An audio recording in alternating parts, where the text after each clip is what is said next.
Hey, everybody, welcome to the International Day of Calm. Super calm here because we're busy getting everything set up. So, isn't that how life goes? And we have our little glitches and our little things that are going on.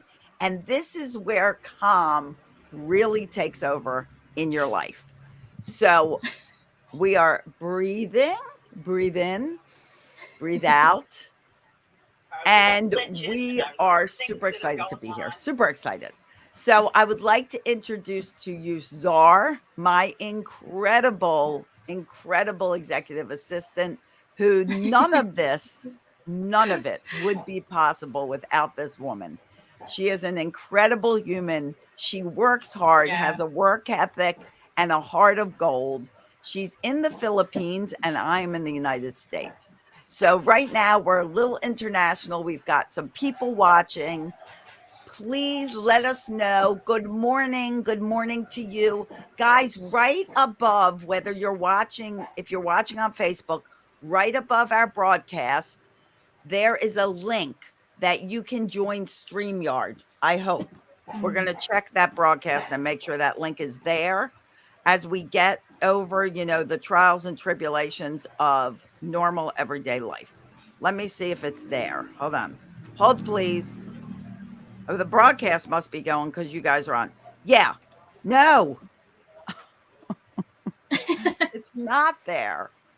Hold on. Live viewers show up on StreamYard. This is an example. Um, We're okay. on Facebook, actually. We're on We're the on group. Facebook, but let's see. Where is that link? Can't post. Okay. Well, see, technical difficulties. It's just the way it is. There is a link. Good morning, no StreamYard. Glenda, yay. CL, good morning. Good morning. You guys can hop on live if you want. And welcome everybody Join because you're part us. of our Yeah. team. Um, so but you may not have the link. Oh no, I can't All believe right. there's no link. Hold on.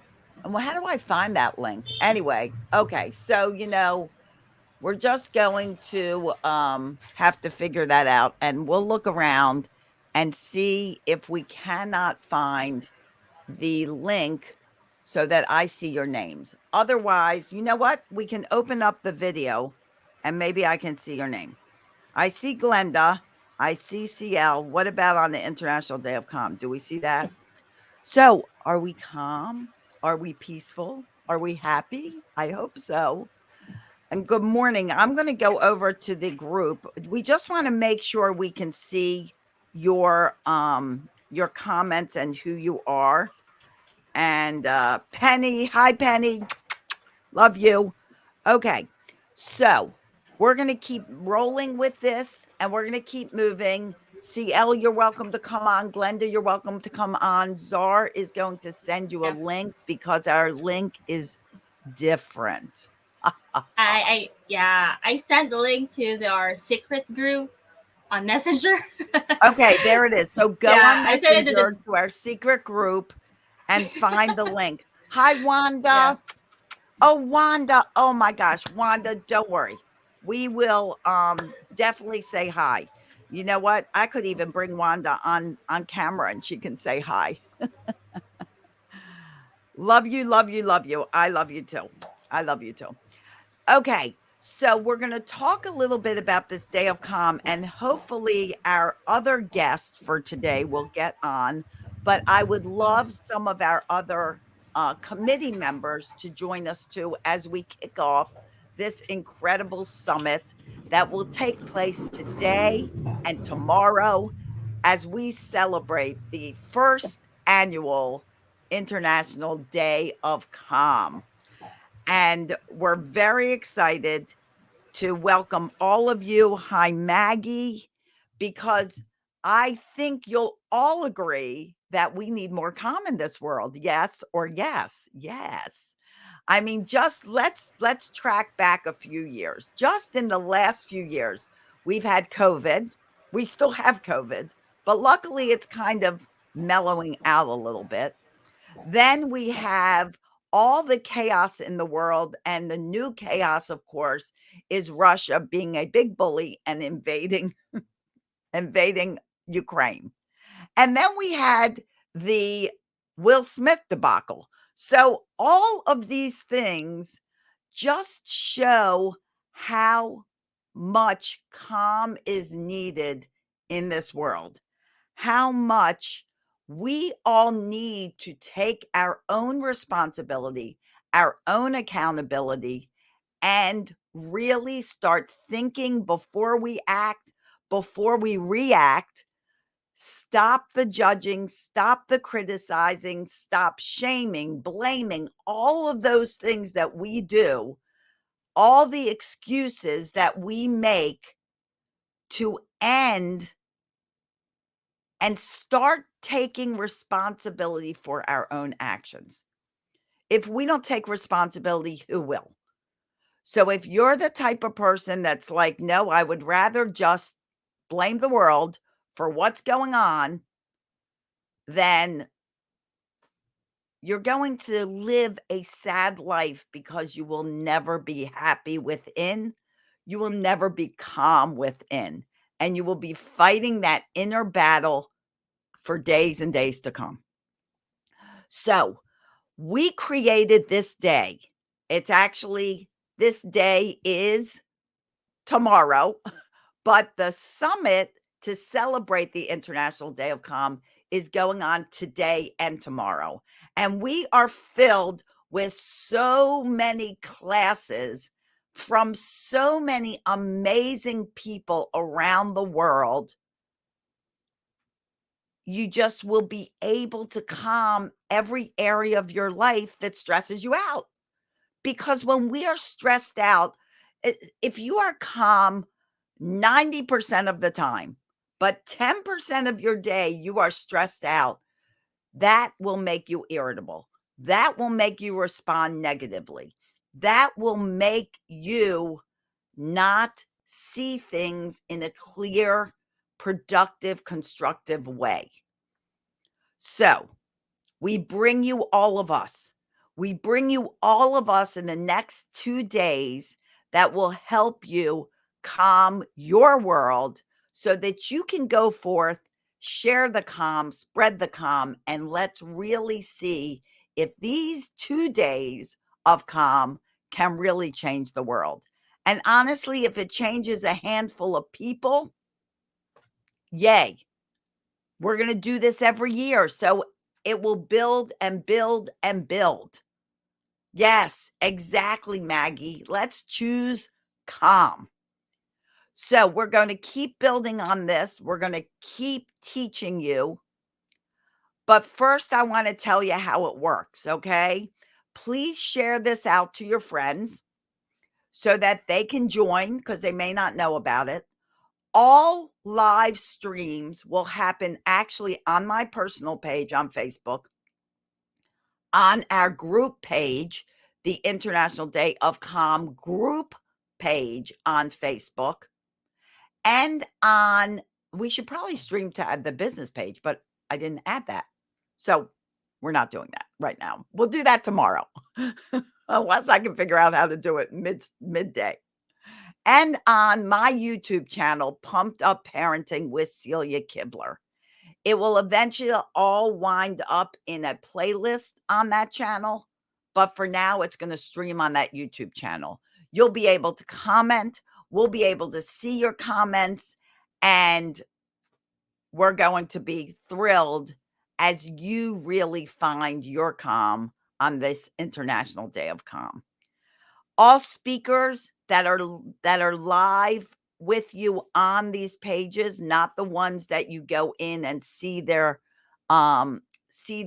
broadcast, will be able to answer your questions as best as we can with as much time as we can to fit everybody in. So please, if you have a question, give a big huge Q in the comment. Put hi Lauren. Oh, thank you, Lauren. You look lovely too, and I don't even see you yet. I have makeup on. You can put a big Q on the comment, colon, and then write your question. And that will let us see it easier as we stream through all the comments. If you don't see us responding to your comment, please, please, please remember to post it again. Don't feel like you're bugging us, because guess what? You're not bugging us. That's what we're here for. So I'm going to test out. Maggie, I'm putting your little choose calm up here because I'm going to test that out. And I like this one too. I think this is great. Day of Con. It is an amazing contest, Seth, isn't it? I agree. And Glenda is one of our calm strategic partners. So that's Glenda. Let's see if we can find CL. Where's CL? I don't know. Oh, here's CL, another one of our calm strategic partners. And we are supposed to have one also joining, and I'm going to see if okay, well, if she joins and hops on, we'll bring her on screen as well. Okay. So I think that covers everything. Czar, does that cover everything as far as introducing what to do? Yeah, everything has just been covered. So we just need to, we just want you guys to share the event so that, we have a lot of good classes, workshops. Everything is really, really great and it's very beneficial to everybody. So just keep on sharing. Invite your friends, your family, and yeah, let's have this mission spread all over the world. Let's be calm. Despite of the chaos going around. So yeah, I Yeah. guess But you know what? yeah, We are going to get through this day calmly yes, and happily, and we're here for you. We're here to calm. The first thing I'm going to teach you before we start is I'm going to teach you something fun to do, because what people forget is that laughter really is the best medicine. I'm a very passionate, excitable, fun, funny. I'm funny. I'm funny sometimes person. And I have multi talents. One of them is I'm a laughter yoga leader. So I really want you all to do this with me, because we're going to laugh and then we're going to breathe. So put your hands up like this, and everybody repeat after me. Ha, ha, ha. ha ha ha, Good, sorry. He, he. he. Okay, we're going to do this faster and faster and faster and faster, because what you may not know is that fake laughter is just as beneficial to your brain and body as real laughter. So here's what we're going to do. We're going to do this faster and faster. Ready? Ha ha ha, he. Okay, join me. Ha ha ha, Ha ha ha, he. he. Okay, do it with me. Ha ha ha, he. Ha ha ha, Ha ha, he. he. Ha ha ha, Ha ha. he. Ha ha ha, he. Ha ha ha, he. Ha ha ha, he. Ha ha ha, he. Ha ha ha, he. Ha ha ha, he. Ha ha ha, he. Good, huh? Whew. Gets the breath going, right? This is an Yeah. awesome thing to do with your kids. Another thing to do with you, do you feel energized? Because you should, because it's a very energizing thing. And it stimulates the brain and gets all those good endorphins going, and we're happy, happy, happy. So you're ready to smile. Next, oh, you know what? I'm missing comments. How do I go back to comments? Hold on. Hold, please. Hold, please. Hold, please. Okay. Yes, it tricks. Yes. Belly laugh. Yes. Laughter. Good medicine. I love all that. Okay. We do appreciate you, Czar. Oh my gosh. Holy cow. Like the best human on the planet.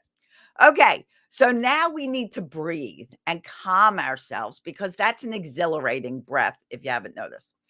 So now this is for you to also teach other people in your world that are usually younger, smaller. They may have some cognitive difficulties, challenges, whatever. This is a way to breathe and show them how to breathe without just saying, okay, breathe, because breathing is kind of an odd concept. We do it every day. Our subconscious mind controls it and makes sure that we're breathing. We don't have to direct our brain to breathe. So put a finger up and smell the flower and blow out the candles. Now, I say candles because I want the breath to be long. You don't want to be like, candle blown out. You want long breath. Smell the flowers, blow out the candles. Smell the flowers, blow out the candles. Smell the flowers, blow out the candles. So, that is just another way that you can also calm down. So, now I just want to check one thing. Okay. All right. So now let's talk about intention and this day of calm. And oh, before we continue, Czar, I want to mention Emmy. So,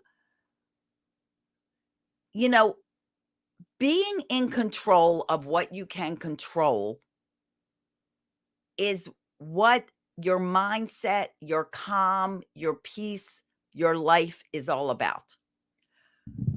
We are not in control of so many things. We are not in control of the pandemic. We are not in control of when one country invades another country. We are not in control of other people that come and do things at you, or things that happen to you, or environmental occurrences, hurricanes, tornadoes, typhoons. We are not in control of that. What we are totally in control of is how we react to them. Exactly. You can only control yourself. Exactly. And we are in control of everything we do. If Czar decided to go like this all of a sudden, I would not be in control of that. But I could control my reaction because I could laugh or I could join her. We are never in control of what others do. So you have to master, become intentional, teach yourself if necessary, help yourself regulate your own emotions. You have to master being in control of your own reaction to any situation. And this is where the world so often goes wrong. But before we talk more about that, with that, I want to say that because something unfortunately happened to our first speaker, um, Emmy was robbed. And so Yeah. I'm not sure whether she'll be coming on or not. Actually, I think she was mugged, which is horrible. And I'm not sure whether she will be joining us. We Mhm. pray that she is safe and her family is safe. And that if she can't come to us right after this, I think her time slot was 8:30, if I'm correct. Yeah. Is that Yes. right, Zar? 8:30. Yes. If she can't come and join us, we will keep talking until the next speaker. We may take a break and go potty and do those kind of things, Yeah. but Take some coffee. we will stay on here and we may, just blank out the screen until our next speaker if she can't make it.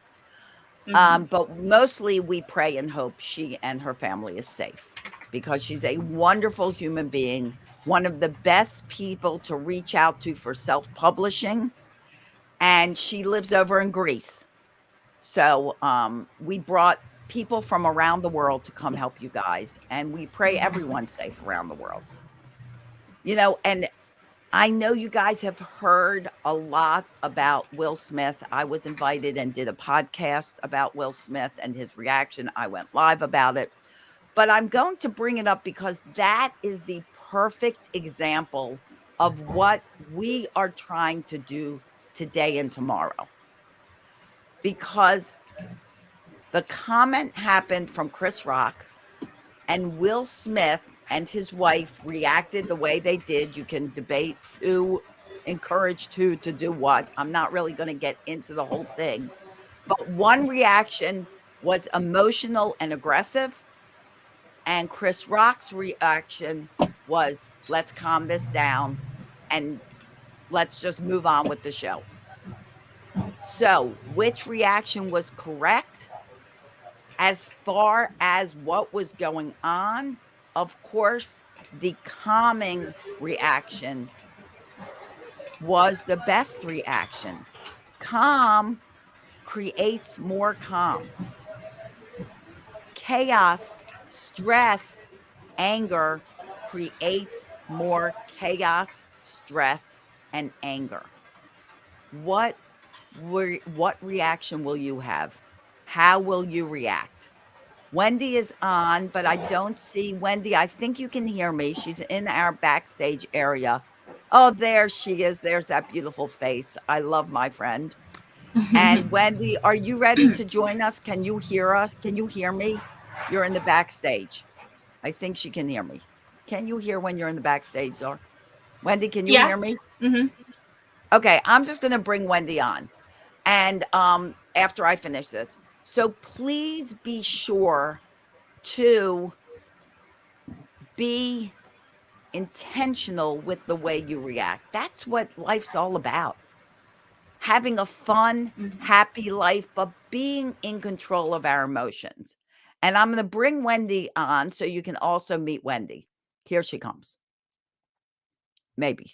No, I pushed the pad of paper instead of my mouse.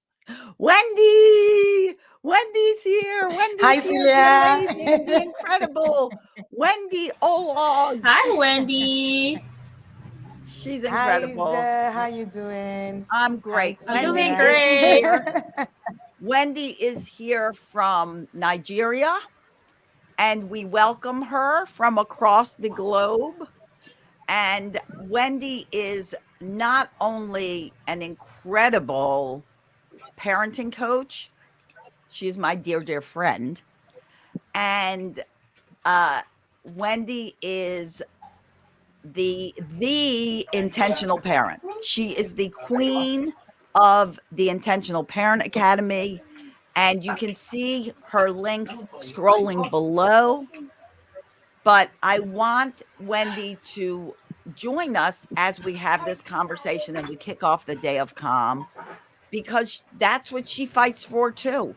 She fights for everyone to be calm. So Wendy, I'm going to just let you know that our speaker at 8:30 actually, unfortunately, was mugged and may not be on at 8:30. So we're going to just keep talking and doing what we do. Okay? Wendy, did you hear me? I don't know if Wendy heard me. Wendy, can you hear me? Yes, you can hear me? Yes, loud and clear, Celia. I'm Okay, here. good. Okay. So we're just going to keep doing our thing. Yes, I can Okay? hear you, Celia. And Wendy is also on the strategic committee of the International Day of Calm.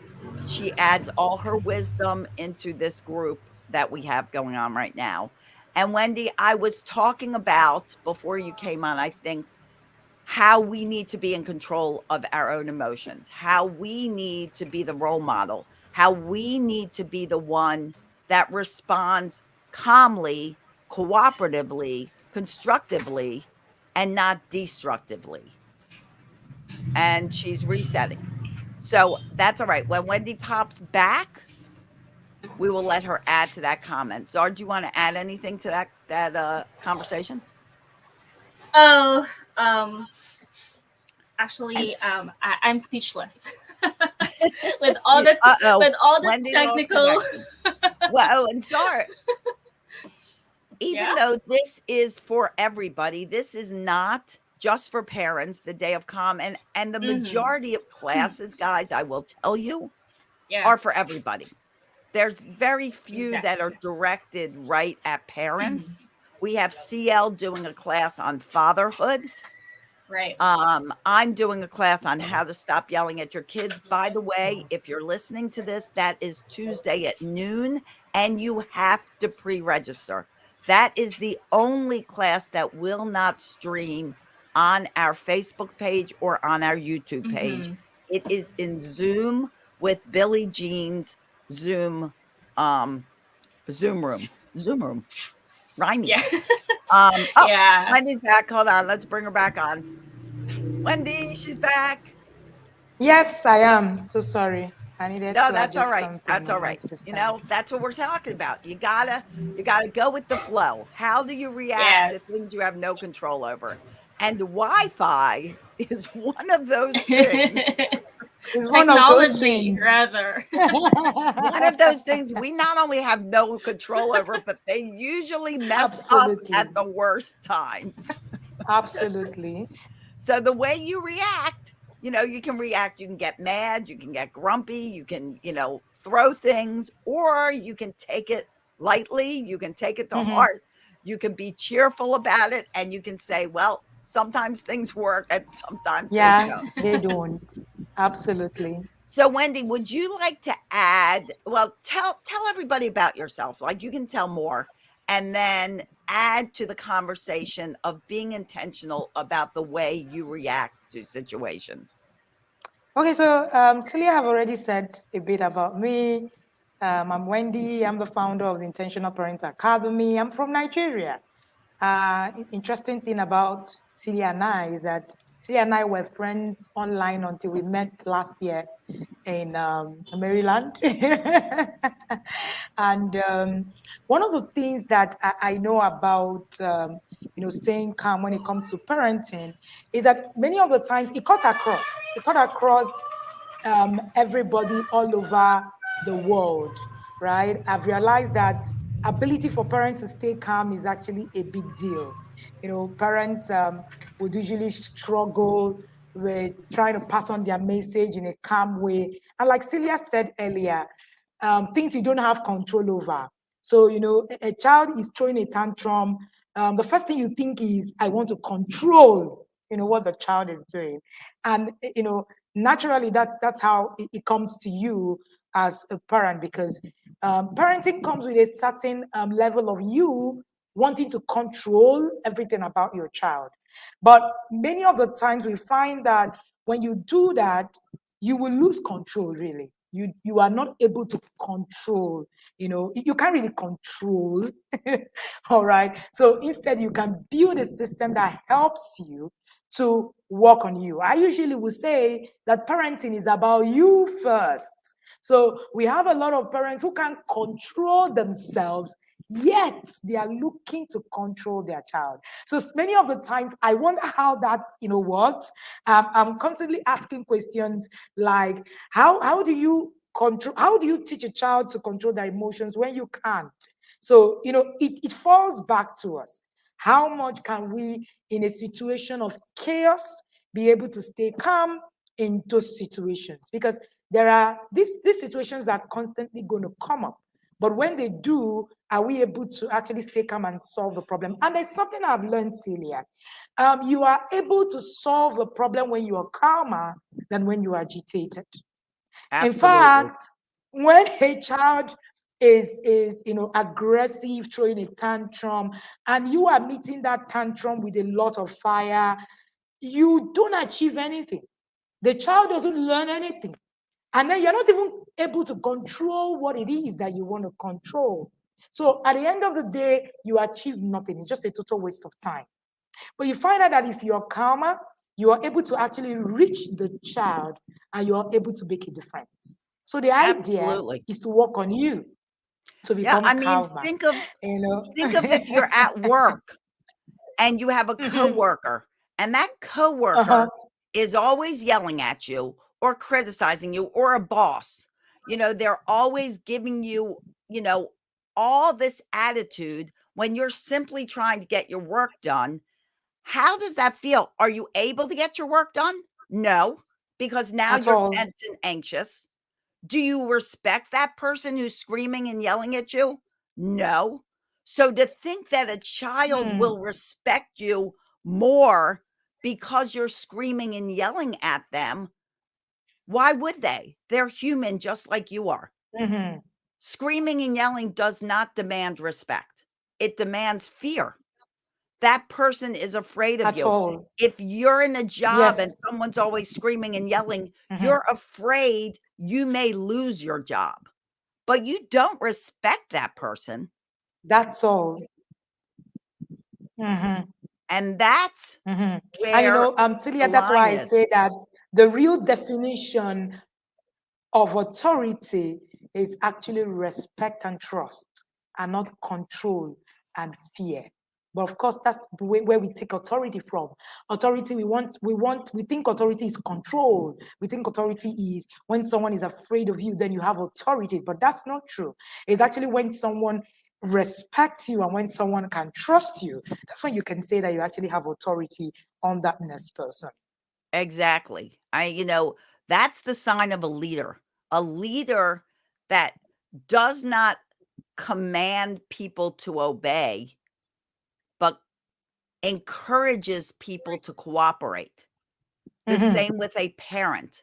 A parent does not command a child to obey, they encourage a child to cooperate.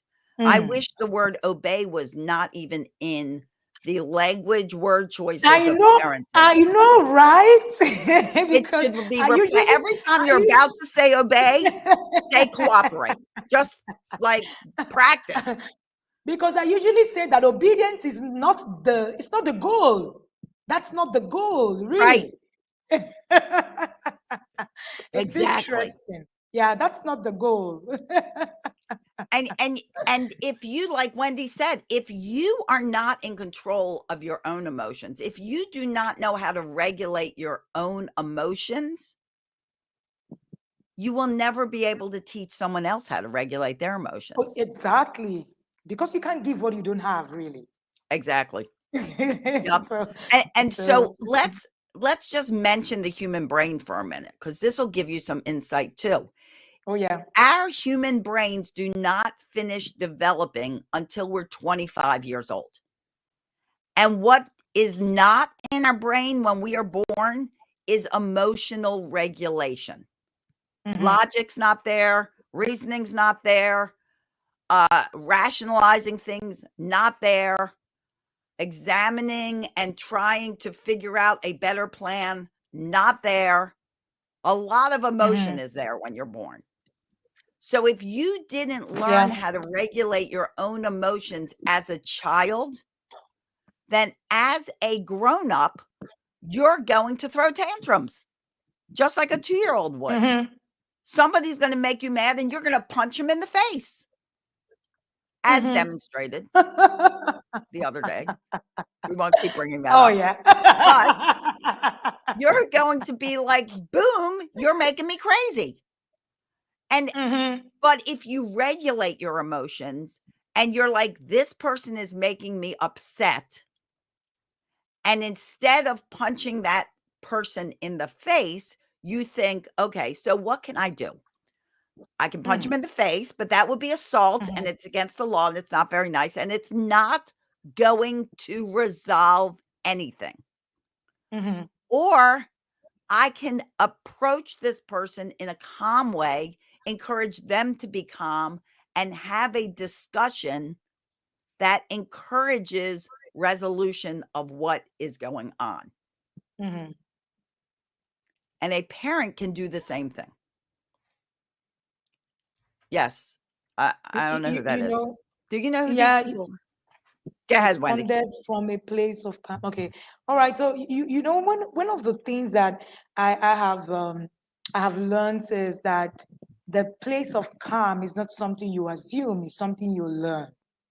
So I particularly started my own parenting journey. So I have 12-year-olds and one foster daughter who is an adult.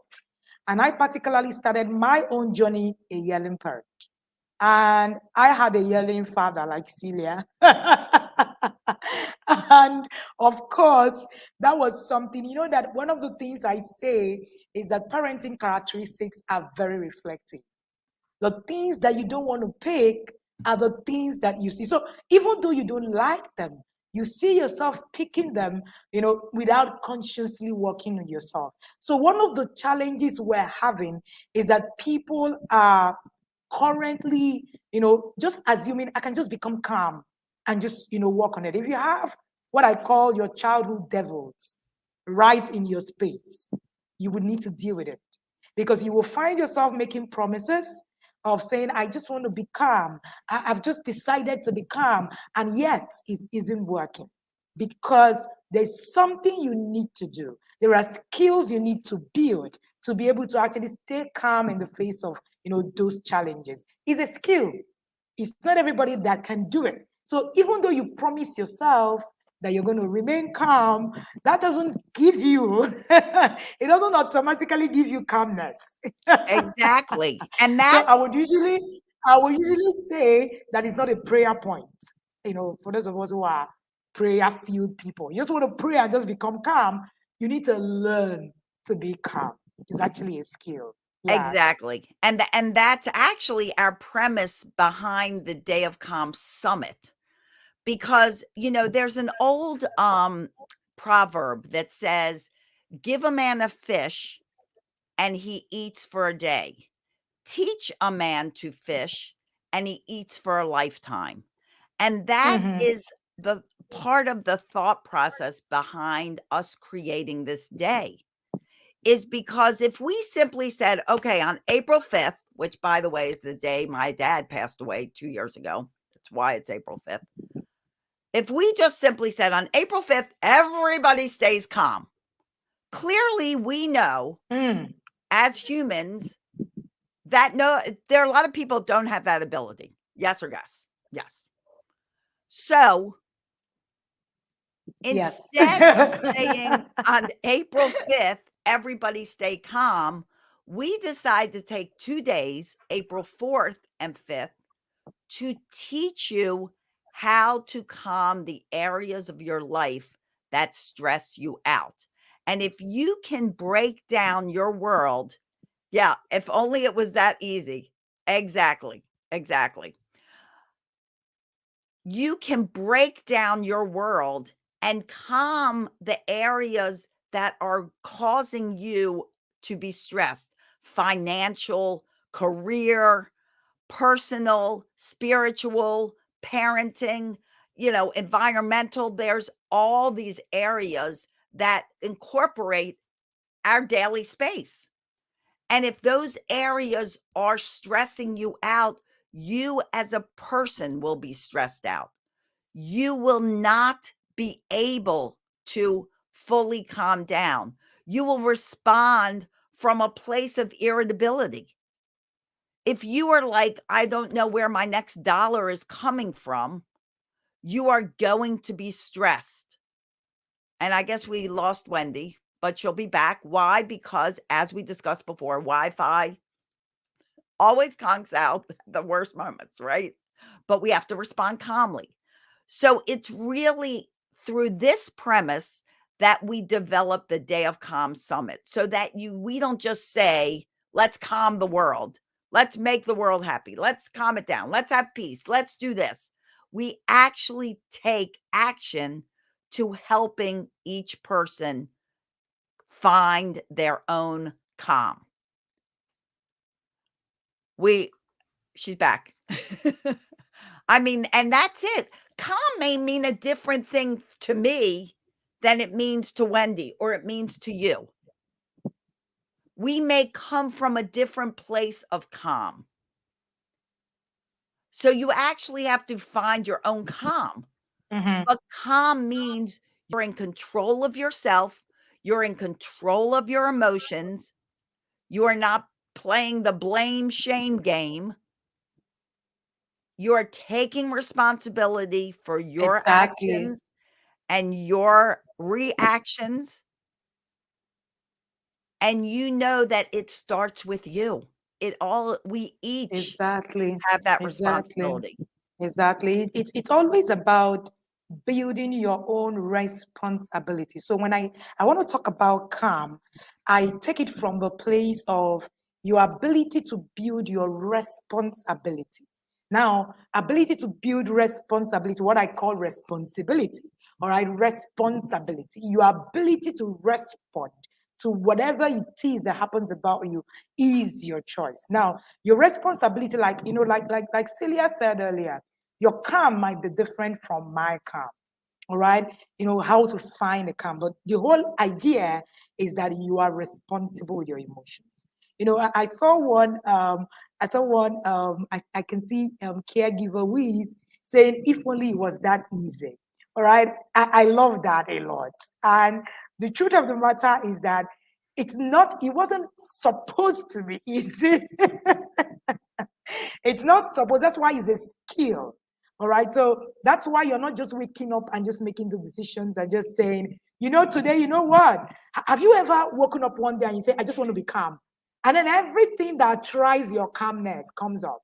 All right, including the children. Yeah. Exactly. And of course, the calmness doesn't really work. So it's not just about desiring it. One of the things I say about parenting is that intentions are not enough. You can intend to parent with peace and calm, but you need to build the skill to be able to do that. So it's not just enough to say, I intend to that, your intention, to the best of your intention, you must add skills to it. You must add knowledge to it. You must add grit to it. There's a lot to actually, do when it comes to just intentions. All right. So yes. Exactly. And I just want to mention that the person that said, if only it was that easy, is Debbie. And Debbie is one of our speakers. And Debbie, hold on, you're at 4 o'clock. Is that today? Might be today. But she's doing a great speaker for caregivers because, like I say, and like Wendy said, everybody's calm is different and everybody's place of irritability is different, Yeah. So it is up to us to acknowledge where we need help. And once you've acknowledged where you need help, get help. Get help. It's out there. If it's something I can help you with or Wendy can help you with, get it. Or if Debbie can help you with, get it. Because you know what's amazing about getting help is that in a very short time, you can start resolving your problems. Or you can look a year from now and say, wow, why didn't I just get help a year ago? This would be resolved. But instead, I'm still dealing with this. Yeah. And so if you connect with one of our speakers on these 2 days, reach out. Everybody has a program, a class, a coaching, something for everybody and every budget. So don't think, oh, I can't afford it. Oh, I'm not sure it's worth it. What is worth more? Name me one thing that is worth more than your sanity, your calm, your peace, your love, your family, your career, your life. What is worth more? That's the whole key. Go, Wendy. You look like you want to say something. So you, And, you know and, so and I you, just have to blow my nose for a minute. so one of the We're real things. life here. See, we need tissues. We're getting over a cold. So go ahead. Yes, I like what Debbie just said. You need to make it a priority. You just need to decide that this is what you need to do. This is how you need to do it, and all of that. One of the things that I have realized is that many of the times we treat parenting like is one of those sidekicks, side gigs kind of thing. On my journey, just I have children, and I just continue my life, and it just comes up and all of that, and then we continue going and all of that. All right, it's important that we realize that. I usually say that if your parenting isn't changing you, then there's something wrong with that parenting, because parenting is actually meant to change a lot about a lot of things that you do. So, for instance, I would naturally not would have learned the skill of calm as someone who wasn't a parent. I didn't find it useful until I became a parent. In the moment I became a parent, I found that, okay, I need to build on this. And it changed me. And you know what? It also helped with my productivity at work, at other places, and all of that. So you wouldn't. So that there will be. Are there times where I'm at the point where my weekends are tried? There are many times. In fact, I tell you one. Over the weekend, I was to travel in between states. I was to travel from the capital city, Abuja, in Nigeria, to Enugu. And at the airport, it was like a madhouse. And, at that time, I knew that, the people at the counter were agitated, the customers were agitated. We were all agitated. We are going to miss our flights. And I remember that my personal assistant, was just, looking at me. And then he was wondering why I wasn't too agitated about the whole situation. Now, I said something to him. I said, there's actually little we can do about the situation on ground. All we can pray is that they get to attend to us in time and we get aboard.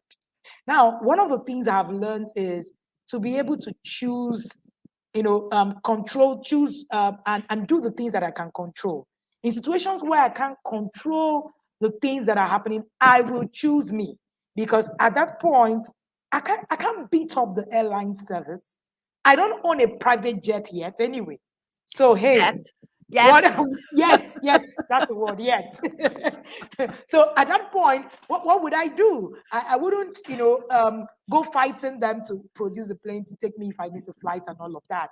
I could just, pray or appeal or hope that at the end of the day, I get a chance to, eventually get my boarding pass. I did eventually. So imagine that I walked myself up, got myself all agitated, and then at the end of the day, I still got, because nothing really changed, with all of the screamings that I saw people scream and all of that. So I just believe that the best thing you can do for yourself when you become a parent is work on you. The moment you work on you, it's, whenever parents come for parent coaching sessions, Celia, one of the things I've noticed is that they come and they are looking to change their child. It doesn't Right, exist. Because the question, you are the person that needs right. to change, not the child. And you're the role model. You are You the know, role model, you're the parent. everything you do, good or not so good, you Exactly. give your child permission to do. That's all. Everything, and you can think of that as someone who's not a parent. Everything you react to, the way you Mhm. react, you give that person permission to react the same way. Mm, So if mm. you're reacting angrily towards a person, is angrily a word? Angrily? I think so. It sounds Yes, funny. it is. If you're reacting angrily, if you're reacting with anger to Mhm, another person, you give them permission to react with anger to you. mhm, If mhm, you react with anger to your child, you give them permission to react with anger to you. mhm, If you give your child a response that is calm and peaceful, and you smile when you talk and you use your manners, you give your child permission to do the same, or you mm, give a fellow human permission to do the same. mhm. It starts with you. It starts with you. I think that's the key word today. Starts with you. Yeah, And someone put that in the comments. Everybody mm. put hashtag you in the comments if you're in the Oh comments. yeah. Oh, no. Even better, put hashtag me in the Mm, comments mm, because it starts with you. So let's take accountability. That's mm, why our hashtag for the International Day of Calm is hashtag I'm calm too, number 2, because I want you to take accountability. Jane says, this is a big one. Can we put that on screen? When we yeah. as parents model and embody calm, we are breaking the cycle of our culture that tells us we must ignore when we need a break and push through. Imagine the world we live in if this was not such a struggle for the next generation. Exactly. Can you imagine? Mm, can you imagine if Mm. Jane, my dear Jane, who's also a speaker, and there's a couple other speakers on here. I know, well, Portia's waiting in the background. Portia, we see you waiting in the background. And she's backstage, in the green room. She's in the green room doing a dance. But I know Mary's on with us. She's doing a great presentation. Maggie's on with us doing a presentation on marriage. But the thing is taking accountability. Mhm. Taking accountability for you. You can't take accountability for someone else. You At can't all. be someone else. You can only be you. Everyone else Mhm. is taken. Oh yeah. So be you. Don't be something that someone thinks you should be. Don't be someone that you may have been taught to be, but are not so Mhm. crazy about that. Mm. Be the true, authentic you. Mhm. And now I know people will go, well, true, authentic me, I like to scream and yell. Well, okay, so that then would be you. But do you feel good? Really think about that, because I have people that said that to me before. Well, in our house, we yell. Tell It's me part. if It's part you of us. right, Wendy, how many people have said that to you? Oh, many. In our So house, we yell. that's We're how we yellers. are. That's how Well, we are. how does that make you feel? I will tell you honestly, and I know Wendy can back me up on this, that when we ask people how they feel when they yell, not one person has ever said to me, That not I feel one, and good. we have Not spoken one. to hundreds of thousands of people. Oh yeah. Oh Not yeah. one person has ever said, I feel great. Mhm. They Mhm. always feel like a bad person. They always regret it afterwards. They feel like a bad parent. Even to bring Will Smith, and I appreciate Will Smith and Chris Rock doing this shining example of why we need this day of calm prior to us having this day of calm comes in handy, because like we couldn't have So scripted so it any better. so Celia, it's actually quite interesting because what happened between Will Smith and Chris Rock, we had a version of it in Nigeria. In fact, very interesting. A week before that incident, we had where a former the Igbo leader, Emeko Juku's wife, had to slap one of the former governor's wife. It was just something similar Really? in a public event as well. Oh yes. Something similar. And these are just adults.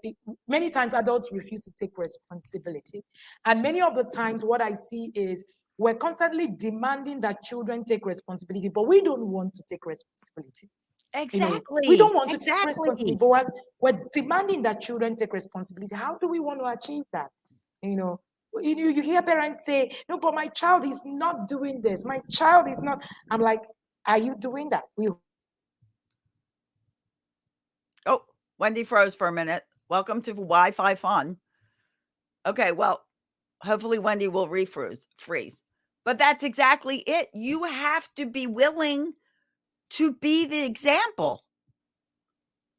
If you're showing them one thing and you're doing another, then they're not going to learn.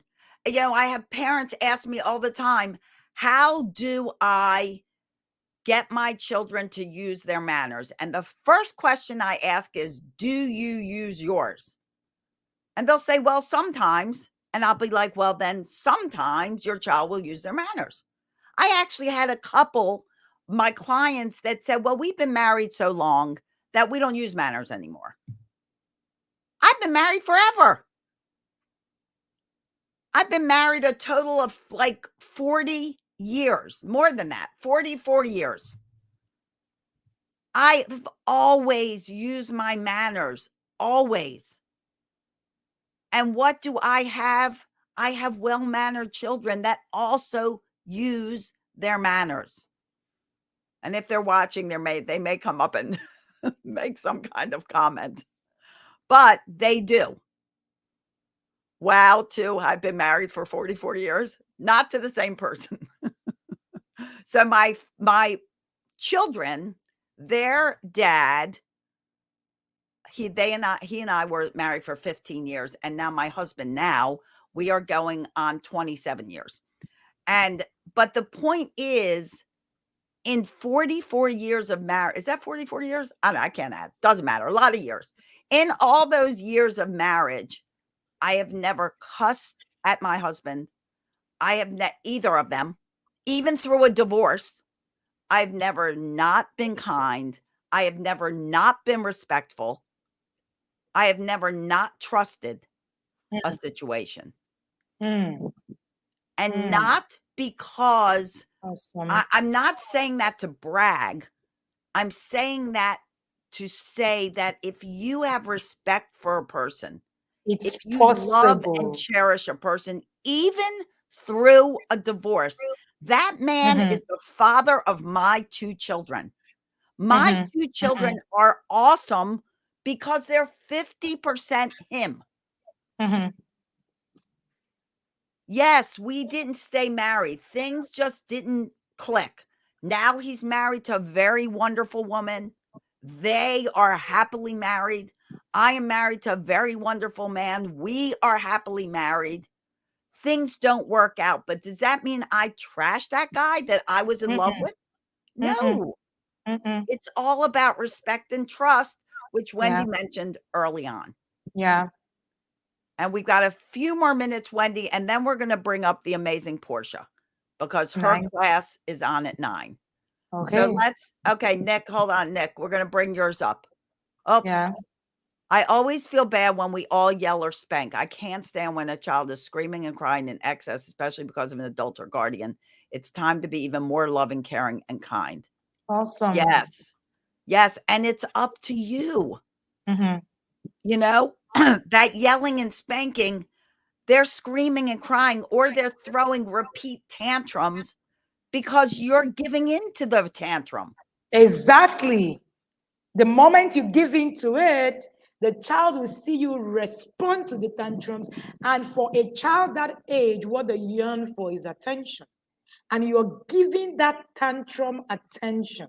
The Yes. moment you give tantrum attention, it tells the child that it works. So at that moment, the child just feels, when I throw a tantrum, I'm going to get the attention that I need. And boom, that's it. The child continues to throw a tantrum. And, That worked pretty well. that, Let's keep that going. That let's was do that that was great. again. And Celia, when you were talking about, respect, going through divorce and having to have, respect and honor, I think that the currency of every relationship is honor. Be it your relationship with your spouse. Thank you so much for writing that. Respect and honor. Your relationship with your spouse, your relationship with your children. One of the reasons why we can react the way we react to our children is lack of honor. We do not know that we still need to honor our children. One of the things I have found, even relationship with your friends, if you honor your friends, there are things you don't say to them. If you honor your spouse, there are things you can't say to them. If you honor your children, there are things you will not say to them. So the place of honor is Exactly. very key. I love, I love where that came from. Really, really key. Exactly. Mm. Exactly. So, and part of that is also you have to honor yourself. You have to Mhm. respect yourself. You have to believe in yourself. And the areas that you need to work on for you, you need to work on Mm. because there is solutions. There is solutions? No, there are solutions and they can be found. So, Wendy, I just want to thank you so much for hopping on and all the great work that you do. Portia is up next. We're so excited to have you guys here at the International Day of Calm. Wendy, are we going to talk more at 10? Yes, Yeah. sure. Okay. So we'll be on after Portia to talk even more and continue this conversation because it's so important to kickstart this day. Mm. And thank you so much, honey. Kisses to Thank you you. all the way from the States to Nigeria. Thank you. Thank you, You are Celia. so Love welcome. I'm going to you. say goodbye. Everybody, please say goodbye to Wendy. And Bye, everybody. I'm Thank going to you. introduce Portia. Okay, so I want to introduce, hold on, please, Portia Booker, because she is our next speaker. And she is talking about from procrastinator to podcaster, starting your podcast without experience.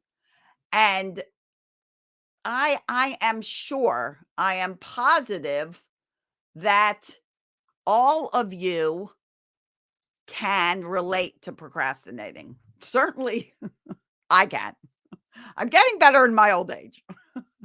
But it's such a problem that we all have with getting things done. And especially the things we're like, oh, well, I can work on that later. We don't have a deadline for. So let me tell you about Portia, and then I'm gonna let Portia take over and do her magic. Portia Booker is also known as Portia the producer. She has made it her mission to educate and encourage communities of color to change their views around mental health, removing the stigma that oftentimes made it a taboo subject to address in marginalized communities. And really, I think mental health is a huge world effort or world issue. Driven to speak up after receiving a diagnosis of bipolar disorder in 2016, Portia found herself inside an internal battle to either make her mental health a priority or to keep her dream job. After several treatment plans and medication adjustments, she was left with no choice but to resign and focus on becoming mentally well. Little did Portia know the resignation would lead to her breakthrough. Usually that's what happens. One door closes, the next one opens. So see the joy in that. Now she is using her experience to help others with bipolar disorder build resilience so they can create a beautiful life. Portia is the executive producer and host of Groove with Portia, the podcast, a weekly radio show centered around personal and professional development.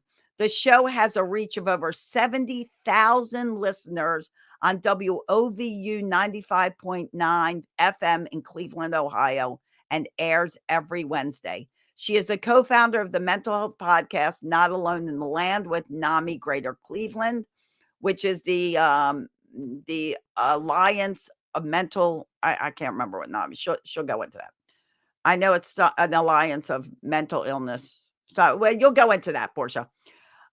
Portia has been featured on a billboard as part of an outreach campaign for mental health by NAMI Greater Cleveland. She was the guest speaker for NAMI Walk 2021 at Edgewater in Cleveland, Ohio, with over 300 attendees. She has also been featured in NAMI Greater Cleveland Summer and Fall 2021 edition of The Voice, a quarterly e-newsletter with a reach of 10,000 recipients. She's been amplifying her message of hope by appearing as a guest on podcasts such as Chai Together with Pratibha Day. Sorry, Pratibha, I think I messed up your name. Shut Up and Grind with Robert B. Foster, an amazing human who introduced us. And Enduring the Course podcast with Ebony J. Hull, LISW, social worker. And Pumped Up Parenting. Have you been on Pumped Up Parenting yet? Let me bring this amazing woman up. Straight from Cleveland, Ohio, in the United States of America, Portia, the producer. Welcome to the International Day of Calm. Woohoo! Welcome. Let's bring this energy to life. Celia, bring it on, baby. Bring it on. I've only had half a cup of coffee today. I've had two big ones. And see my cup. Do you see? Wait. See what this says? Your imperfections are your perfections. I love it. Stop being critical on yourself, people. Don't be critical. Okay, Portia, are you ready to go? Ready like SpongeBob. Bring it on like all right, baby. I'm going to say goodbye to you guys. Personally, we're going to be checking the comments. So again, I'm going to remind you, if you have a question for Portia, big Q, colon, and then your question, and we will bring it on screen. We are going to really try not to interrupt her. Hi, Jackie. Hey, Jackie. Jackie's a wonderful human. And her company is oh gosh, Jackie, I forgot what your company is. That's all right. I'll think of it. Anyway, um, so we're going to try to leave questions for the end and get to as many as possible. But please, if you have a question, type it in right away so you don't forget it. World, Portia the producer, the world. Excellent. Thank you so much, Celia. I am excited to be here. Look, y'all, if you ever wanted to start a podcast, you're about to learn today. So let me bring up my screen really fast. Let me share screen. All right. Hold up, y'all. We're getting there. All right. I think you can all see my screen. Let me go to presentation. Present. All right. From procrastinator to podcaster, starting your podcast without experience. Presented by me, Portia Booker, is known as Portia the producer.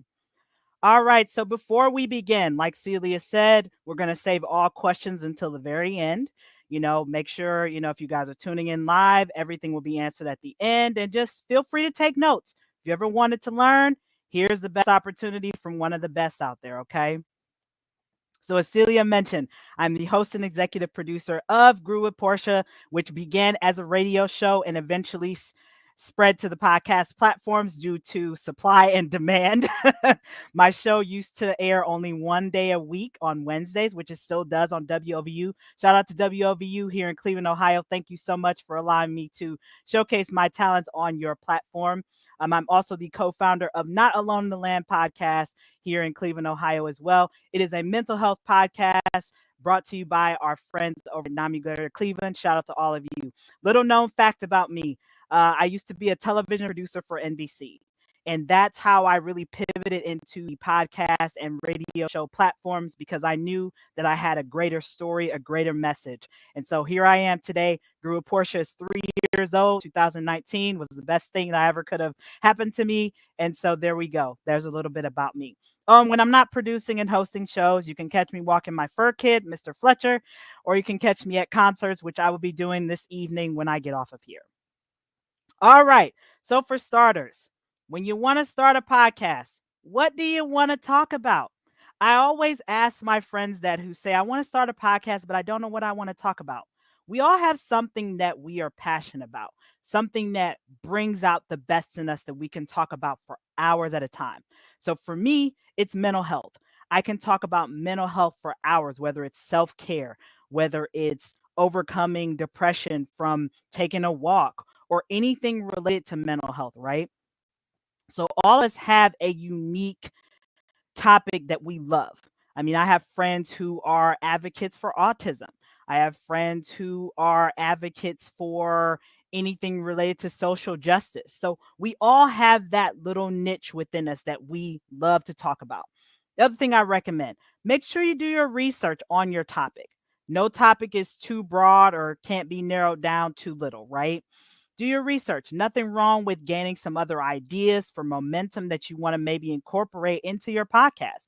For example, if you're an HR guru, maybe you can host series on hypothetically how to land that perfect job, to different types of resumes, to, interview skills. So there's a number of ideas or even things that you can incorporate into your podcast. Lastly, make sure you brainstorm a name. You don't want the same name as somebody who is a state away from you or in another country, because then if you do a Google search, then their podcast, if it's more popular than yours, is going to take over Google and yours is going to kind of fall to the downward spiral. Okay. Moving right along. Formatting and structure. So for those of you who don't know, if you've never listened to Grew with Portia, my show is interview style. I have guests from all over the world come on and share their story, and I know that every person may not think of what type of formatting and structure they may want for their podcast, but that's something to really consider. Some people may not feel comfortable doing interviews yet. Some people may want to do just a solo podcast where they talk about their niche, like what I mentioned before, being an HR consultant, or if you're a therapist and you created a specific modality that you really want to talk about in your podcast. There's the ways of doing podcasting is so creative, everybody. I mean, that's the beauty of it, right? You don't have to have a podcast that's an hour long. You can do a podcast that's 30 minutes. You can do a podcast that's an hour. You can do a podcast that's 15 minutes. The number of ways to do a podcast and host it and create it is endless. I always love to encourage people to change up their format every once in a while. Now, if you're just starting out with your podcast, I recommend sticking to one format. Okay, let me say that again. One format for a little while. And the reason why I say that is because when you're starting out, you don't want people to get confused as to what your podcast is supposed to deliver. Okay. Like Grew with Portia has always been interview style, and I've always kept it interview. Now, I have had more than one person on my show before. The most I've ever had guest wise on my show has been 4 people. Who talk about anxiety prone 2.0, but that's okay. So stick with one format starting out and then eventually branch off because that helps you develop as a podcaster. That also helps you to grow, and it also teaches you what you may or may not want in the future. And also, these little asterisks that you see, these can apply to video podcasts as well. And we'll get more into that in a little bit because I know there's some people who want to do video and not just audio. Grew with Portia has always been audio, but I do all of my interviews through Zoom. Moving right along. Equipment. Okay. The main things you need, everybody. We all got a computer of some sort or a laptop. You got to have a microphone, hands down. I also recommend headphones. Why? Because you got to hear how you sound. You got to fall in love with your own voice. I hate to break it to you, y'all. I know a lot of people don't like to hear that, but when you're a podcaster, you have to hear the way you talk. You have to hear the way you articulate words. That way you can get better. It's all for your benefit, right? Another thing I like to encourage, a lot of us don't have studio budget. Okay. So a sound friendly room. And what that can look like varies by household, right? I've seen some podcasters who do their podcast in their closet. Why? Because the noise is contained within a small little venue.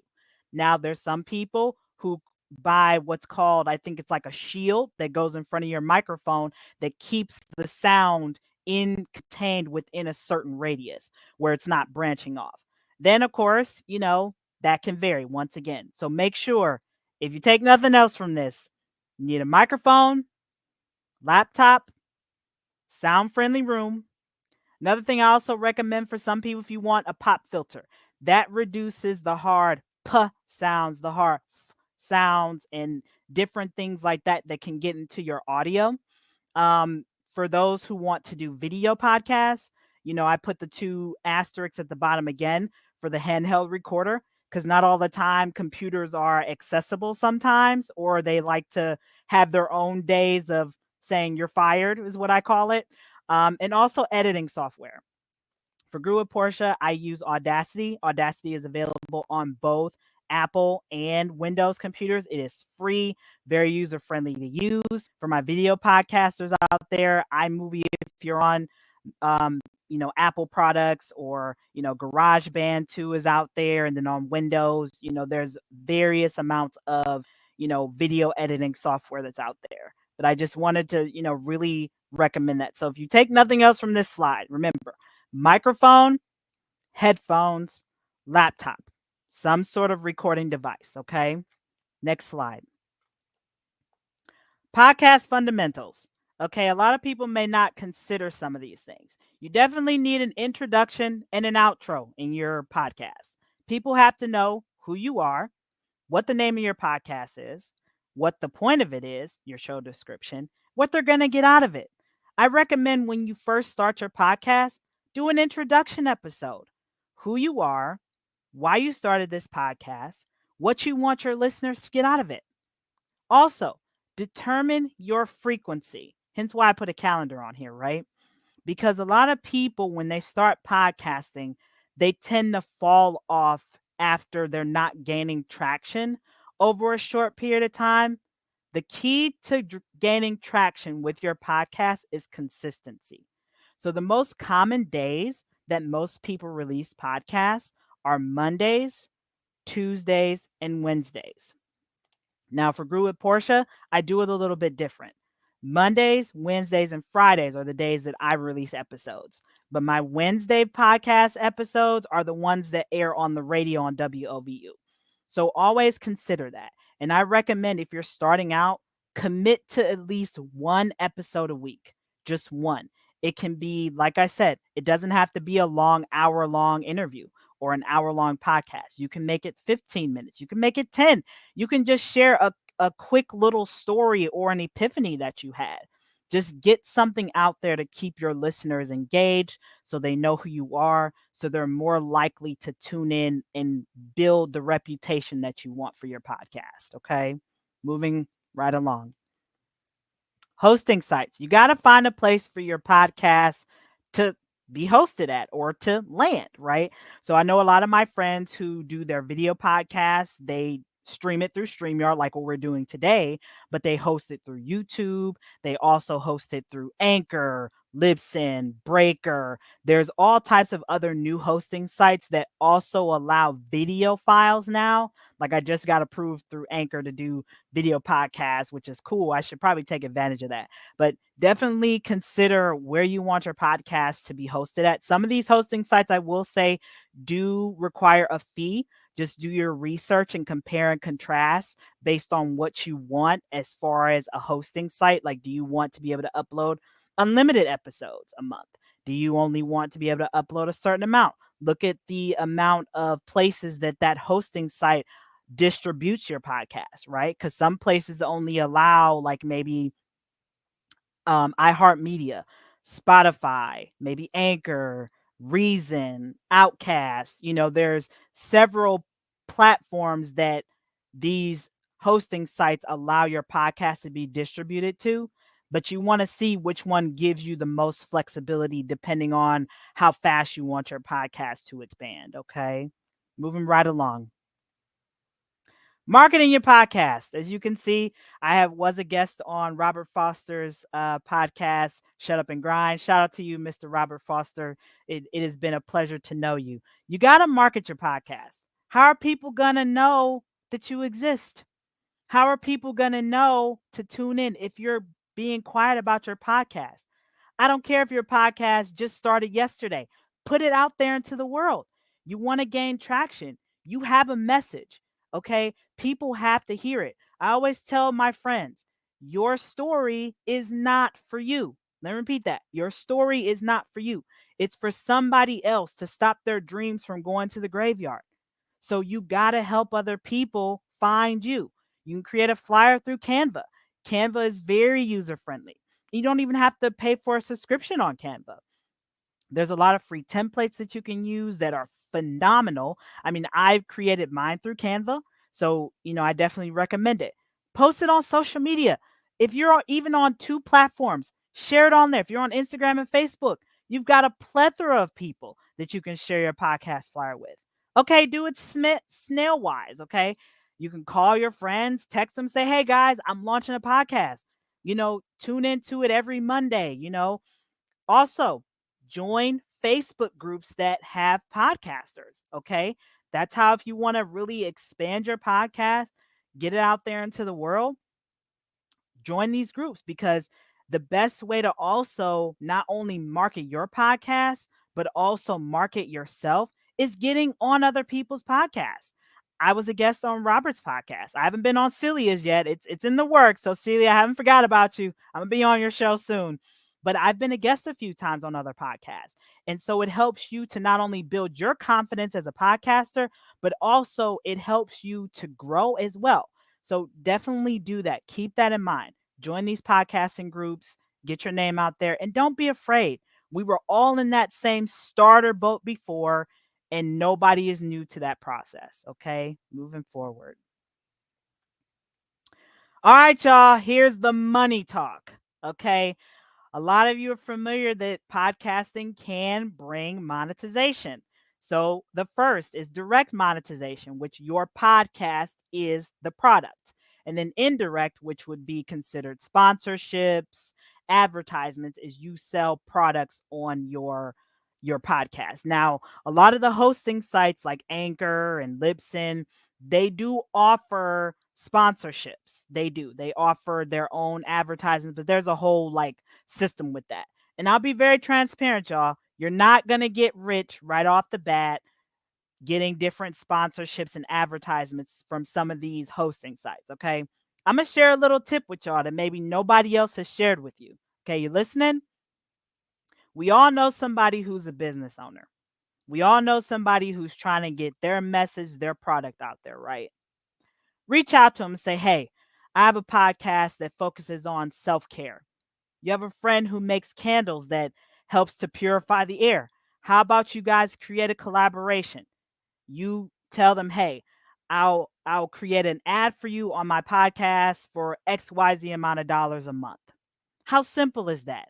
You might get a lot of no's, but if you really are serious about also helping other people growing your podcast, think outside the box when it comes to monetization. That's the best advice I can give you. Think outside the box. Yes, you can still take on the sponsorships and ads that are given to you from the hosting sites, but think outside the box. You never know who you might meet, who you can connect with, and once again, keep the abundance circle going. All right, y'all. I had to put this in here because I'm going to hate to break it to you, but your first podcast is not going to be what you think. It's going to be your best teacher. I was going to say it's going to suck because a lot of times it does. I can recall, I'll be very transparent. My first 2 episodes of Grew with Portia back in 2019, I remember it like it was yesterday. And even though those 2 episodes are still on my YouTube channel today, sometimes it makes me cringe to listen to the inexperience that I had, but it's all part of the lesson, right? You're going to encounter moments of, for example, anxiety. Okay. Your guests might not show up if you have an interview podcast. You might forget to hit the record button when they say something that is profound and just amazing and you didn't get it. That's okay, right? Remember, your first episode is your best teacher, hands down. Because once you get it done, once you record that episode, you can go back and listen to it. Now, I'm somebody who listens to my own podcast a lot. I listen to how I delivered my opening.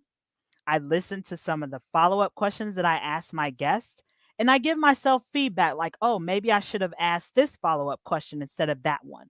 Or maybe I should have opened with a different intro instead of this one. Or maybe, even the guest. Sometimes the guests may feel a little uncomfortable during the interaction with you, and that's okay. Just learn from every single episode that you do. That's how you grow. That's how you win. That's how you continue on your journey to be the best podcaster, the best host, and the best producer of your show. And remember, don't give up because podcasting is a commitment. Okay.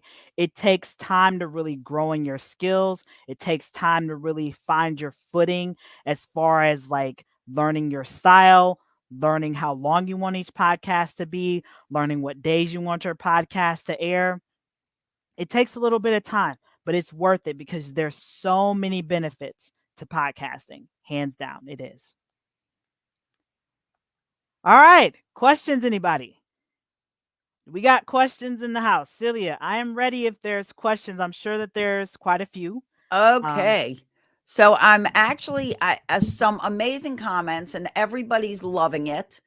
And we have a lot of people in here that seems like they've started a podcast. Jimmy's in here. He's one of our speakers and he said his first 5 episodes were really bad. It happens. It's okay. But he's now a pro, so he's been doing his podcast for a while. And does anybody have any questions? Because we are just so grateful that Portia was on, and people were loving everything you were teaching about. I'm glad. So, well, I'm going to ask you some questions. So, Ask away. because if we don't see any questions, I'm going to ask you some questions. Ask away, Oh, here's Celia. one. Okay, here's one question. So, here, let me take this off and go back to you and me. Sweet. And whoops, hold on. I have an interview podcast, but but we're not. Where's the rest of it? I don't. I have an We're interview missing the other half of that sentence. Okay. All right. Okay. Maybe we'll get the other half of that podcast. sentence coming up soon. Czar, maybe you can look for the rest of it. But so here's my question. Sure. And very often people start things and they don't finish them. Mm-hmm. And if you decide to start a podcast, what is the time commitment? Like what if you're like just, "Hey, I think I need to start a podcast." What would you say as an experienced podcaster is your time commitment to doing this? Because very often people are like, Mm-hmm. "Okay, well, I'm gonna start this up by, maybe an hour a week, I'm Mm-hmm. good." It's something, and then they find out, "Oh, wait, this will take a little more time," and then they quit Yeah. instead of really getting their message out there. Mm-hmm. So what would you recommend for that initial thought process of, if you're gonna do it, this will be how much it is? And as a podcaster Yes. myself with the Pumped Up Parenting podcast, it gets easy. You get better and better Yeah. at it like Mm-hmm. any skill. But go ahead if you would. So I recommend starting out, really look at your day. If you really are serious about being a podcaster, it's a commitment. It is hands down a commitment no matter what, like you go to the gym. You got to make sure, to me, if I'm being 100% transparent, Celia, and you might agree, minimum 3 hours, minimum 3 hours a week. Because if you're doing an interview style podcast, once you book the guest, you got to do your research on them, carve out however many questions, depending on the time allotment you want. Then, if you're doing a video, you want to make sure if you're going to have editing in that too, if you're doing it yourself, unless you're contracting it out. So I'd say minimum 3 hours a week. And also your frequency can also play a factor into that time increase. Because like I mentioned during my presentation, Grew with Portia started 1 day a week, every Wednesday. Now I'm up to 3 episodes a week, and So it takes a minimum. lot more time for that. Yeah, and I do all my own edits and promotion and that. So you have to also factor that in too. And if you're a solo podcaster who's doing it all, minimum 3 hours. Right. So be realistic. This is not like, "Oh, let's just record a 20-minute episode and, Yeah. I'll do this randomly." Be realistic. Are you committed to doing this? Because honestly, I've found podcasts and I think it's such a shame that Mhm. they've died off because they were so great. But I think a lot of it is because people are not prepared Mhm. and ready to make the commitment that it takes. And it's not hours and hours and hours, but it is a Mm-mm. few hours. It is. Okay, we have another question, and that is from Maggie. I think Zara and I Okay. both pushed the button. "I have an interview podcast, but starting to do my content teaching.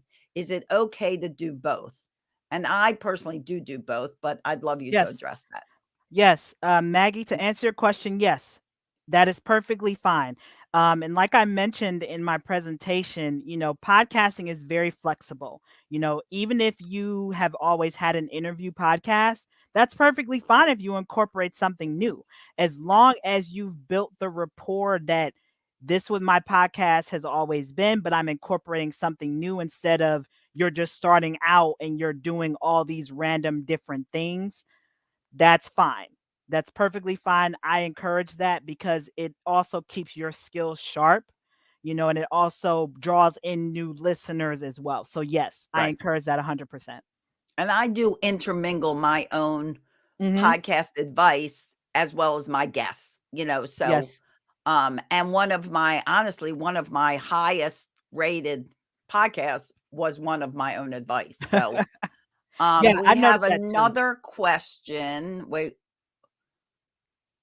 Oh, okay. There's one. I think we missed one, Czar, before that one. Oh, well, go ahead. Do that one. And then we Sure. have another one from Mary, and we'll do Okay. Mary So the next. question that's come in, I don't yet have a podcast, but I like to know what makes you a good podcast guest.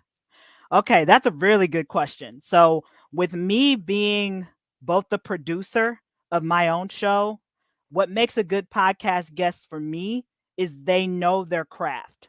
Okay, they know their why, they have a message, they know that they want to deliver it to the world. So if I come to your website, whether it's your Facebook page, your Instagram, I can tell, oh, this person is a trauma coach. I've had to turn guests down because they want to present themselves as being an expert in one area, but really, this is who they are. So, really being clear, one, on your craft, what you're trying to market as far as like your expertise in that, and two, having clarity. That's what makes a good podcast guest. Having diversity about your experience too. That to me is what speaks a good volume to a good guest. Exactly. I agree. And here's a question from Mary. Okay. Wait. I think Azar's hitting post and I'm hitting post and it's going off and on.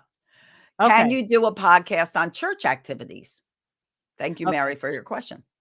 Good question. So I have my Facebook Live open. So the question that came in is, please, can you do podcasts on church activities? Absolutely.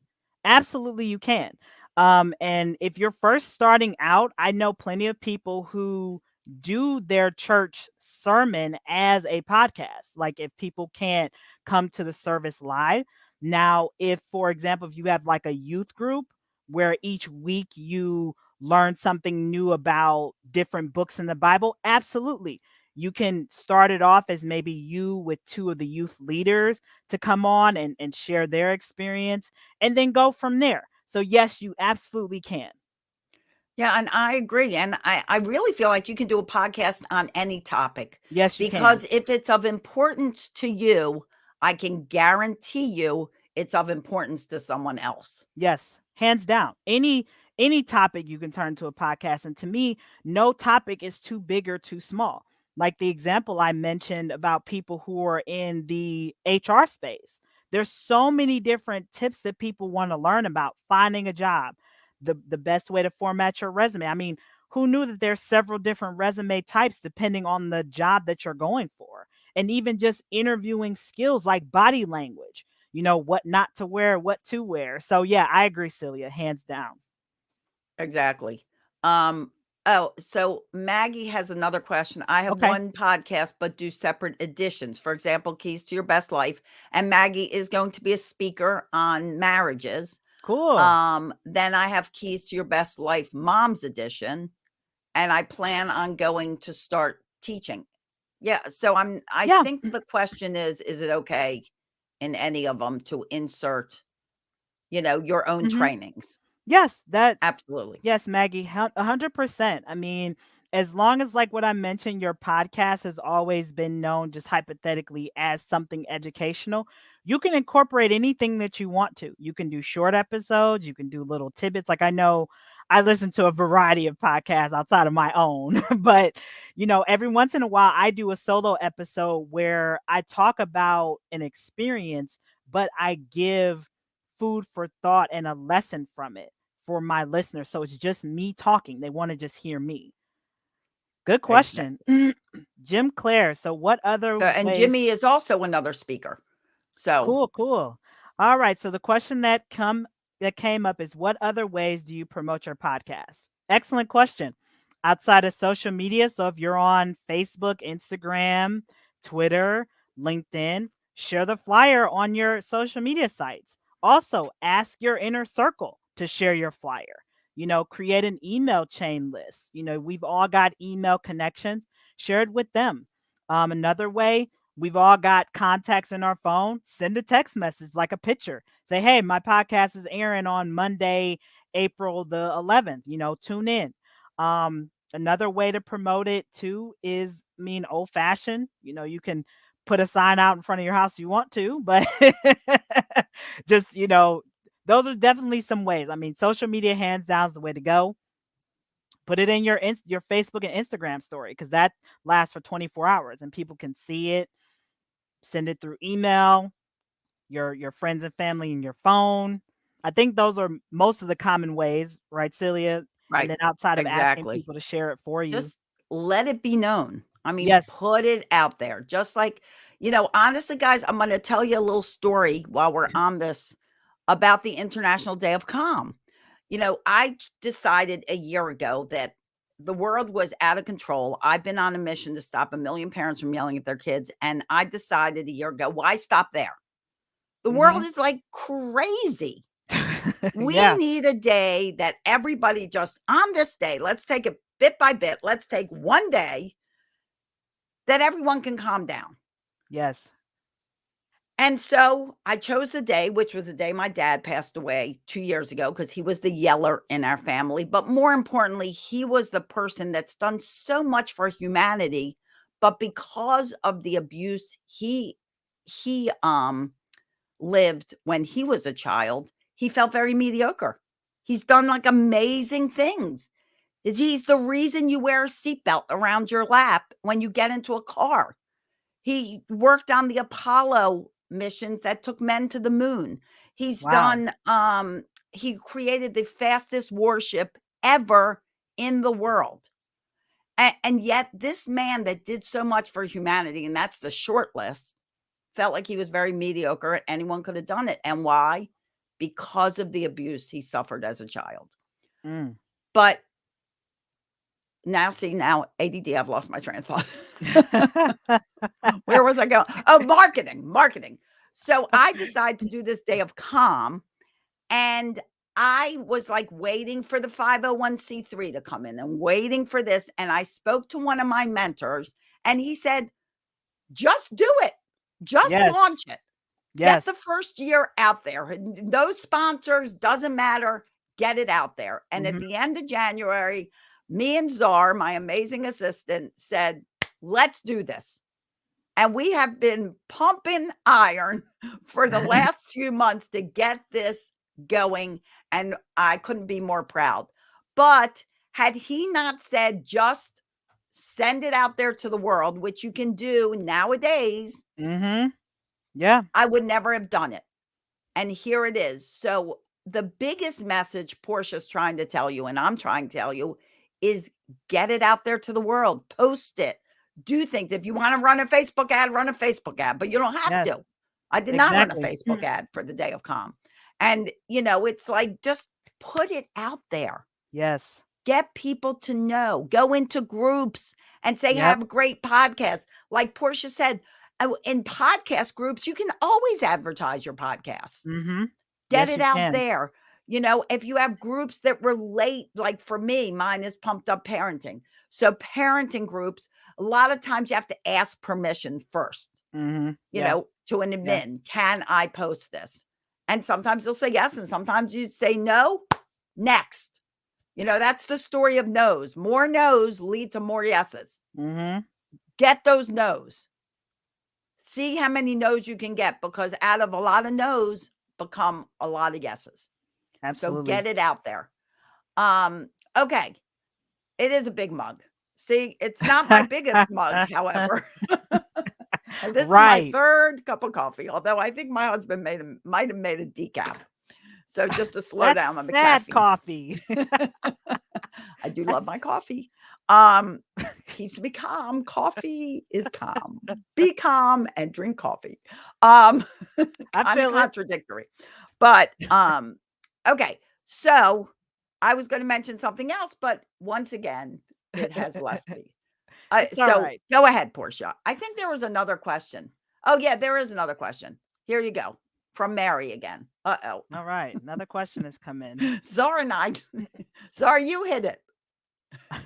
There Another you question. go. We Please, need to be in can tune. you do podcasts on church activities, or is just on sharing information in regards to health, relationships, and children, etc.? No. You can do, yes, you can, Mary. You can do a podcast around church activities.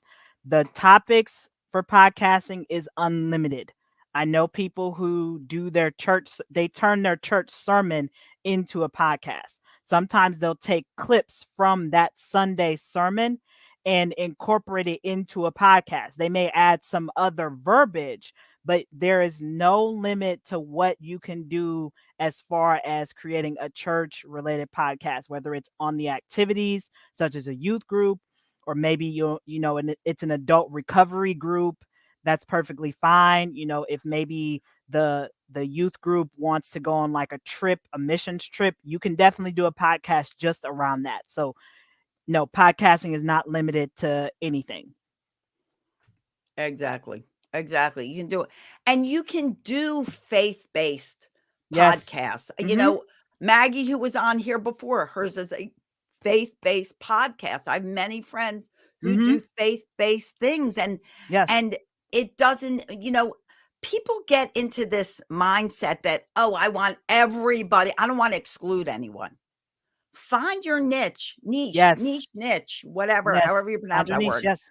Find it, because you're not everybody's cup of tea. Exactly. You're not going to fit every single person, but you also don't want to fit every single person. You want to fit the market that That needs you. mhm. And I want to add to that too, Celia. When it comes to you marketing your podcast or just getting it out there, you feel that, oh, nobody's going to listen to my podcast. Oh, it's not good enough. No, somebody needs your story. And like, let's say if you're an HR guru or an autism advocate, nobody can tell the story the way that you can.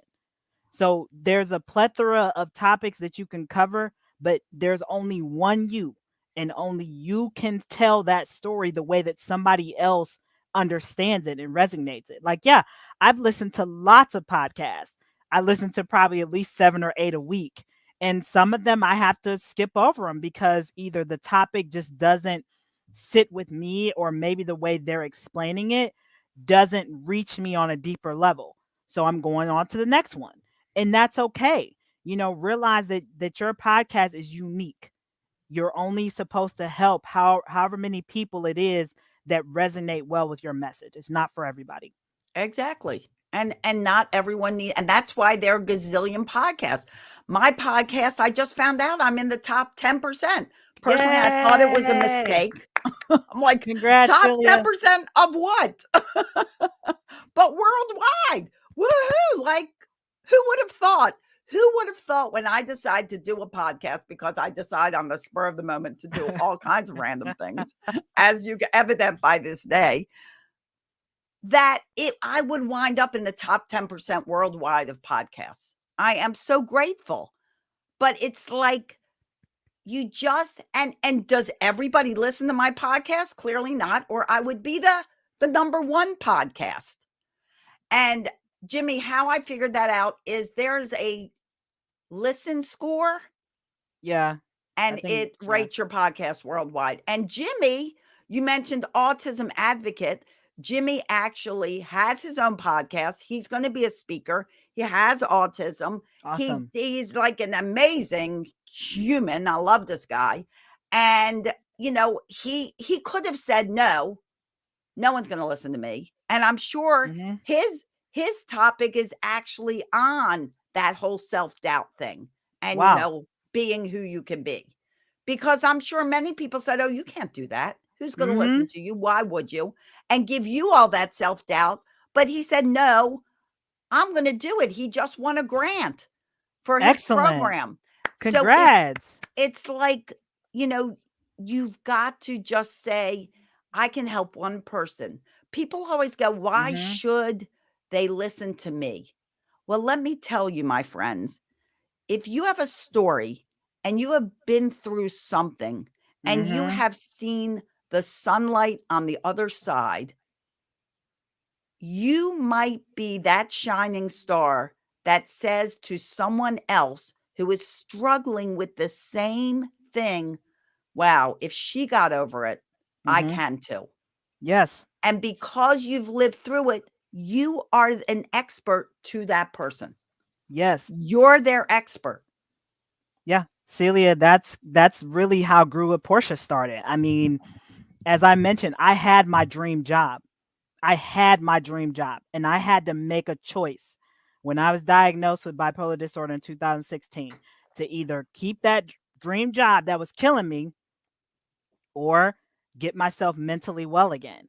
And this is what I love to tell people: karma is not just a bad thing. If something is truly for you, it will make its way back to you. The world is round for more than one reason. And I was lucky enough to get my quote unquote dream back when I launched Groove with Portia in 2019.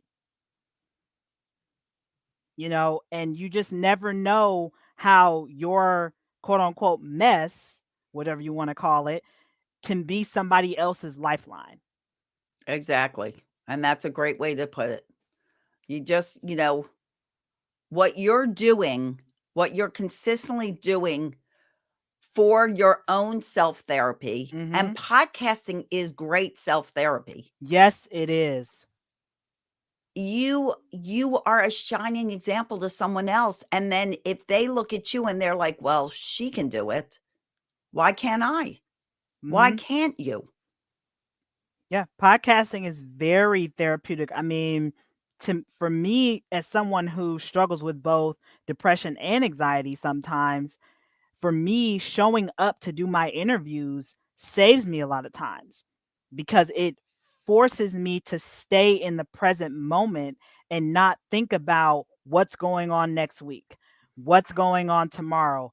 Oh, this is due, that's due. No, I'm focused in the moment, right here, present. I'm doing this, and that's it. That's the most important thing, is for me to have this conversation with this person. Even like today, being here with you, Celia, on the International Day of Calm. I mean, what a blessing and an honor it is. And I'm a living testimony that anything is possible if you put your mind to it. Like, you really can make a difference. No Yes, you can. idea is too small or too little. It truly isn't. And Portia, we're the ones blessed to have you. I mean, Thank you. absolutely. Thank You you. are a gift to this world, Thank you. and I'm so glad you're getting your message out there. Mary has another question for Sure. you since we have some time. Portia, please do you write down all you want to say on the podcast before podcasting, and how do you read and say it without That's a getting good distracted? question, Mary. That's a very good question. So, yes, Mary, I do create a custom script for every single podcast interview that I do.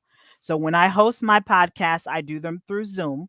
And what I often do, since I'm doing it on my laptop, I'll have one screen open with Microsoft Word, or if I'm using my Mac, Pages. And then I have on the other side the Zoom. So that way, when I'm reading through my script, my intro, I'm reading through it, but also I'm being mindful of, like, that, yes, my guest is still in the room. So I always practice. So I recommend, if you are doing an interview, like hypothetically every Saturday, 15 minutes before your call starts, practice, listen to yourself. That way you can really critique yourself in the moment and say, oh, I can change this word to a simpler word, especially if you start stumbling over words. Because, I mean, as we both know, in the language that we have, there's confusable words, this, then that. But just to give you an example, you can hear yourself and edit your script as needed. And, even when it comes to questions, I don't recommend asking every question verbatim. If you're doing an interview style podcast, I would say start with one, really listen to your guest, because a lot of times your guest will answer 4 or 5 questions in the very first one that you ask. So it's very important to listen while you're podcasting, because you will learn a lot and you can ask fantastic follow-up questions when you do listen. I hope that helps. Absolutely. Absolutely. And, I totally agree with you, Portia. I will say I'm blessed with the gift of gab. Me too. And so very often, although I do have a person's bio and I do have the questions that I'm planning on asking, Mhm. a lot of my questions simply feed off of what that person has said in reply to my first question, and the Absolutely. conversation develops right there. Yes. And so I mean, I have those questions, but unless I'm like in a break and like, okay, what should I ask next? I'll bring one up. But usually that full conversation really develops Mhm. based on that initial answer to that first question. I want to add this too, Celia. Add it. When you interview bigger guests, as in celebrity guests, don't get starstruck. That's why it's important to have that question sheet handy, because I've had that happen a few times. And I'm like, "Oh, I should have asked this. Oh, I should have focused on that." But sometimes you will get starstruck. Like that happened to me before when there was a cute chef who I was interviewing, and I'm like, why must you wear a shirt that obviously shows how attractive you are? I'm just putting it Because out there. now I'm totally distracted. 100% distracted because I'm looking at your adorable face and, of course, what you're wearing as a chef. But that's, just a little digression how literally your attention span can go out the window if you have guests that are celebrities or, obviously are attractive. Yeah. I mean, if your brain is short attention span theater, like my brain, Me, you got me, to stay focused. And squirrel that's why it span. is important to have a list so that if you do get distracted, you have something to come back to. Yes. Yes. I was talking to somebody, I don't know if it was Zara or somebody, about why my desk does not face a window. I live on the water. And if I'm looking out the window and I'm seeing birds flying by, boom, I'm gone. So I can never do something facing, Mhm. you know, the world. I mean, when I do outside broadcasts, I'm usually have the water behind me so I don't get so distracted. See, I But have squirrel attention span, yeah, Celia. Like literally, I'm like squirrel, squirrel, squirrel, squirrel. So I literally have to like be in the zone, like auto zone, when I'm doing my exactly. interviews. Hands down. Exactly. Oh, look, Nick has a fun little an acronym here. Prior proper planning prevents poor performance. Oh yeah, Right. I remember Yes. that from J school. Yeah. Proper planning prevents piss poor performance. I Say that remember real that. fast 10 times. Prior proper planning prevents poor performance. You want to be calm? Say that 10 times. Prior proper poor planning prevents poor performance. Prior proper. Okay. I can't even say it once. But, that's your challenge. We're going to leave you with that. Anyway, if there are no other questions, which I don't believe there are, Portia, and we could have said prior proper planning prevents poor performance with Portia, the producer. So we could have actually added that in, more P's. And Right. Celia, pumped up parenting. So we could could have been an entire paragraph of P words. All right. So Portia, Right. thank you so much Jimmy says that's why he faces the wall for my podcast. Exactly. Exactly. Because walls don't move. Yeah. Hopefully. Unless, Yes. well, hopefully they don't move. Well, we'll leave it at that. That's for a whole nother dilemma. We don't Yes, want to have we'll like leave it at that. yesterday. That's a whole nother discussion. So you know the schedule, and that is that in about 8 minutes, Wendy Olagi from Nigeria will be back joining me. We're going to talk more about intention, more about staying calm as a human, as a parent, and why we need to be a type of role model that encourages that to the people around us Yes. as well. Once Yes. again, if it doesn't start with you, then who? So, Amen. reach out to Portia. You'll see scrolling under our screen Portia's link to her website. You may have to go. It's not there yet. If you're interested in supporting the Day of Calm, would love it. Go to dayofcalm.org. You can support any amount you want, even $1 works. We were welcoming all kinds of support. Please, let's make this the biggest thing it can be in years to come and get everyone in the world, really being determined to take responsibility, be calm. Yes. Portia, before you leave, would you please tell everybody how they can reach out to you? Sure. Celia, if you want, I can share my screen with Mm, with you can share all your screen. Bring it my on up, stuff. girlfriend. All right. So if you want to connect with me, I am of course on social media somewhere around like a donut, 365. But if you want to connect with me, here's how you can find me. Instagram, Portia_hugs, Facebook, Portia Booker, LinkedIn, Portia Booker, email, PortiaBooker91 at gmail.com.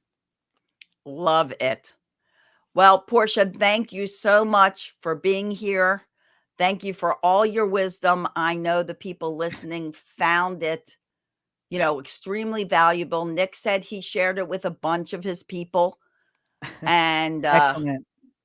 we look forward to listening more to you on your podcast, your radio shows, on my podcast, Pumped Up Parenting, Yay. and we'll announce that when that happens. And as always, I hope you go through your day. I hope you have peace, love, and laughter.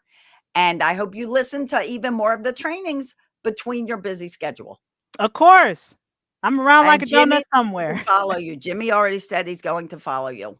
I'm around like So a donut thank somewhere. You're around like a donut. I love it. I love it. It'd be nice to have a donut with my coffee, but I have to get to work. Okay, so Maggie will be back later today. Portia, thank you, thank you, thank you, and we'll see you next time. All right. Thanks, Bye-bye. everybody. Bye-bye. Okay, guys, so we're back. I hope you enjoyed Portia's podcast training. It was so valuable. And podcasting is really important. It's a great therapy. It's great. It's like journaling. It's things where you can really talk about what's going on with you without feeling ashamed, without feeling like somebody's going to judge or criticize you. So, take that first step. Be daring. Say, you know what? I can do it.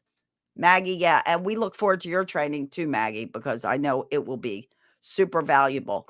Okay, so in a few minutes, Wendy should come back on with me and we'll talk more. In the meantime, I just want to remind you that, hold on a minute. Hold on. Let me fix the banner.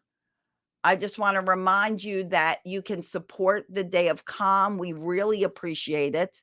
If you go to dayofcalm.org, all the levels, because I will tell you our website is probably 95% good. There are some glitches, there are some misses. As I told you, Czar and I have been crazy working to get this thing off the ground since basically February. So there are still some things that are not working, but sponsorship, if you click on the button to sponsor, you can choose any level of sponsorship you want, from 1 to a gazillion. So please support us so that we can keep this program going strong for years and years to come. It will only get bigger. It will only get greater. And we will only reach out and have more and more speakers to help calm your world. Hopefully one day we'll have a whole week of live speakers wrapped around the International Day of Calm on April 5th. So if you're loving it, please support us and share it with your friends. If you are on with us live, everybody shares to just one person and says, join this. It's amazing. You will really be spreading calm around the world. You will be doing your part to help one more person feel calm. Let me tell you what's coming up today after Wendy and I talk. We're going to have digital minimalism for the cluttered mind, for people with ADHD.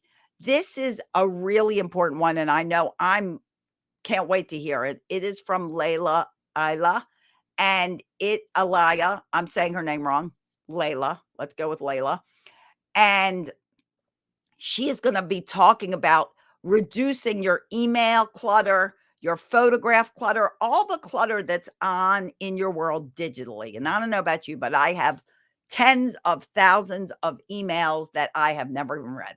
And it's honestly too overwhelming for me to reduce. So this is so needed. We're going to be talking about that at the 11 o'clock hour, I believe. Is that right, Zara? And here's Zara. I'll bring you back. Is it at 11 o'clock? Digital minimalism? Yes, and then we're 30% calmer. One Mindset Redirect goes a long way with Mary Burris. After that, Awakening Your Intuition, How to Leverage the Power of Your Inner Wisdom with Victoria Shaw. Mm-hmm.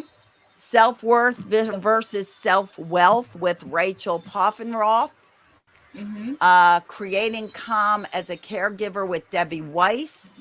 mm-hmm. Stopping your limiting beliefs. Is that today too? Yes, that's today For at people that 5 p.m. just think they're not good enough with our friend Jimmy Clare.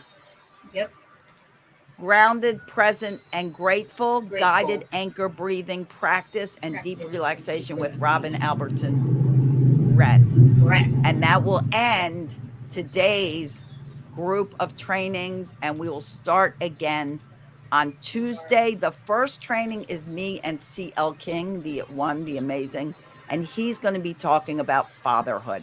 And when you break down father, FATHER, he will tell you what all those letters mean. So Mm-hmm. don't miss tomorrow either. All right. So it's 10 o'clock. Hopefully, Wendy will be hopping on soon or shortly. Remember, she's in Nigeria, so we have a little bit of a time thing. Um, Zar, is there anything you want to tell our watchers? Yeah, well, aside from the live workshops today, we will also have live streaming on YouTube for other COM classes. We actually have a lot of classes available for everyone. So it's not going to be here on Facebook, but you will be able to see that on YouTube. So just hop on to Celia's Pump Up Parenting on YouTube, and you will see that on the live streaming. So, yeah. So those will be going on. And then after the day of comms over, we'll be able to put a lot of those trainings in this Facebook group as well. Mm-hmm. So Yeah. you can watch them. YouTube channel again, Pumped Up Parenting with Celia Kibler. You'll watch this live. You'll see the other classes going on. So please, don't miss any of it, because there may be a class that you're like, holy cow, I really needed someone to help me through this issue. Okay, Zar, well, I think I'm just going to start talking, and when Wendy pops in, then we'll have her join us. Mm-hmm. So I'm going to say goodbye to you, and I'm going to start talking more about the essential calm as a All human. right.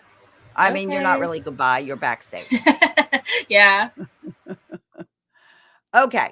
So let me get comments going again. We're all watching. Yes, thank you, Nick.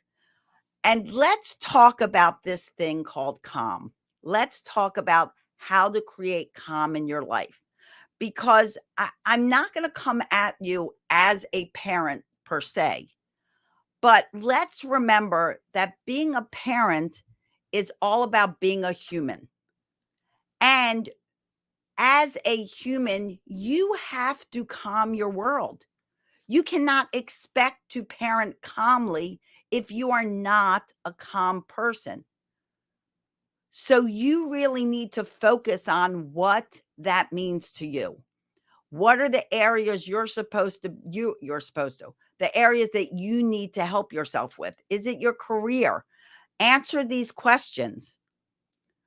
Are you happy in your job? Or do you wake up and go to work each day and you are miserable and you are dreading it? Number one. Number two, how is your health? Do you wake up feeling miserable? Do you have a lot of issues going on? Do you feel like you need to lose weight or exercise more? Do you feel like you need to eat better? How is your health? What can you do to improve your health? All of these things will add to your irritability through the day and will then add to you not being calm, not being at peace, not being happy. Okay, here's another question to you. How do you sleep at night? This is a big one, because if you don't sleep well, you're irritable. I'm irritable if I don't sleep well. If you have children, if your children don't sleep well, they're irritable. Do you feel like you get stuff done during the day, or do you feel like you're running around with like a chicken with their head cut off? Which, by the way, chickens can run around with their head cut off. Just a FYI. But if you feel like you're always in chaos and you're like, oh, there's not enough time in the day, look at what people do. Everybody has the same amount of time, the same 24 hours. And the people will constantly say, how do I manage time?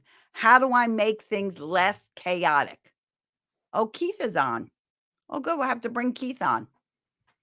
He's in the back office. Keith, I have to see your face and fix your mute, and we'll bring you on. How do I make my life less chaotic? Where do I find the time? I'll tell you where. You create a working schedule and working routines. They're golden for kids. I'll give you a clue. They're golden for grown-ups. Have a schedule, have routines, have things that you live by. Get start times and end times in your schedule. So you're not starting on something and it's going the rest of the day and you don't squeeze in anything. And you're like, well, I got nothing done today. And live your life according to that schedule. Set wake up times, set bed times. Not, oh, I'll go to bed whenever. Valuable for good sleep for you and if you have children, for your children. So how are you sleeping? How are you eating? What's your career doing? How is your normal schedule during the day? Are you overscheduling yourself? Should you be saying no to things? Are you, if you have children and you're a parent, are you overscheduling them so you're racing around, getting nothing accomplished but racing around? These are things that will calm your life. Okay, I'm going to bring Keith on. Keith, are you ready to come on? Here he comes. Ready or not, here he comes. Hi, Keith. Hi. What is that? I don't even know what that is. What? The guy in the middle or your background? Oh, my background. I don't know what It's your new house. I love it. my head. Oh my It's your goodness. vacation home. Your head, when you have those like artificial backgrounds, your head molds into You know me. blends into the background. It looks like a beautiful home. I don't know what I did to get there, but hi, I'm there. But my hair. Wow. Oh, well, we're glad. And let me just introduce Keith to you guys. Oh my goodness. And this guy over here, this little guy in the middle, Yes.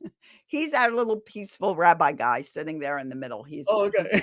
He's my little peaceful guy. And I was deciding whether to keep him or not, but he looks so peaceful. He's just meditating there. And this is not like a little poopy here. This is not like a piece of poop.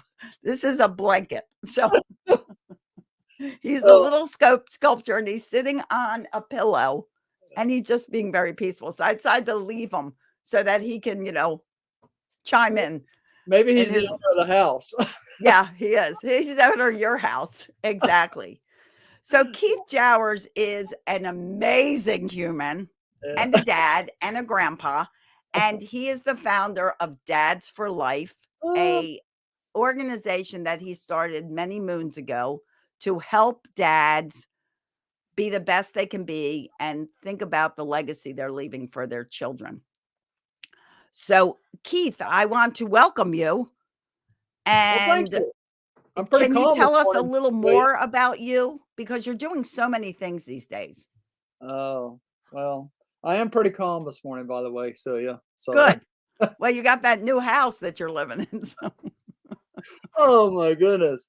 I just have to make sure Glenda sees it when she gets home. I am, yeah, as Celia mentioned, first of all, I want to congratulate Celia and Czar and the team that's put this together because, I mean, it's amazing when you take a day like this and you just think about, you have an idea, right? We come up with an idea and you never know if your ideas are going to work or not. You just try them out. And sure enough, I started working with you on this a while back whenever you started, but it was just an idea. We started talking about it and here we are today. Can you imagine? I mean, the time has just flown by.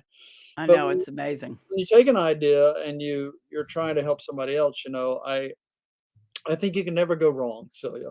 I I've done that most of my life, my career, and working with kids, like all the years I did in law enforcement or either adults. But when I think about the word calm, I know it's a period of condition, basically of freedom from storms, or something that comes up that causes high winds in your life or rough activity, and you're like, oh, I don't know what to do, right? Well, I uh, I have found that the longer we live, um, storms are never going to just cease in our life, but it's how we come together with those storms and how we react to those things. As Celia mentioned, I'm Keith Showers. I started a foundation or an organization 19 years ago almost. Wow, it's hard to believe. Back when I had a lot more hair uh, we and I was working with about 4 dads. I'd gone through a divorce back in the early '80s, but I just decided at that time, Celia, that I would never divorce my child. I mean, that was my responsibility.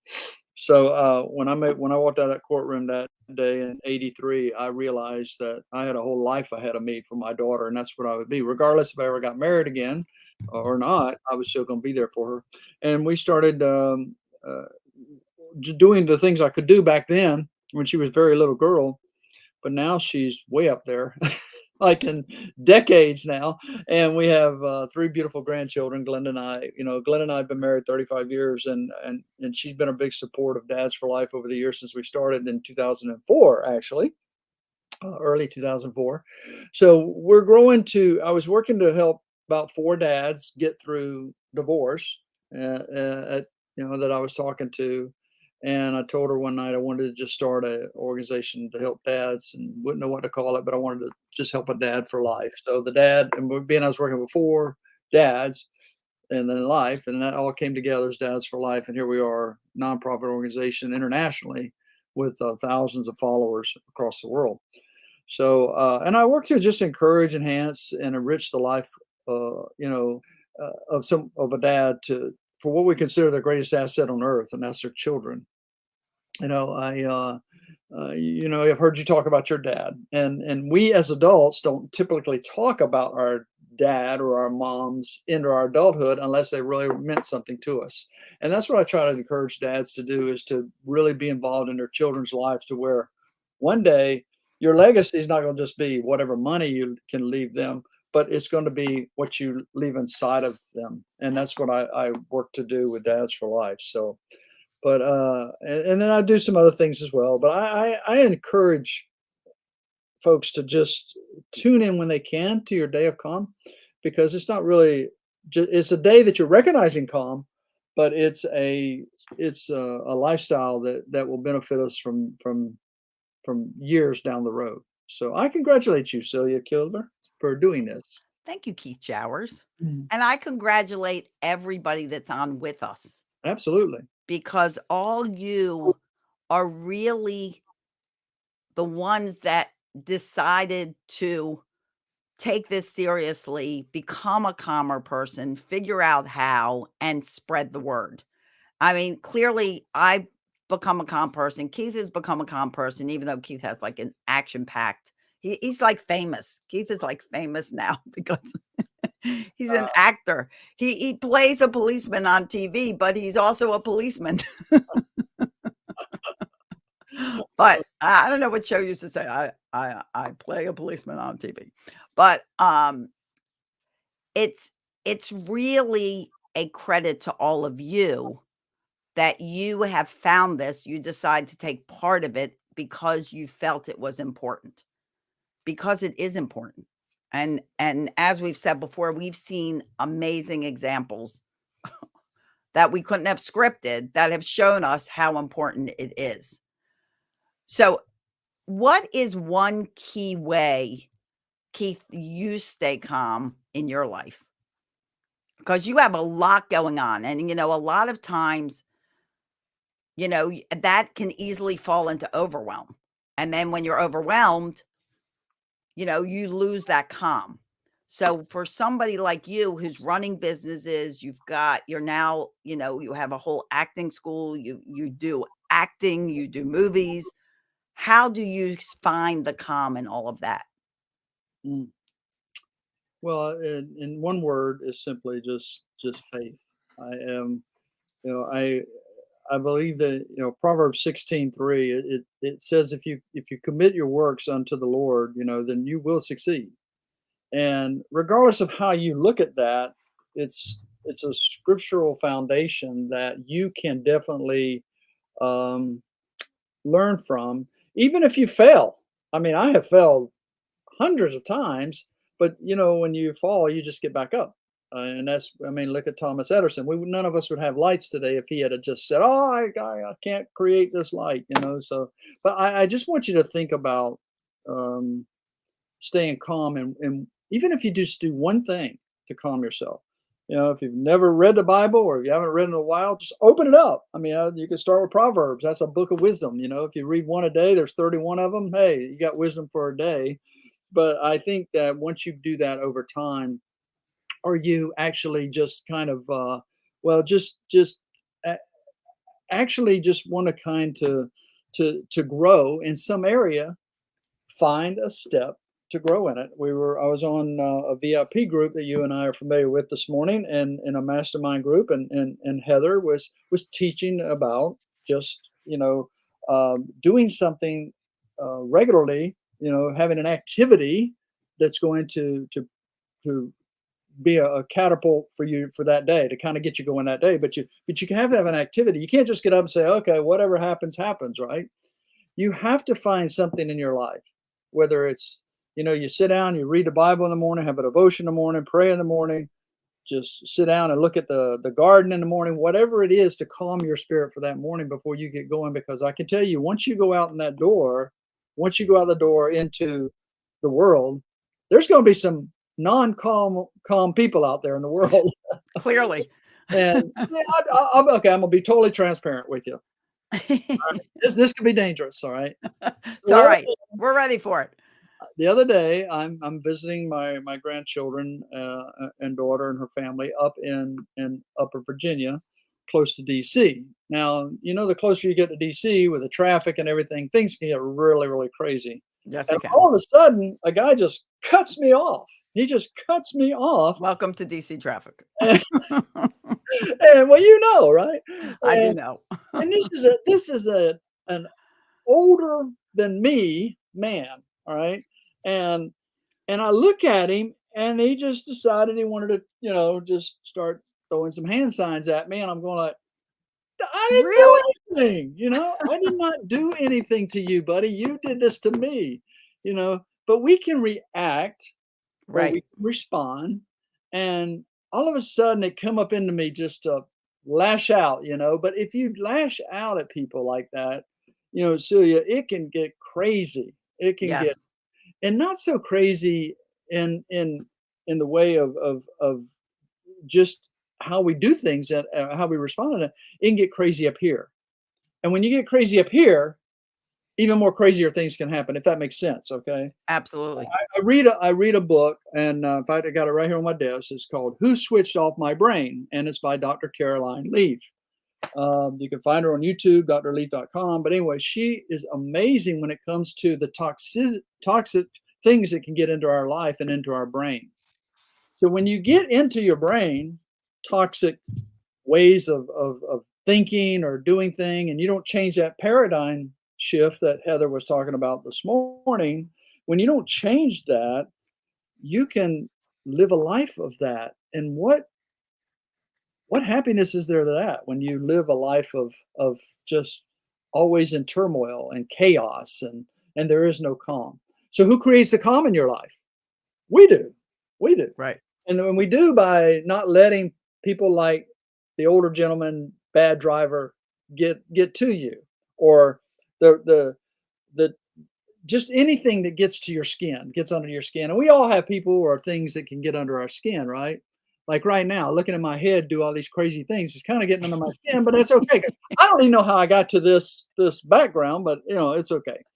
Was meant to Because be. you and I know each other, and we just kind of roll with the punches. Whatever happens, happens, right? But Exactly. you And know, that's key. I mean, the whole key, the whole premise of this day of calm is not like a lot of people will say, and in fact, one of my mentors said to me, um, the same one that told me just launch this, stop waiting for things, just launch it, also said, "Oh, I could never become. I that won't relate to me." And yet, let me tell you about this guy. He loves his life. He's energetic, he's passionate, he loves what he does. He does a lot of fun recreational things. He rides bikes, motorcycles. He does a lot of adventurous stuff. Why is that? Why does he think that's not calm? That's the thing is people think, oh, calm is sitting on a mountaintop, looking out at the water, and you have been clarified by nature. You are calm. And yes, that is calm. But an energetic, passionate life that you're happy with and loving, and you're a wonderful person to the rest of the world because you're respectful and kind and trustworthy and you're a person of integrity, that is also calm. That is being calm in the person that you are. Keith, I am anything but like a quiet person. I am not a quiet person. I am energetic. I am loud. I can be obnoxious. I am sarcastic. I am full of energy, but I am calm and happy in my life. That's right. That's right. You know, you have to, if you let things get under your skin, as we were talking about, or you let people get to you, then they're always going to be unhappy with themselves until they change their paradigm shift of how they look at things. But you can change yourself, and when you change yourself, then you could start to work on you, which actually is going to help somebody else, because you're going to start dealing with somebody else in a different way, which may help them see, right, themselves a little differently. Because I mean, I've had people say, well, how do you how do you look at things like that? Why do you look at things like that? Because the world's going crazy, the world's coming to an end, right? Whatever. Well, that very well true, but not today. You have to control your world today. And I think that you're free to choose, right, Celia? But the choices you make today, well, they're going to determine what you will be and have tomorrow. And if you want the tomorrows in your life to be crazily chaotic, then keep doing what you're doing. But if you want them to have calm, if you want them to be peaceful, if you want them to bless somebody else, then then do that. But you Right. have to start within. I have a kind of a philosophy, and actually my graduate degree is in uh, uh, philosophical matters. But the thing is I believe that if you're always honest with yourself, first of all, if you're always honest, and God, but you're kind to people, you keep your promises, even saying please and thank you, and trying to teach my Right. grandchildren that. Wow, be grateful, be grateful for things. I was listening to something yesterday where Norman Vincent Peale, a great teacher on life and Great. positive thinking, Great teacher. and he would say, he said, if you don't think, and when he was counseling with somebody, he said, if you don't think your life matters, let's go over a few things. And he said, did you get up this morning? Yes. Do you have a nice home? Yes. Do you have a nice wife? I mean, a good wife and family and on for you and helping you? Yes, yes, yes. And all these great things. He said, now look at your list and tell me you have nothing to be grateful for and thankful for. But I think if you're grateful in life and you laugh and you share good times with others and you forgive and forget. I mean, I've had people hurt me and whatever, but they're probably out there still hurting, but I know that I've had to move on with my life. When you're happy and you speak truth to people, you can remain calm, Celia. And you can do that just by being you. And prayer works. Prayer really works. And if somebody hurts you, well, there's a scripture in Matthew 5:40, and it says, if you're ordered to court, and your shirt is taken from you by the judge or whatever, then make sure you take your coat off and give the coat to them too. Because you can't control somebody else. And you and I have conversed about this. You can't Right. control somebody else, the way they do, what they think, what they what. You can only control you. And once we learn to be calm, like the day of calm is just trying to get people to think about, then you can calm maybe the situation around you, but most importantly, calm it within your own life. Exactly. Exactly. And take time to look and find the abundance. Like you say, take a list. And if you're a parent, you can do it with your kids too. List all the stuff that is so going on so great in your life. List it and write it down, because there's something about acknowledging it and seeing it and then say it that will confirm it into your brain. The subconscious brain will prove true anything you tell it. It will work to prove anything you tell it. Nothing, your brain doesn't listen to anyone as much as it listens to you. Mhm. So you have to feed that positivity. You have to feed that abundance. You have to understand how fortunate you really are. Same with parenting. If you're looking at your kids, start noticing all the good they do. And then let them know you notice. Don't just notice, tell them. Let them see how proud you are of them for their good choices. Mm. Do the same for yourself. Self-care. Take, like Keith just said, take your morning devotion or whatever you do in the morning. Maybe it's meditate. Maybe you do an exercise routine. Do something, and don't feel guilty about taking time for you. Mm. We can't pour from an empty cup. And We be have to be fulfilled. absolutely, and be flexible, Celia. One thing I learned years ago, my dad died when I was 11 years old.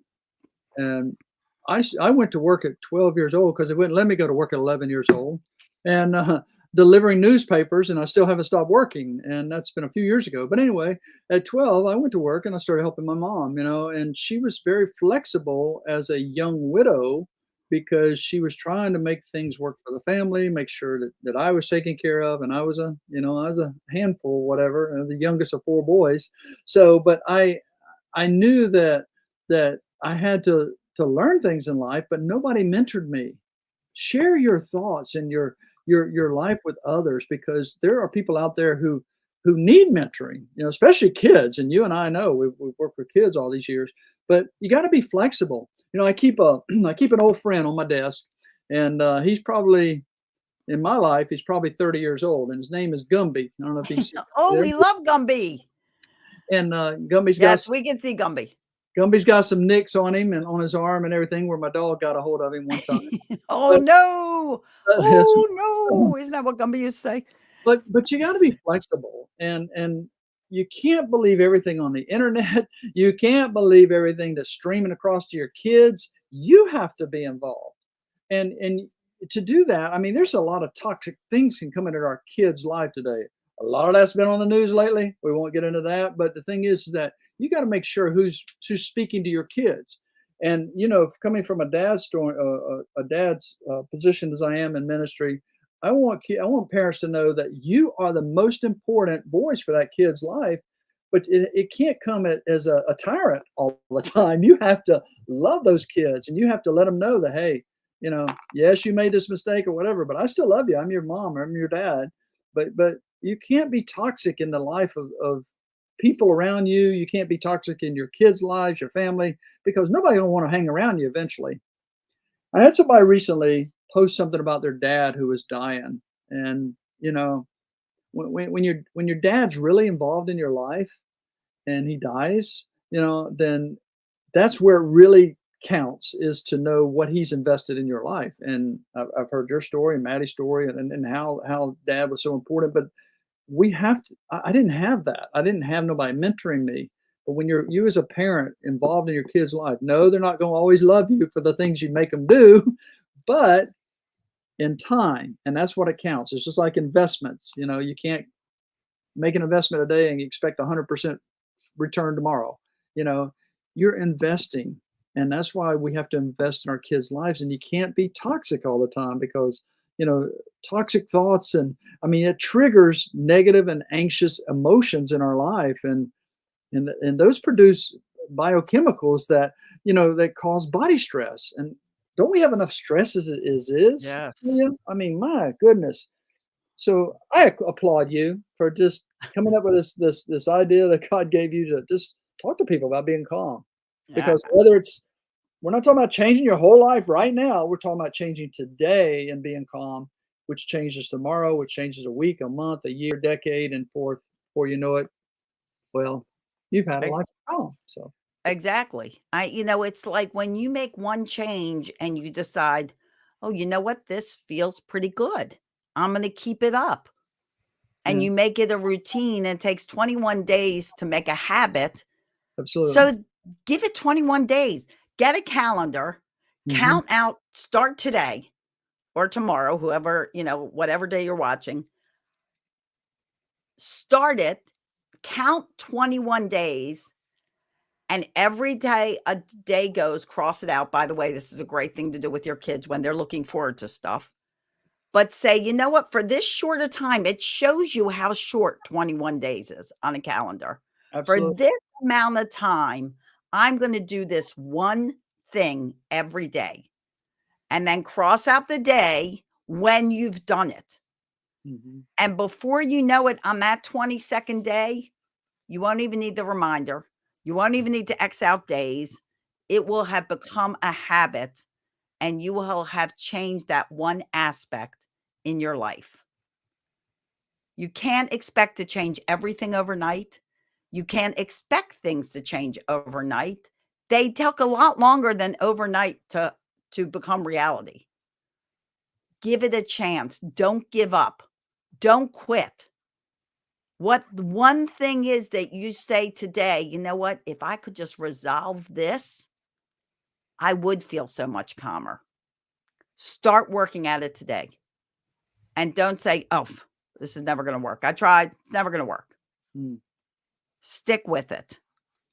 Well, because if you do, we know over time, that it'll be beneficial. And it might have taken me 6 decades or more, I'll just say or more, to learn the truth behind all that. But when you do things all on your own and you never ask for help, like I did in my early teens, you can get in put yourself in a lot of situations you really don't want to be in. And even when you're going through the toughest times, whether it's grief or finances or whatever, God can bring you through it all. I mean, we're doing a session. I'm not sure when that session is on financial, I think you're and tomorrow. but I just encourage people to think about their finances and changing the way they're doing their finances, because I know my wife and I are doing a session on financial calm because it just makes things easier. And E- we all struggle with financial stress. I feel not, maybe not all of us. I mean, Right. that's too general, but a lot of people struggle with financial stress. Well, and a lot of people that make good income or they have a lot of money, available to them, if they don't plan it out for down the road, there's things aren't free, usually. So you got to continue paying for things. So if you don't learn how to manage your money right, then down the road when you really need it, okay, and if you invest in your kids, they might help you out, but you can't really depend on them to financially help you out. So you got to teach your kids finances, because if you don't, then they're not going to be fiscally or they're not going to be responsible enough to manage their own finances, which may not be able to help you down the road if you didn't manage your own finances. So it's just it's a vicious cycle, seems like, but being calm in any aspect is beneficial to not only the person but the soul of the person, I believe. So again, I applaud you and your team for doing this. Thank you. Thank you. And Czar posted the Calm the Credit Chaos for you guys at 6 o'clock tomorrow. So you'll be able to see that on YouTube. But I just want to address what you said about that. And that is, we all have gifts. We're all really good at things and we're all not so good, excuse me, at other things. So recognize what you're great at. And if you're not great at something, get help, reach out, ask for help. Even if money is not your thing, it's not mine, find someone who can help you. Get a financial person, money management guy type thing, like you guys are, that can help you handle the money. And if you don't trust yourself, then turn it over to somebody. Do something to resolve that issue that is reoccurring day after day, month after month, year after year. Because if you don't do anything, you'll be looking down the road 5 years from now and you'll be like, oh my gosh, I make all this money. Where does it go? Mhm. Every day, no matter what, I'm living day to day, wondering when the next dollar is coming in. You've got to take action. You've got to find out how you resolve the things in your life that are not resolved, that need work. You've got to partake of things like this that teach you. Find people that mesh with you. Mesh, is that what I'm thinking of? I don't know. That you blend with and work with them. But reach out for help. Absolutely. All right. Well, so we stuck you on, Keith. We kind of just Threw me made into you. the fishbowl, didn't you? We threw him into the fish bowl, and we're very grateful we did. If you are not great at something, reach out. I don't know who that Facebook user is. Guys, there should be a caption above the feed that sends you to a link where you can give StreamYard your name, and then we'll see your name. So I think I added it to my page. It is on the International Day of Calm page as well. Anyway, if you're interested in finding out more about Keith, and he has a wonderful book, a children's book out about policemen. Oh, it's Meet Officer Keith. I just remembered what it was. And if I had it here, I would show it to you. Great book. And Keith, can you also tell everybody how else they can reach you? I have Dads for Life scrolling across the bottom of the page, but is there other ways that they can find out about you and connect with you? Well, that's our ministry website, Dads for Life, and you can go there and see all of our social media sites that we have. Like I said, we're going into our 19th year, and it's Wow. amazing. Time just keeps on flying by. I did write Meet Officer Keith, and then also wrote Meet Officer Keith and his canine friends because I wanted Oh, I to don't have that one. I have uh, to get that one. I wanted to talk to kids about police dogs and rescue dogs and military rescue dogs and that canines are so smart. Sometimes they're smarter than we are. Yeah. My little Chance, he's in there right now laying out. I mean, he don't, but I mean, he's just got so much intelligence that it just floors me sometimes. But there again, being God's creature, he put him in his own little world there. But he was a throwaway, and somebody just threw him out of a car when COVID started, and we said no, that dog needs a chance, and that's how he got his name, Chance. But I say Love that it. because I wanted to teach kids about canines and being nice to canines because a lot of kids chaos in their lives, they'll hurt a canine, they'll hurt an animal, Right. and you have to talk to them about that, and God gave us dominion over the animals, but yeah, we got to make sure that we love them as he loves us. So I think when you take care of your animals, they'll take care of you somewhat, speaking. But I think that when I wrote that, I wanted to say, okay, well, kids need to learn how to take care of their animals. So I had a friend, April from she wrote she's Doug's dog training and everything. She wrote a section in the back, and her information's in there because she has a website on how to train your dog and how to help train your dog. So, but that was part of a series. That's the only 2 books I wrote in it so far. I also wrote Daily Connections, which is a parenting journal, basically a 30-day parenting journal. They can write, okay, how can I connect with my child today? Don't think about tomorrow. We got to worry Right. about today. Just like you, when you talk about, we're going to be calm today, and then we'll learn to be calm the rest of our life. And then I wrote my first book back in '04, actually. Wow, a long time ago. is part-time dad, full-time heart. Because that's the first thing I said when I walked out of that courtroom back in the early '80s is that the judge might have made me a part-time dad, but I'm a full-time dad at heart, and that's how There that. you go. So, but yeah, and then I've got one I'm writing. I need to finish, and it's called Honoring Dad, where we take folks' story about dads and actually put them in a book to where people can see, wow, that was a cool dad, because of his legacy he left behind. It wasn't just money, or it wasn't only money. It was because of what he invested, like we were talking about earlier. So, Exactly. And so we need to get you our chapter. we always got to be doing something, Celia. I know we're busy. We're very busy.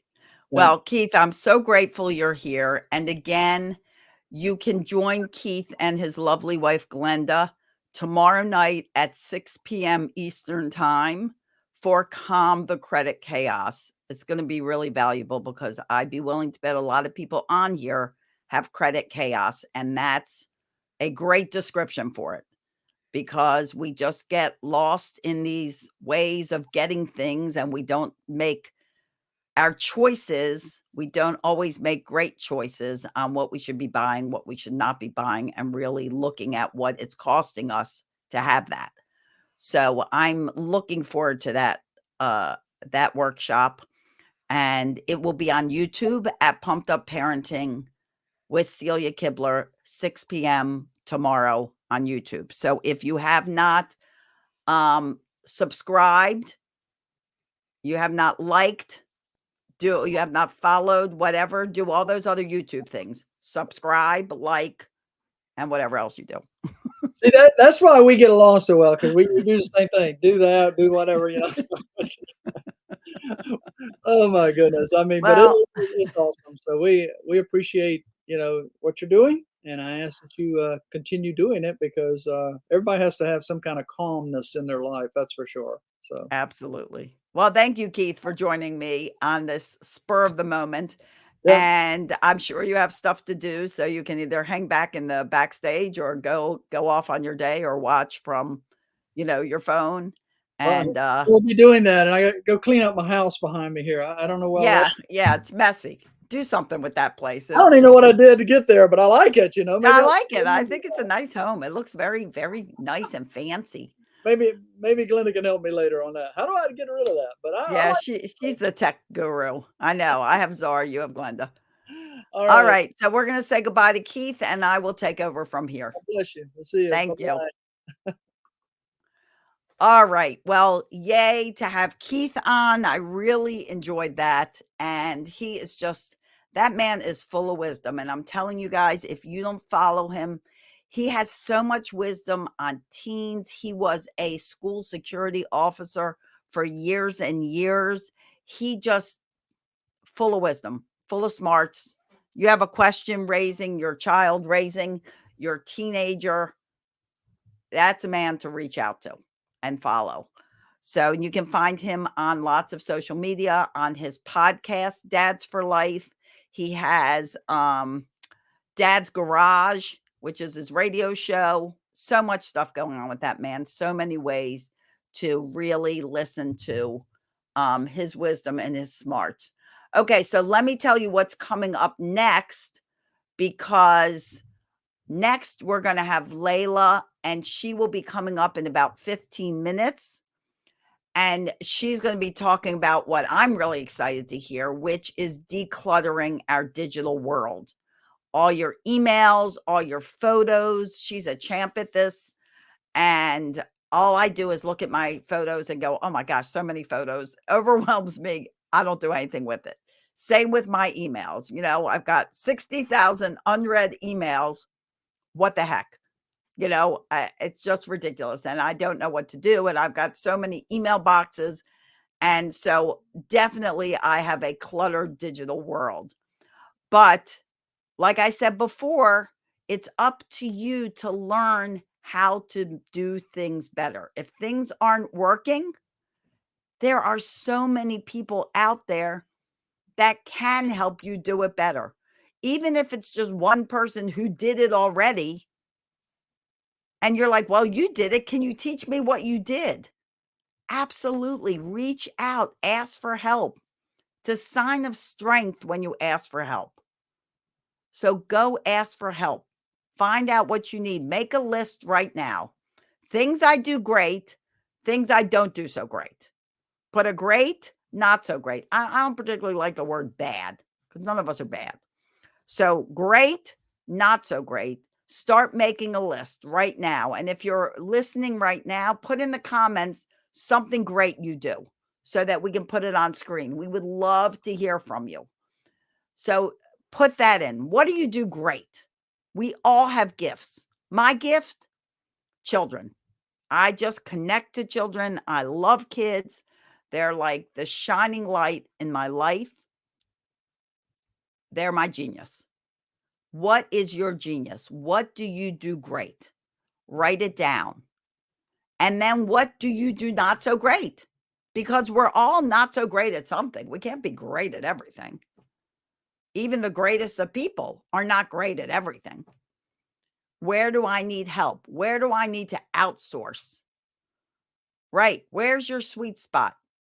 Maggie's sweet spot is just helping people with marriages and relationships. And she's going to be doing, she will be doing her own presentation on marriage. And maybe Czar can help us with when that is. And we can put that up so we can tell you all when you can tune into Maggie the Amazing. But what is your sweet spot? What is your gift? Because when you start realizing that you do have gifts, that you do have really wonderful things, and you start focusing on that and not focusing on the negative. There we go. There we go. Calm in the Marriages, Tuesday at 1 p.m. Central Time. So that's 2 p.m. Eastern Time and 11 p.m. Pacific Time. So there you go. That's her show. And I hopped on waiting my guest. Okay. Not sure what that means. But anyway, okay, so back to finding your genius. These are things you need to focus on. Nick, is your genius motivating strangers? Is that what you're saying? I like your little dancing bears over here. I'm assuming that's your gift, motivating strangers. Or are you saying that's somebody else's gift? I don't know. But I like that. Motivating stranger might be your gift. Focus on the positive. Make your world a yes world. Make your world a positive world. Don't focus on the negatives. There's so much negative out there. If you watch the news, holy cow, how negative can it get? It doesn't even show good things. Or maybe at the very end of the news, you'll get a little 1-minute blurb about something great somebody did. And they'll, got it. Waiting on her guest going into broadcast because Maggie does a lot of broadcasting. Understood. Thank you. But there's so often stuff that just is like launched out there and you can't help but hear about it. You can't help but listen to it. You can't help but see it. And you could either take your life and dwell on all of that and be sad and miserable and hopeless, or you can focus on the positive and create that hope for you. Hope is a wonderful thing. Who said that? Shawshank Redemption. Somebody said that. Might have been Red. Said hope is a wonderful thing. It's a necessary thing. There are so many ways to see hope. And a lot of the ways to see hope is just noticing all the great things going on because there's a lot more great than not so great. And when you see something, when you see a sparkle from something, when you see a smile on a child's face, when you see a person walking along the street and they wave and say hello to you, when you're in the checkout line and your cashier is just going about her day, and then you happen to say, hey, thanks, Maggie. I really appreciate it. And her name's Maggie and she lights up. I always call people that help me by their name if they're wearing a name tag. They light up. You know why? Because somebody recognized them as a human being. Somebody saw that someone else cared. You're so welcome, Keith. So welcome. Thank you for being here. Somebody recognized that, you know what? I wasn't invisible. I am a person standing here doing my job. Acknowledge it. Be the person that smiles. Be the person that cracks a joke so people can laugh. Be the person that is the energy that turns someone else's day around. Be the person that smiles at a stranger. Don't make your children afraid of every stranger in the world. You know why? Because the majority of people in your child's world are strangers. And if we do that stranger danger, I'm not going to get into that now, then they're going to be afraid of everyone they meet instead of encouraging kindness to one another. Instead of thinking, oh, look, here's someone helping me and saying, thank you for helping me. Use their name if you know it. Thank you for helping me, Keith. Thank you for being on so instantly without any prep, with so much wisdom.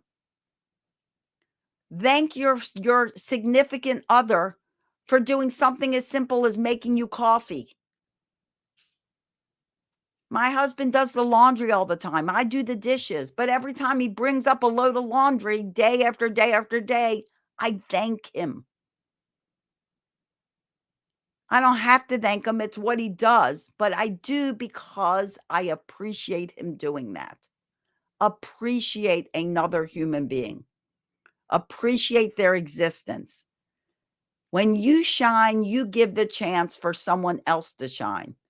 Yes, it's those little things. Hold on one second,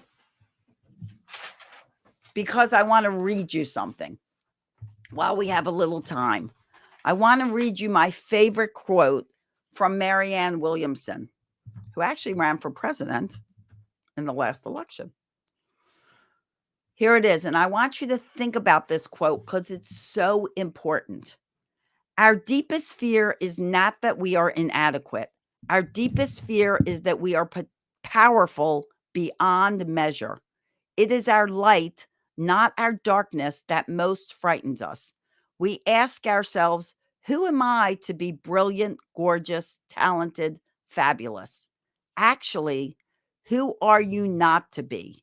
You are a child of God. Your playing small does not serve the world. There is nothing enlightened about shrinking so that other people won't feel insecure around you. I'll read that again. There is nothing enlightened about shrinking so that other people won't feel insecure around you. We are all meant to shine as children do. We were born to make manifest the glory of God that is within us. It's not just in some of us, it's in all of us.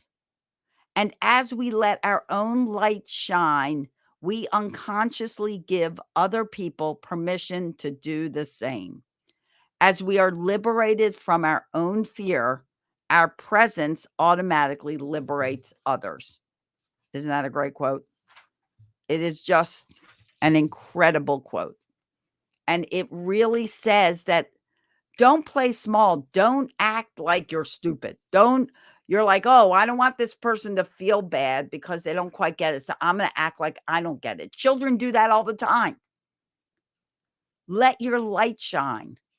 Because when you do, you give permission to other people to shine that light. Give them a chance to be someone who also then offers someone else a chance. That's the whole thing with being calm. When you can be a calm person, you then give someone else permission to be calm. When you talk about some of the challenges you've gone through, you give someone else permission to talk about some of the challenges that they've gone through. Keep it going. Put a smile on your face. It's contagious. Talk with a smile. If you're a parent, some of the best gifts you can give your child is to teach your child to talk with a smile. You can always hear a smile. If you turn off the video of this presentation and I talk like this without a smile, or I talk like this with a smile, you can hear the change in my voice. I'm sure you all have listened to some customer service person that was not smiling and felt like their day was miserable. And how did you feel after you talked to that person? You felt like, well, that person did not sound happy. Why is she in customer or he in customer service? But when you hear someone, you talk to someone on the phone and they're happy, it gives you permission to be happy. It makes you feel good. Spread that joy, spread that calm, share your light. Give other people permission to also share their light. Let me see what we got. I see Layla in the back. Hi, Layla. She's backstage waiting to come on. So, also, guys, I want to remind you that we would be honored if you would support us, if you would become a sponsor of the Day of Calm so that we can make this bigger and better every single year. If you go to dayofcalm.org and you go to become a sponsor, you can plug in any amount you want. Any of the buttons will actually lead you to one button that is variable, that you can give $1 or more. Everything helps us to keep this movement going, keep this world calm. If we don't keep this world calm, who will? There's a lot of negative out there fighting against us. There's a lot of people who are just fighting to make this world miserable, stressed out, and crazy. We have to be the people that say enough with this craziness. We need to learn how to be calm, stay calm, love ourselves, and love our fellow humans. We need to stop judging, stop criticizing, stop blaming, stop shaming. Stop making excuses. We need to take responsibility. We need to say, this starts with me. Because if it doesn't start with you, then who? Are you going to say, okay, well, I'll just be a miserable person and let somebody else be happy? Misery breeds misery. Chaos breeds chaos. Calm, guess what? Makes more calm. Calm people breed more calm. Happiness breeds happiness. We had a wonderful person from the World Happiness Project. Yay! Let's be more happy. We're going to get together and do stuff together. Because who doesn't want to be happy? A lot of people say, I'll never be happy. I'll never be calm. Well, if you tell your brain that you're never going to be calm and you're never going to be happy, guess what your brain works to prove true? It works to prove that you're not calm or happy. Give your brain the positive stuff that it can work on. That subconscious mind of yours is working all the time. Give it something to work on. Okay, guys. So that's my spiel for today. You'll hear more from me. Clearly, I'm not going anywhere till 8:00 tonight. But I have the lovely and beautiful Layla in the back green room. And I'm bringing her on. Hi, Layla. Hello, can you hear me? I can hear you loud and strong. I'm Oh, excited yes. that you're here. Oh! Layla and I go way back, and I'm just so thrilled that she's doing her presentation because I need it. And Oh. be authentic with yourself. Know where you need help. Write down, just like I said, make that list. What do I do great? What do I do not so great? And reach out for help because there's people all around you that can help you. So let me tell you a little bit about my beautiful Layla, except I have to find my beautiful Layla's description. Okay, here we go. Okay. Layla's course is hold please. Hold please. Let me put her little banner up so that you know who she is and where you can find her. So Layla's course is called Digital Minimalism for the ADHD Brain. And for those of you that suffer from constant action going on in your brain, like me and many others, it's very important. Layla, say your middle name. Aliyah? Layla Alia. Aliyah. So I said that right. Did I say that right? Yeah. Yeah. Okay. Layla Alia. Aliyah. Aliyah. Okay. Yeah, Layla that's right. Aliyah is a former NASA engineer and a nutrition therapy practitioner. She is goal driven and mission oriented, wasting no time to achieve your goals. Soft curls and a gentle personality, Layla is here to support, encourage, and push you towards a lifestyle change. And she's also the math astronaut. The math astronaut? Yes. Because she's also an incredible math tutor. So if your child needs help and that's not their strong suit, guess who can help? She's right there. So Layla, welcome to the International Day of Calm. I am thrilled to have you here. Oh, I am so thrilled too. Thank you so much for inviting me. It's an honor. I'm so excited. Honestly, this has just been. I haven't had a break because I'm just so excited. I will take the weekend off next week finally to do that because I'm just like so stoked. We are too. We're excited that you're here and honored to have you. And I know you're going to share all your wisdom about decluttering our digital world like we need to, our emails, our photos, wherever you go into. I know I personally need it, and I'm sure there are many people out there that need it as well, because so many people are constantly like, oh, I'm running out of memory. I'm running out of memory. I'm running out of memory. And that's all because there's just too much clutter. So if you are ready, my dear, I'm ready to give you the full stage and you can start your presentation. Are you ready? Yes. So I just share. I'm going to press share. So you can share. Yeah, you'll push share. You'll share your screen. Okay. And I will set it up, but I'm leaving. Bye, honey. See you all soon at the end of this. Oh, and if you have questions for Layla, please remember giant Q : give us your question. They'll be easiest to find in all of the comments. Okay. And let's see. Let me leave so that Layla can get started. All right. Can you guys see me as I present this, or how does? Yeah, I'm sharing right now. Okay, got it. Can you see? All right. Okay, so I'm going to share screen, and okay. Layla, you're not sharing.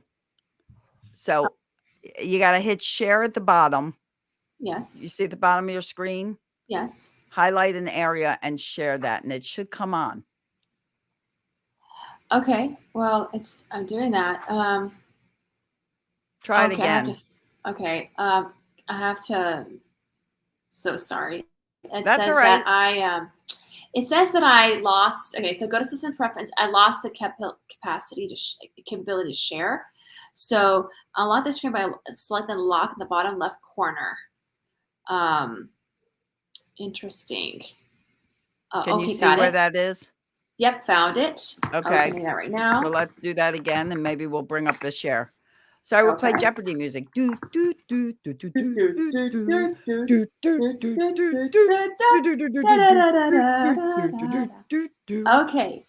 And oh, now we lost Layla altogether. She'll be back. I'm always here. I'm always here to entertain you and give you fun things. You know what? That's what we were talking about earlier. Wi-Fi, technology, it seems to not work when you need it to.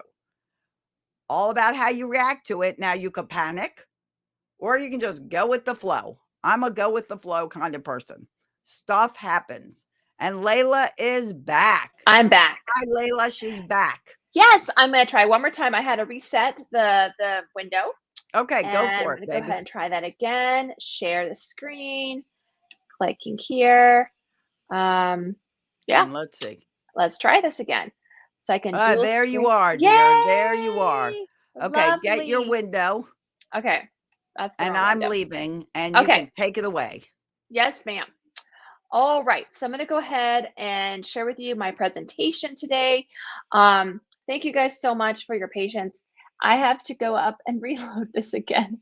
But as you guys say, let's stay calm, keep carrying on.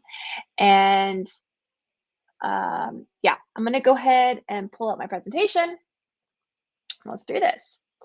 So one thing that I'm going to talk about with you guys today is about digital minimalism. Okay, so this is basically something I'm very passionate about. Before I move forward, wanted to get a thumbs up if everything looks good. We don't see your presentation yet. We saw it, Okay, and then now you're just showing your window. can you see this now? There you go. Now I can see Okay, it. all right. I don't see myself. So I am. Yeah, you can hide that. That's StreamYard sharing your stream. You can take that Okay, away. Uh-oh. okay. I'm putting this up again. Is this good? Yes. Can see Awesome. it Okay, great. let's do this. Okay, I just can't see myself, but that's okay. I don't need to see myself. So, anyways, guys, thank you so much for coming on this segment of Day of Calm. Now, one thing that you guys, I can't see this right now because I have to, but I'm sure you guys may say, raise your hand if you know exactly where all your photos are. Raise your hand if you know where all your files are. Tax forms, emails. Do you have like it all under control? My answer is no, flat out. No, no, no, no, no. And I will say this, and that is, I'm gonna just put there. I will say this, that's what happened to me. My name is Layla Aliyah, and I'm a nutrition therapy practitioner and a math coach. I call myself the math astronaut, and I'm a former NASA engineer. And I basically wanted to share with you guys how I was able to mitigate my ADHD through digital minimalism. Okay. And okay. So, by the way, if there's anything that comes up, just Celia, let me know. I'm going to continue forward. I'm not going to look at any messages unless I get you to come in. Okay. So, I'm going to assume that everything is good right now. I'm just apologize. There. Also, I have my cell phone with me in case you need to message me. All right. So, I just wanted to introduce myself. That I wanted to share with you how I came up with a way to control my digital clutter without needing medication and without needing to feel like I have to get a bigger computer. I was spending so much money on storage. So I'll explain my journey in a bit. But basically, I want to share with you how I went from NASA engineer to coming up with this method of digital organization, because it is a system, it is a method, and I think that it's something that I couldn't find it and I came up with it. So I want to share with you how it works. But overall, my background is I have two businesses. One is math coaching and one is nutrition coaching. And both sides of that spectrum, you need to be organized digitally. Kids today, I notice when it comes to digital clutter, they're not able to stay focused, social media being one of them. When it comes to my nutrition clients, it's the emotional eating that comes from this. When their files are not organized and they get stressed out, that leads to emotional eating. So all of this can impact you in so many ways. And I want to share with you how I was able to mitigate it. So a little bit more about me. I got into minimalism when I got right after I got married. I found my love for it, honestly, because I didn't realize how much stuff I had. We were together for 6 years. I lived in 3 different states for the last 4 years of that relationship. And then when we got married, we finally moved in together. And that's when I realized, oh my goodness, I have too much stuff. I have too much stuff. And so I decided to one day start getting rid of stuff because A, I had college loans to pay off. B, I wasn't really used to living with someone before. So I wanted to basically learn how to share space. And so I just dumped everything out and I started going through my stuff and started selling them. And I made about $3,000, honestly, just selling everything that I had, donating tax forms, etc. And it was such a freeing feeling. So I got through my my physical clutter, but really my digital clutter was not under control, and I couldn't find like a method for it. Like, yeah, I did Marie Kondo, I did the Dave Ramsey method to kind of get rid of stuff and sell stuff and get out of debt. But my emails, like, that's free. You know, a lot of this stuff is free, so why do I need to worry about it? But I was paying around $500 a year on digital storage, iCloud, Mega, um, um, Dropbox, Google Drive, Amazon Photos, and then also I had to get a bigger computer. I had to pay more money, an extra $500 to get the extra 256 gigabyte size computer to hold my stuff.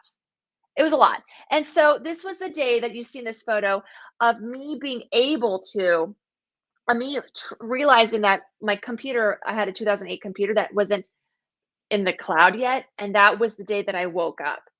All my stuff got shifted to the cloud, and it said moving 14 of 40,000 emails and files and everything. And it was just overload. My computer couldn't think. So I realized I had 40,000 unread emails, 85,000 photos, and that's when I decided to really deleting and organizing my digital clutter. And I started off with different things, and that's when I realized, like, man, there's a method to this. I really need to share this. And when the opportunity came for me to share this at the Day of Calm, I was like, please sign me up. So thank you, Celia, for the opportunity. This has been a 6-year journey. So I'm just letting you guys know, please know that this takes time. Okay. There's so many apps out there that help you with decluttering, but that didn't exist at the time. And I was hesitant to give my email away to get more emails. Okay. So here's a method. I call it the Layla method. Okay. So the method is, these are the 5 steps: categorize, storage, goal, timeline, and the questions. That's the Layla method right there in a nutshell. So how do we do this? First step, we categorize things. Now, what are categorized? There are emails, photos, phone.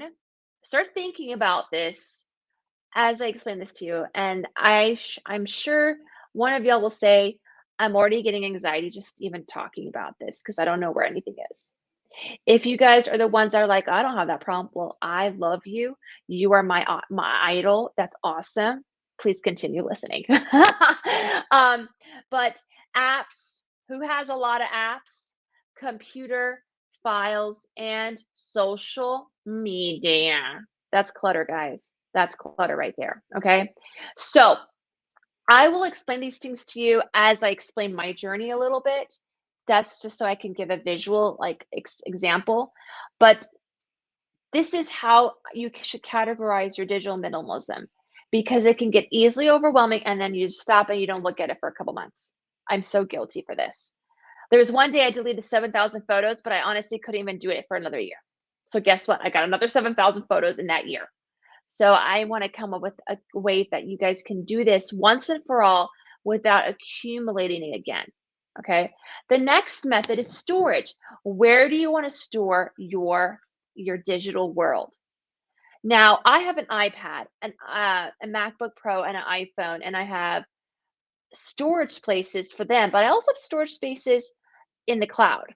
Now, I also used to be a photographer, and that's where I noticed that things could get really out of hand, because as a photographer, you store things in like 3 places, right? At least at the time. And because you just don't want to worry about deleting things or losing things. So I had like triplets of everything, photo wise, and then after I got through the clutter, physical clutter. So storage, there's cloud storage, thumb drives, there's a phone, folders, hard drive. Those are places where you can keep your things. And so start thinking about, where do you want your things to go? Not everything has to be in one space, unless it doesn't flow with your way of thinking and working. Okay. It is okay in my book to have everything in one place. It is okay to have all your photos on your phone. It is okay to have all your photos in folders. I don't have Google Photos. I have Apple Photos, and all my photos that are old and like family like memories are in folders on my Google Drive. So yeah. And then the next thing is goal. What is the goal that you have in mind? Like, set a goal for which category you want to work on first. Choose the easiest category and tackle that first. Like, kind of think of it like according to the Dave Ramsey method, they say like try to tackle the lowest debt you have first, and then just that way you work on it and you build more confidence. Same thing with the Marie Kondo method. They say like choose one category and tidy that up before you go to the next. So all these methods that people have talked about, they have become famous for. I've just basically came up with my own version to say like just choose the easiest category to tackle first and work your way up. For me personally, it was email. Delete, keep, delete, delete, delete, delete, keep. And I remember spending one whole month going to Starbucks every single day, deleting, deleting, deleting. I'm now personally, I am now at 300 emails as of yesterday. And to me now, that's a lot. But I used to have 40,000 unread emails. So again, one goal, one category at a time. Now, the next one is a timeline. This is where things can get really, this is where it's important, where you guys can face burnout. You can start facing burnout when you're doing your digital decluttering. I promise you, it will happen. So, and also keep in mind, it can become a little emotional. Celia knows this. There are times during our chats where I had an emotional outburst and I wasn't paying attention to how long I was spending going through my photos. It was triggering a lot of memories. So pay attention to set a timeline. Like I mentioned, emails, I gave myself 1 month. Now, today, I give myself maybe maximum 1 hour and I'm done for like decluttering. And then I just tidy up as I go. If I need to declutter, 1 hour. So set a deadline for when you want to accomplish each category. And as I mentioned before, give yourself time to work through them and be responsible for this timeline because I don't want other things to accumulate. So go to a cafe, make this a day event, or schedule this in your calendar that you can do a massive decluttering first. And then as you're going, I want to say this right now if there's any messages. As you're going, take a break, pause, and then come back to it. So like, I think I mentioned this again, 1 month I was decluttering my emails. And then just yesterday I said, you know what, it's been a while. I haven't decluttered. I spent literally 1 hour.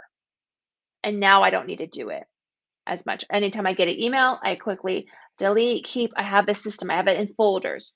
So now let's get to the good part. How did I delete? How did I sort through things? Like it's not just delete, delete. There is emails, digital stuff has an emotional component to it. It is something that I don't want you guys to think that I have no connection. I love photos. Like I'm a photo hoarder. I take a photo of this desk and I don't know why I can't delete it. But now I can delete it because I worked on it with this method. So here is the method that has allowed me to know what to keep and what to delete, okay? And if you say yes or no to any of these questions, okay, in a guilty manner, it's time to clear it out. And if you guys want to follow me on Layla Aliyah. I do have a link for you guys to download these questions and have your own very handout. So I'll explain that more later. So question number 1, does it have meaning? Okay, does this photo have meaning? Does this email have meaning? You know, think of these questions. Does it make you happy or sad? If it makes you sad and it wasn't for and there's no happy component to this, please delete it. And from personal experience, I had to delete a lot of photos from 2008. That was just a really tough year for me. So much drama. So I had like 15,000 photos that year because I got a Nikon and I just deleted that whole year until I fit my top 200 photos. What will you do with this item? Digital item, okay? Think about what you're gonna, like if it's tax, like yeah, you gotta keep that for the first 7 years, you know, but think about what you're gonna do with this. You know, think about it. You know, apps, I had 10 pages of apps. Now it's down to 1.5. I got to go and spend 1 hour to declare my apps again. But everything should fit in one spot. What will you do with it? Okay. Does it add value in your life? That's something to really think about. Like, is it going to be contributing to my life? Am I going to go back to this 10 years from now? Is it really worth paying the extra monthly storage fee to keep this? Will you ever go back to it? Okay. Um, a lot of these questions have somewhat overlapping similarities, but these are questions that can really trigger your yes and no. I'm going to keep it or delete it or delete it. Which is great. Again, digital minimalism is such a light-hearted experience because it's just the body mental deloading, not the physical loading that's happening to you.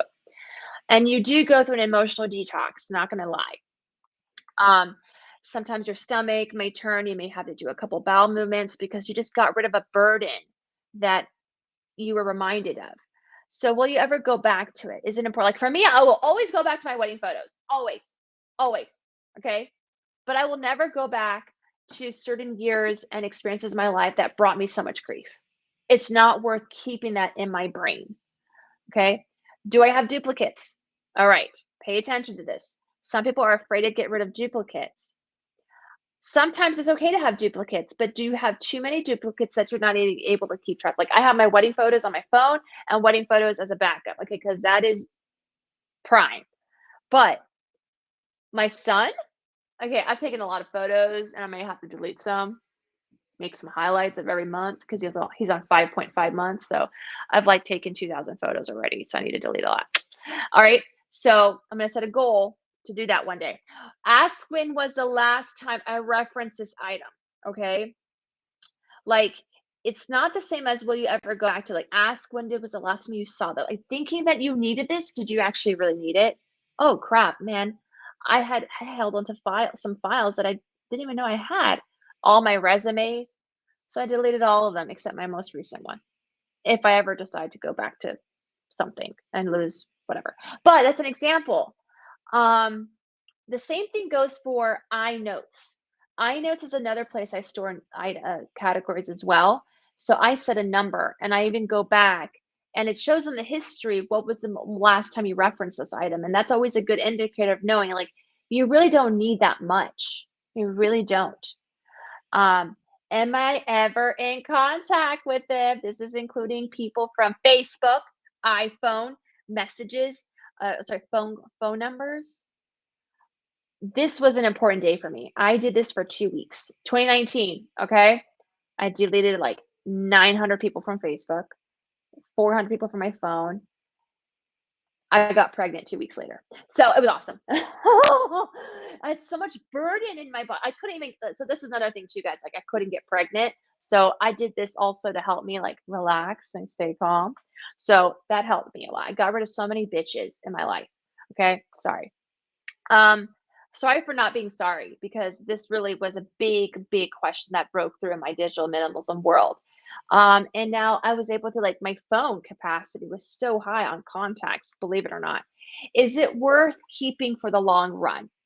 Okay, this is huge. This is really important again. And sometimes, like I said, these questions really make you think. And is it your style or part of your past you want to hold on to and remember? So certain photos that I took of like my time working at NASA, I loved it. And there's some photos I don't need to keep. Like they're just not relevant. They're not going to put a nice, think of it as your past memories and past digital as how do you want to preserve that moment? So you put in a nice bow, put in a package, put a nice bow on it. And it's like you can always go back to those memories. It's like your baby album, something like that. So trust me, I've done a lot of digital decluttering and I'm still working on this. Like I would love to say like my whole digital world is perfect, but there are times I do accumulate clutter and it doesn't make me happy. So, but I do go through this list to confirm if what I have is worth keeping. And the more you do this, the faster it will get. Faster and faster and faster. And you're just gonna feel so free. Like yesterday, I was able to work at the cafe for 3 hours because I knew where all my stuff was. And normally would have taken me the whole day because I wouldn't be able to find things, or I saw something and it triggered a memory, and then I'm scrolling on social media, and then I'm thinking and I'm calling my husband, being pissed off about it. And then my husband's like, "Why are you not getting ready for dinner? You're behind schedule again." So he's my accountability partner. But see how one thing can lead to another thing and you kind of forget what you were doing in the first place. That's why I do digital minimalism. It's a way to help me stay focused and calm. And you can always go back to it because it's literally right in front of you. You don't have to move. It is like the easiest thing to do, but the most difficult thing to do at the same time. So I want to say thank you guys all for joining me. I'm excited to go over any questions you guys have. And if you'd like to have your own copy of Digital Minimalism, I have questions. Follow me on Instagram. And also I have a link to share with you guys, and I could put that in the chat all together. And I'm going to go ahead and just copy that and stop sharing. Stop sharing. There Got you it? go. Yeah. There you go. Well, thank you, Layla. That was so helpful. I think course. we have some questions. Let me look. Does anybody have questions? I guess, can you see the questions, Layla? Let me look. Okay. So Keith I'm gonna has scroll one. up. Keith, okay, Keith Jowers, thank you so much, Keith. I'm just looking. Oh, Nick, you have like 100,000 photos. Oh my gosh. Okay, someone beat me. Emails. Okay, you can totally fix that. Text, we can totally fix that too.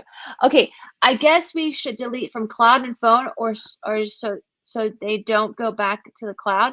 That's your question, Yes. Keith? Okay, that's great. I like how that Like, you because they're switched this up. stored different places. Yeah, so it depends on the provider. Can you put that question up again? Oh, just yeah, so I can put up. Whoops. I guess we should delete from cloud and phone so they don't go back to the cloud. So it depends. I personally, this was back in the day where the cloud and the phone was not syncing up. Now, according to iCloud on my end, the settings are set up in a way that whatever I delete on my phone automatically updates to the cloud, and vice versa. So if you are not sure, I would go to the cloud and delete, and that is like the brain central system, and it updates everything down if you want to make sure. Sometimes, depending on how you set it up, if you say your phone you delete, the cloud may not delete. So just make sure you check how you set up your settings. So if you delete from one, you can set it up so it deletes from the other? Yes, you can. Like, what about And Google Photos? Like, Google Photos back up my photos on my phone. yeah, so Google Photos Nightmare. doesn't. Yeah, I actually, that's the reason why I did not get Google Photos, because I knew what was going to happen to me, and that is I delete, and then, oh my goodness, I have to delete again. So Google Photos is great for a way for you to store things there and leave it there. So that's why I don't have Google Photos, because my photo organization life is I'm working on it on a folder by folder basis. So I'm putting things in folders because I want my main photo storage, like finding photos on my phone. And I used to have 300 gigs of storage. Now I'm at like 74, and I was at 42, but with the son, and I was like hitting 50 every time. So I went to the $2.99 a month deal versus $9.99. So I am putting all my old like wedding photos up here, my black and white photos of my family ancestry, because I'm working on a genealogy project. That's another thing that when you find things, you start thinking of like, oh my, I found this. I need to work on this. So that's why I don't have the Google Photos there. Okay, so next question, Matt. All right. So this is from Matt, my nephew. Okay. Who is in Florida, who I don't get to see too often because he lives far away. So Matt says, thank you, Layla. What do you do with your to-dos, like unanswered emails, when you're clearing your inbox? Okay, great question. So the first thing I do is I click on all unanswered emails and I look through them. I look at each individual one, and then I'm able to quickly, I don't want to share my emails because it's personal, but imagine you like click on the option filter and you look at all unread emails first. And so set some time aside where you're intentionally doing this because it's so easy to look at it and you just didn't read it. I go all the way to the bottom of the latest time, and I work my way up to the earliest time frame. So if I see something like Amazon, I pause, I search emails on Amazon, and I delete everything Amazon because I know those are just little notifications. So when you're clearing your inbox, I kind of start with the unread email and I look to see, okay, I'm getting this email a lot, let's say. So I pause deleting and I look up if I'm subscribed and I unsubscribe. Then that's how I can get through my unanswered emails quicker because I have unsubscribed from those emails already. Because you may have 100 unread emails, but let's say 50 of them was from Amazon or was from Bath and Body Works. I was subscribed to so many companies that I didn't want to go and delete every time, but I wanted to find and unsubscribe. So that inbox was shorter and shorter, and I could actually go through it faster. So that's why I spent a month project going through that to just get rid of the inbox overload every day. And what about, like, I know for me, I have one email address that's like my junk email, and I get Yeah. so many junk emails in that. Yeah.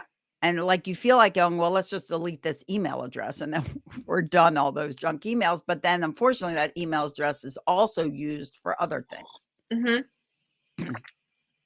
So your question is, how do you control that? Yeah.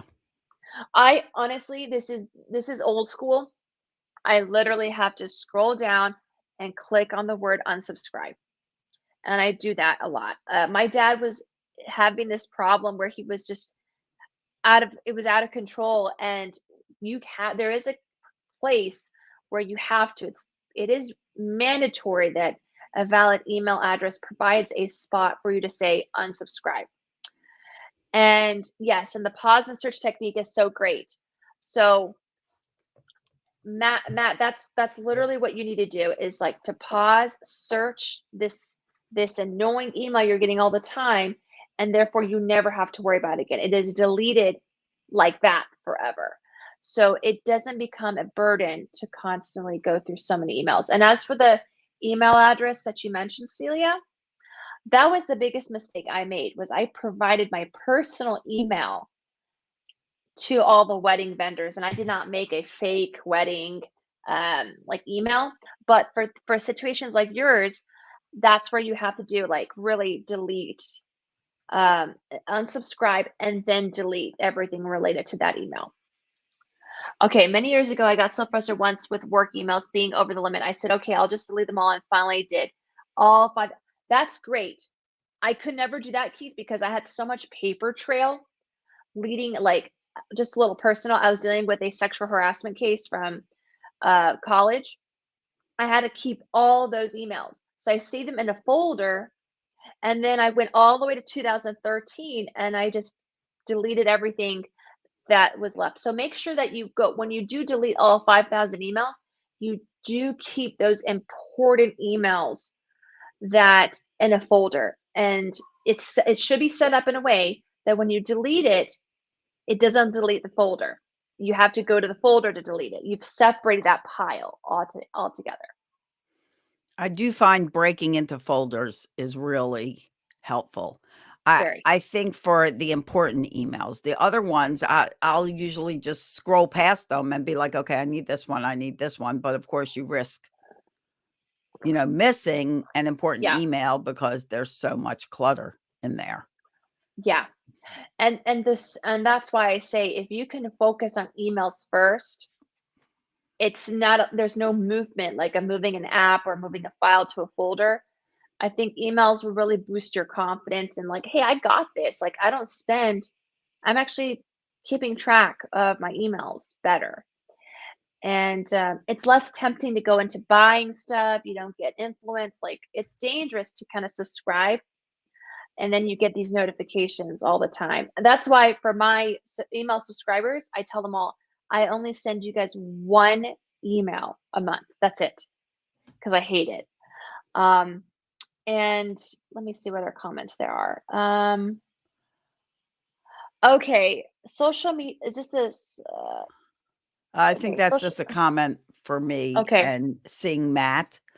But okay. so I really liked when you even talked about phone numbers on your phone, because honestly, I never even thought of that until you mentioned it. And I have so many old phone numbers that, Yeah. where I have multiple phone numbers from one person and I keep Yeah. relabeling, like my Oh grandson, yeah. Logan New. And I have Logan, Logan, Yeah. Logan. Yeah. So just so you guys can see this, I'm just going to cover it up, but you can literally go down to your contacts and it says how many contacts you have Oh, right there. And really? then you can like go to, if you have an iPhone, you can go to iCloud and go to contacts and delete that way. And I had over 1,000. So I'm I like, have and 1,511 contacts. yeah. And unfortunately, you can't set it up in a way that whoever you've not called in the last year, please delete. I don't know. I can't find that feature. And if I did, I really want to find it. But that is also another thing too. There are some people that you don't call every year, like your family members. You don't want to delete those. So that's a separate project where you go through all your contacts and you clean it up. And so it's like going to a bedroom. You go to every section and go through it. I've always heard to separate your online shopping email address from important personal. I never did it, but I never. I'll be honest with you, Matt. I have only one email still. I mean, one for business and one for personal, but I never have an email for a shopping. Um, if I did, it's my personal email, but my personal and my business email is not. It's somewhat merged at times. Um, Nick, you have 31 contacts. You're awesome. So that's not bad. That's Sandy not gets bad. 25. I don't know how that's But possible. yeah, I know. But I will say this. It's very liberating to just I deleted for me it's getting rid of toxicity and I on a personal note, I think this is what allowed me to relax and be able to get pregnant. Because it was 2020 was a very toxic year for a lot of us. And I think just a lot was going on. And so I was like, oh my gosh, like I need to get rid of these people. Um, and so that's what I did. And so just polishing this style, you get better and better at it as you go. Um, and another thing too, social media was another thing too. I deleted Twitter. I deleted Snapchat. I can't delete Facebook, but I got it down to like 250 contacts. I had about 2,000 friends, and I also got rid of a lot of Facebook group. I left a lot of Facebook groups, and so I And only how have do one you do social media. that? Do you just go Ha- through groups? yeah, I go through groups and I you literally if it says following, click on it and it says leave group, Oh, okay. you know? Yeah, you can leave groups. So like I had like 50 groups. Now I have 4 And I think just what's because. really important to help with overwhelm is to not Yes. think you're going to sit down and do all of this at one time. No. Realize that, I mean, even if you just set your alarm for 10 minutes and decide, I'm going to start 10 minutes a day and I'm going to take 10 minutes, I'm going to set my alarm. And when that alarm goes off, stop. Because if you don't, you'll get overwhelmed and then you'll get discouraged and you won't do it the next day. So even if you have to do smaller increments than even a half hour, an hour, start there. Because if you do nothing, you get nothing. But even if you Yes. do 10 minutes a day, you'll make a dent in it by the end of the week. Exactly.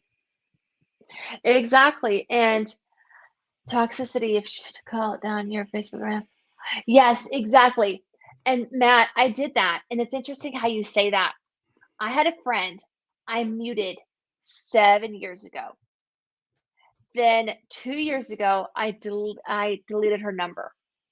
I wasn't ready to get rid of her. And then just last week, for this workshop, I deleted her from Facebook. I cut her. So like I said, like it's just it's like, it's an emotional connection. And when you take these little steps to cut a person out of your life that has been rude or just no value, and or you open up so many doors for positivity. And I think that's what happened to me. Um, when you work in places like NASA, or you go to a prestigious, highly competitive engineering school, you're around a lot of people that are very competitive with you, and it can really get to you and make you not calm. It doesn't calm you down at all. And you feel like you need these people. You feel like you need this because no one else is doing this. So why do you think you should do this? Why should you focus so much on being organized when no one else is? People tell me, oh, it just doesn't bother me. I don't know why it bothers you so much to be organized. But I tell myself and I tell them, you don't really know that it's bothering you until it's been decluttered. And you're like, wow, I didn't really realize how easy it is to navigate online better, or know where my files are. Like, a lot of my friends, my family members would say, hey, Layla, where is that? Do you have photos of our 1997 trip? And I was like, yep, boom, boom, sent. Like, they're like, oh my gosh, how do you find that? I'm like, yeah, Right. I have it scroll organized. for a half hour and then I'm like, "Oh, forget it. I don't know where that photo is." Exactly. And I'm still working on it. Like, I'm now up to 2010 right now. But like, it's like I had 53,000 photos, and now it's down to 18,000 on Amazon. But I literally just have to go through each photo and delete, because I don't know why. I feel like it was like the Truman Show for me. Like, I just took photos of everywhere I was going, and I don't know why I did that. So now I think Because we twice before. can. Yeah.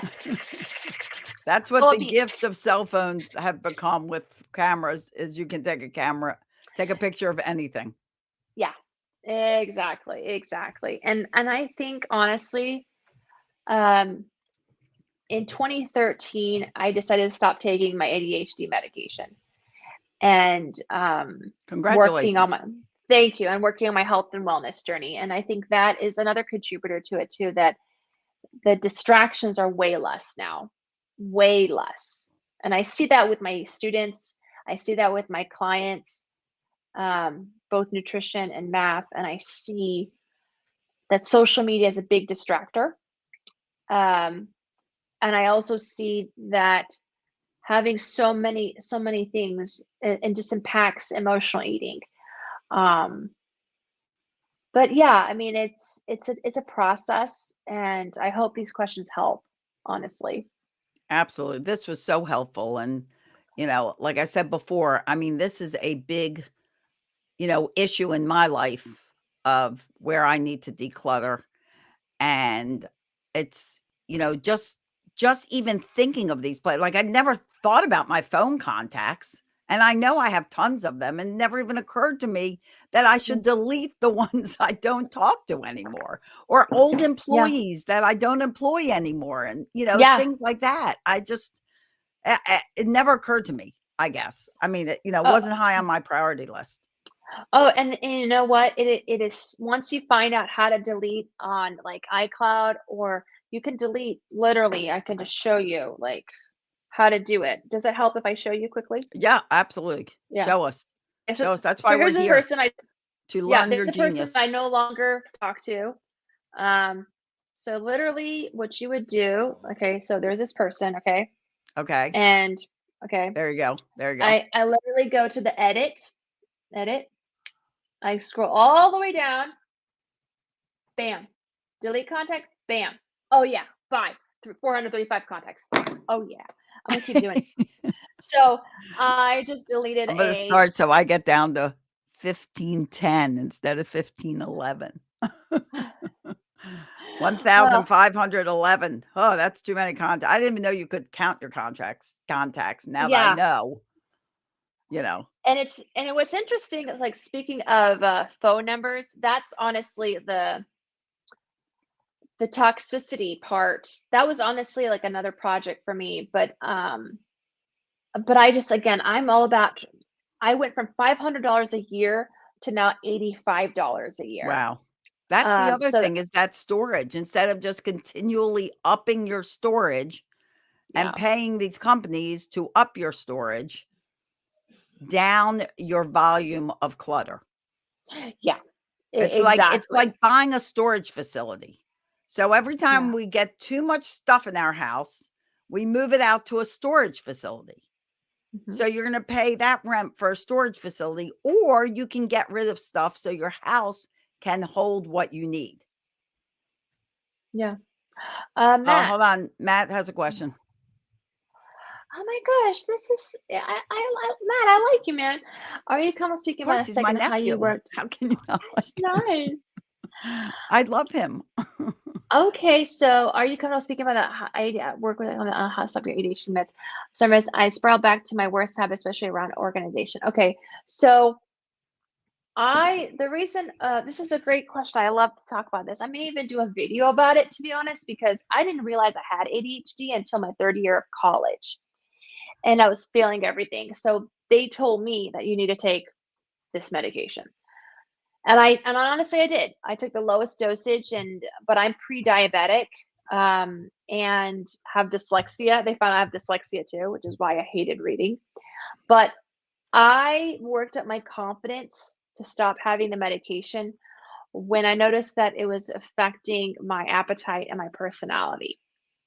My inability to stay still was focused on inability to I was focusing, but I was thinking about something else. So the reason why it all came down to the day where I was working.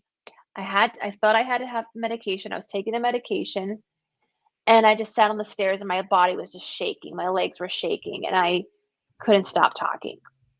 And I kind of sounded like I don't know, maybe a drug addict. Like it was just not selling well with me. And I said to my mom, as she was calming me down, I was just couldn't stop talking and shaking.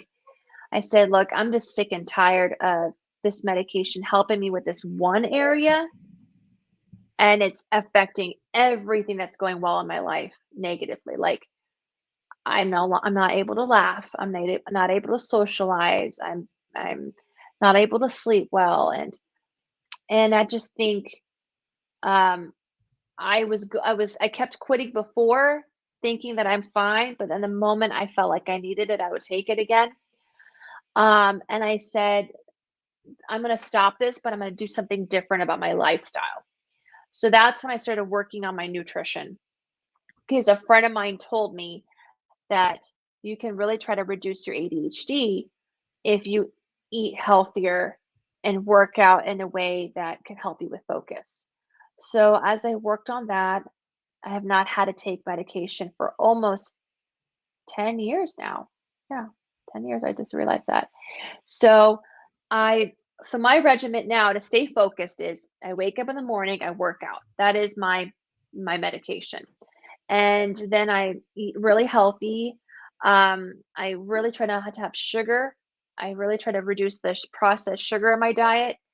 I became a minimalist to really help me stay organized and clean, and just like fine tidying up, and working on these decluttering projects to help me with very low distraction. So that's really what I did, was that over time you find some regiments and non-negotiables, because it's so easy to pill up, like put a pill, just cap it off.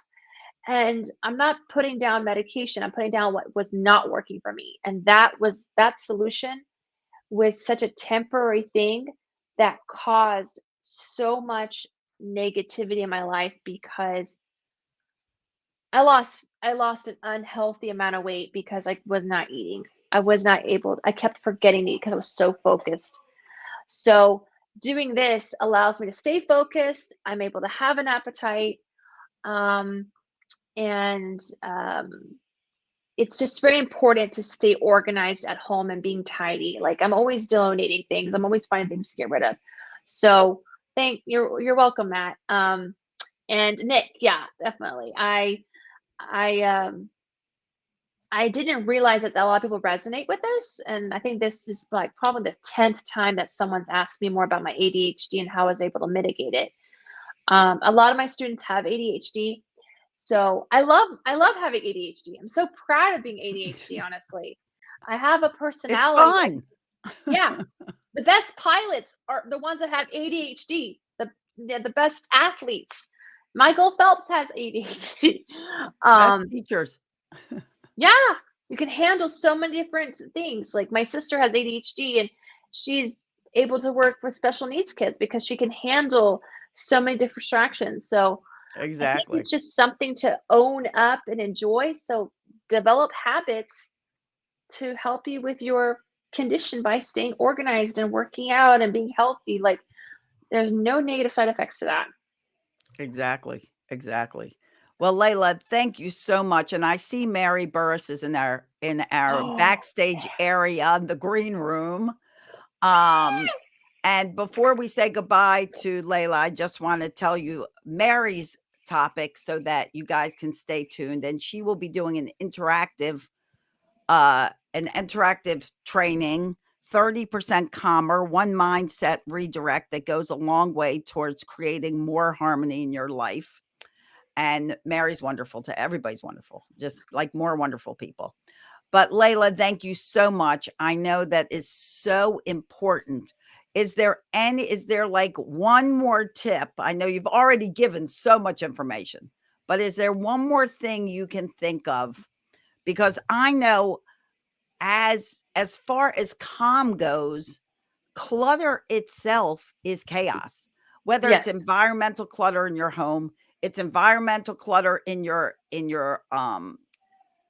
devices. It's, it's clutter in your mind, it's clutter in your workspace. That itself is so stressful. And digital clutter is a place where people just get overwhelmed with and are like, well, just too much. I'm not dealing with that. I'm moving on to something else. Yeah. That I think all of that is so key to calming our world and becoming a calm person. But with all the wisdom that you shared, is there one more tidbit you'd like to throw out at the watchers to help them? Well, I guess the only tidbit I would say is like if you guys have any questions, feel free to message me. I don't know if that's going to be noted anywhere. Do I need to?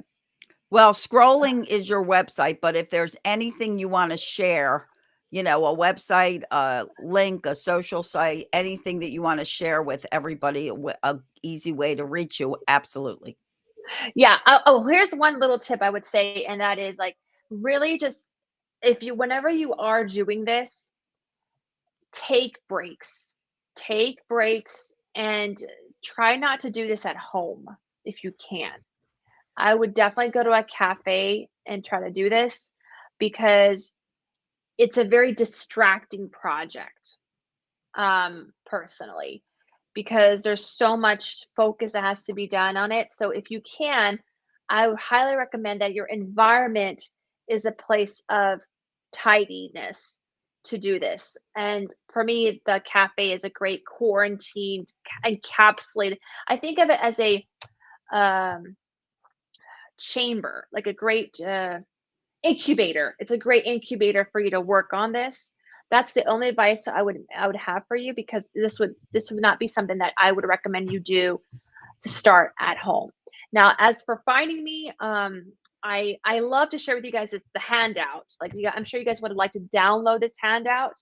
I have the link. Celia, I gave it to you, but I don't know how to share that with people. Well, how maybe they can just message you. They can also message us, to get the information. But if you want, if there is a link, you could type it in the comments. Can you see that you can type in the comments? I actually can't type in Okay, you can't. comments. So you can, so No. maybe only I can. So tell me Yeah. what the link is and I can type it in I there. already put it in the private chat. I just put it in Oh, the you put private in the chat. private chat. Okay, hold Yeah. on. Hold on. Uh-huh. Okay, I see it. Hold on. Yeah. Okay. But here it All is. right. Let me go back. I'm going to put this in the comments, and this is how they can get what from you? The They can get slides? so this is what I could provide you guys, is that support. And I'm also happy to share this with you. Like, if you guys want to talk, I'm happy to do a free 15-minute brainstorm session with you. I just posted this, Celia, in the chat, so you can copy and paste that. So that link allows you to get access to the handout. You will be part of my monthly subscribe list for other things that are going to be valuable for you. No clutter, one email a month. And then if you guys want to email me, my email is layla@laylaalia.com. And I just provided another link for you, Celia. If you guys wanted to book a time with me to talk, it's free, 15-minute call. Happy to discuss any questions you may have about this, if it's something we can handle in 15 minutes, because I really, really want to help you guys get through this. I really feel like with our digital world and tech, this is something that is it needs to be addressed. And So it just gets worse and worse as you go on if you don't address it it. will. It really will. And another thing too is, like, now that I have a son, I feel like I'm at a better place than I was many years ago, to make room for those memories in my life, to make room for them. Like my father-in-law, I love him to death, but he says, I just have everything go to Amazon Photos and I just don't delete anything. And I said, oh my goodness. And then we were trying to work on a project. He could not find the photos that we were looking for to make a family memory collage. So I really advocate for this to help you use the digital world to your benefit. It is a great storage facility. It just needs to be organized. And how do we do it? These questions. Well, thank you so much, Layla. It's an honor to have you, and so much valuable information. I know we're all very grateful. And guys, this will be available to rewatch after this summit's over. Zara is going to break each of these live streaming courses apart, so you can just watch the segment you want. Right now, because it's streaming in like one big day. So you will be able to do that, but reach out for help. You know, it's a sign of strength when you reach out for help. And when That's true. we have our list of what we're great at and what we're not so great at, there are people out there that can help you with the not so great at. So thank you, Layla, so much. I'm glad you were welcome. here. We're going to say goodbye to Layla, and I'm going to introduce Mary, and we're going to move on to our next session, which is interactive. So get ready. And Layla, we'll say goodbye first. So have a wonderful day. Thank Love to you. little Take care. Donatello and your Will hubby. do. Thanks. Bye, guys. Thank you. And I'm going to tell you who we have coming up next, because this is another wonderful human.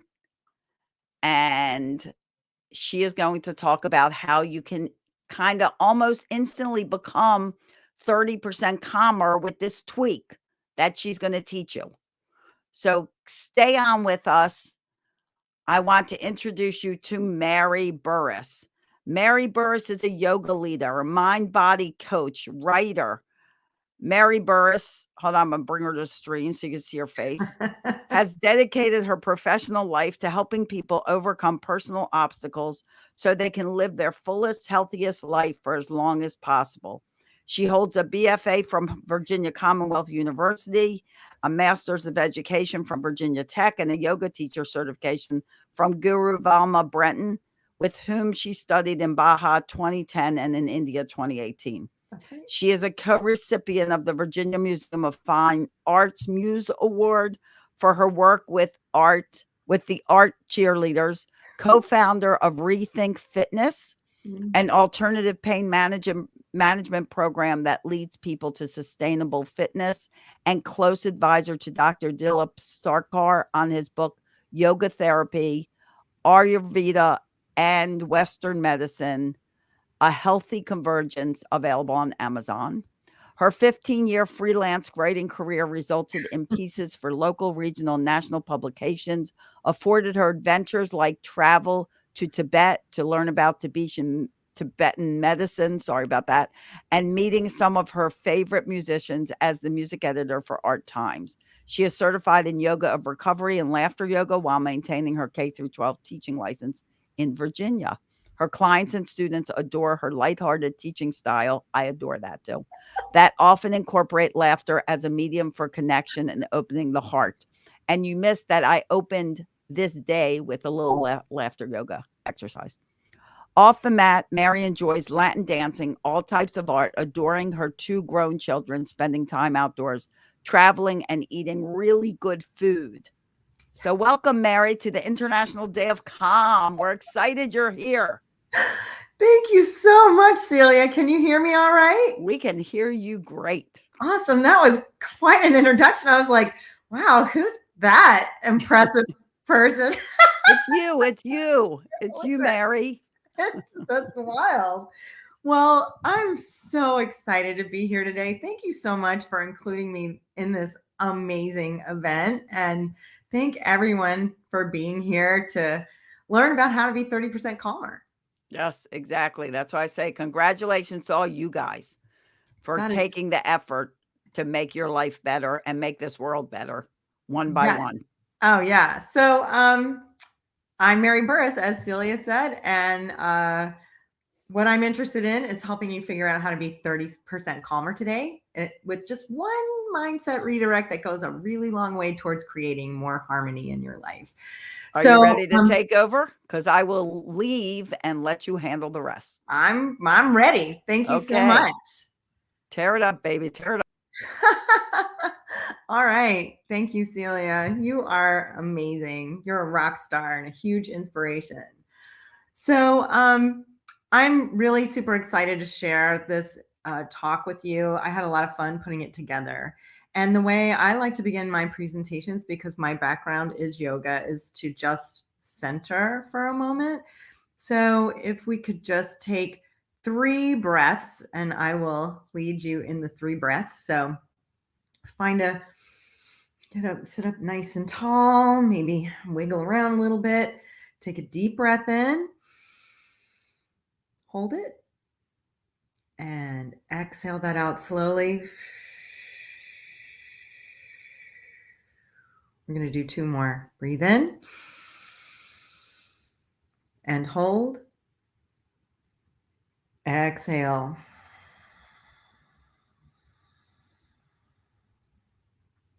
And 1 more. Here we go. Inhale. Hold. And exhale slowly.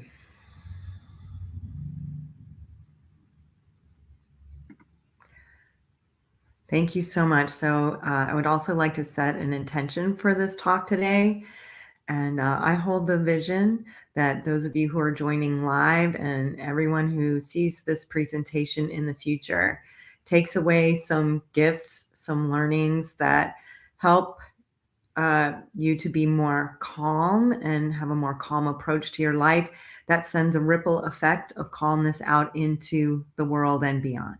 Om Shanti Shanti Om. All right. Thank you so much. Okay, so welcome.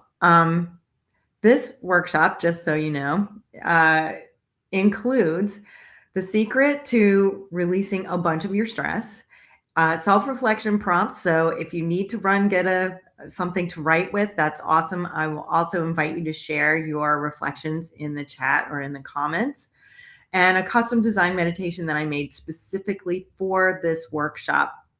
And then also a special gift from me, which I'll tell you more about at the end.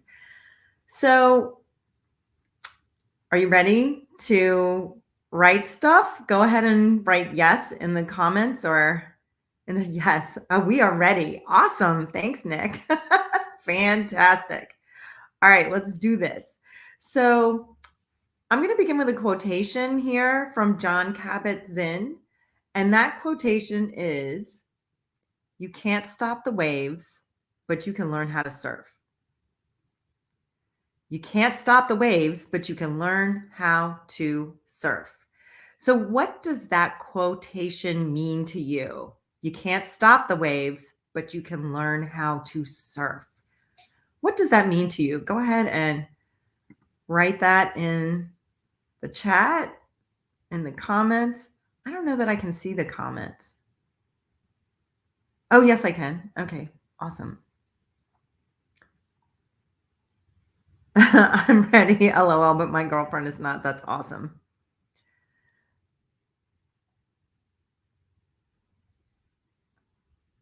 That's right. You can't stop the waves, but you can learn how to surf. What does that mean to you?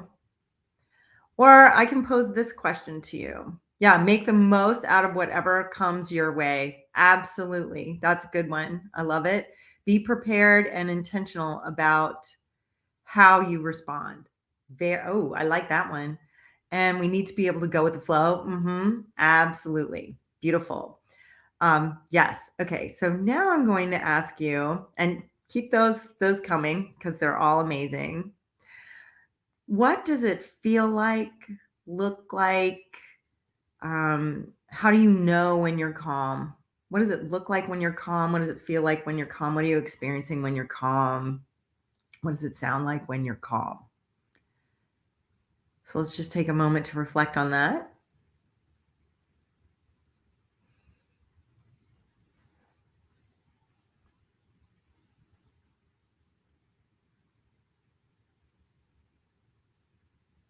Go ahead and share if you care to.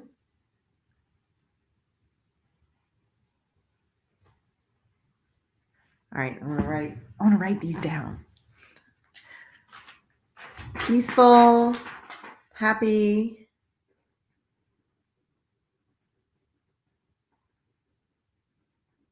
Can you tell me a little bit more about what it means to be happy?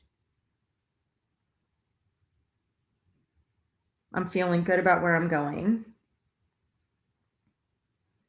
Excited.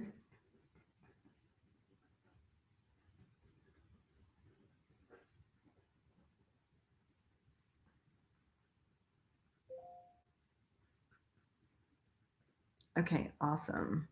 I love it. These are wonderful. I also have present.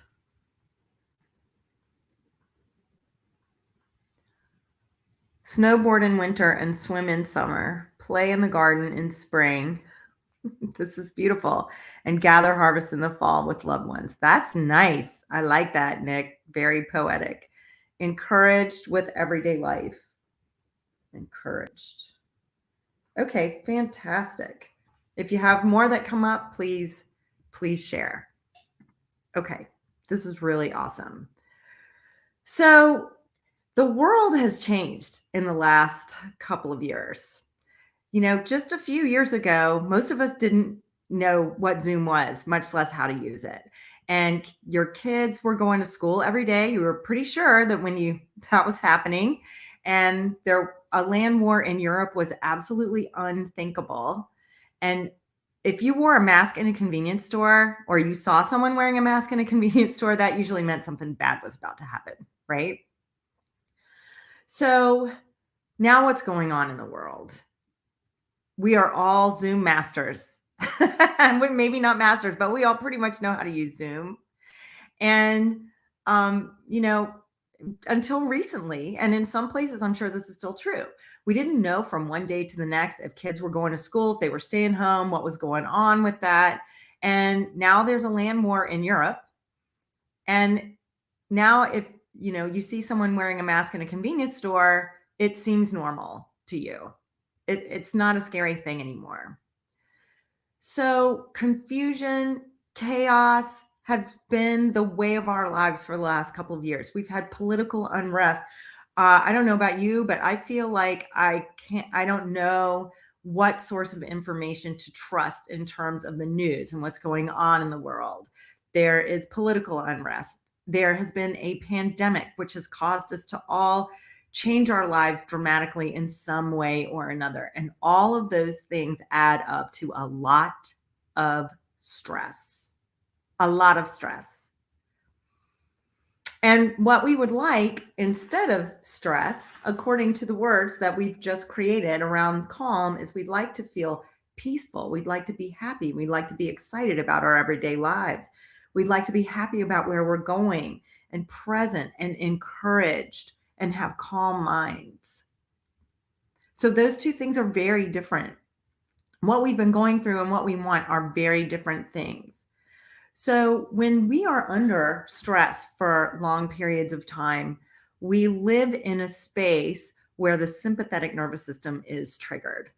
And the sympathetic nervous system, it sounds nice, like, oh, it's sympathetic, but no, the sympathetic nervous system is that fight, flight, or freeze. That's panic. It releases a chemical called cortisol in our bodies, which makes us slow our functions of repair and digestion down, and it speeds up other things like, adrenaline.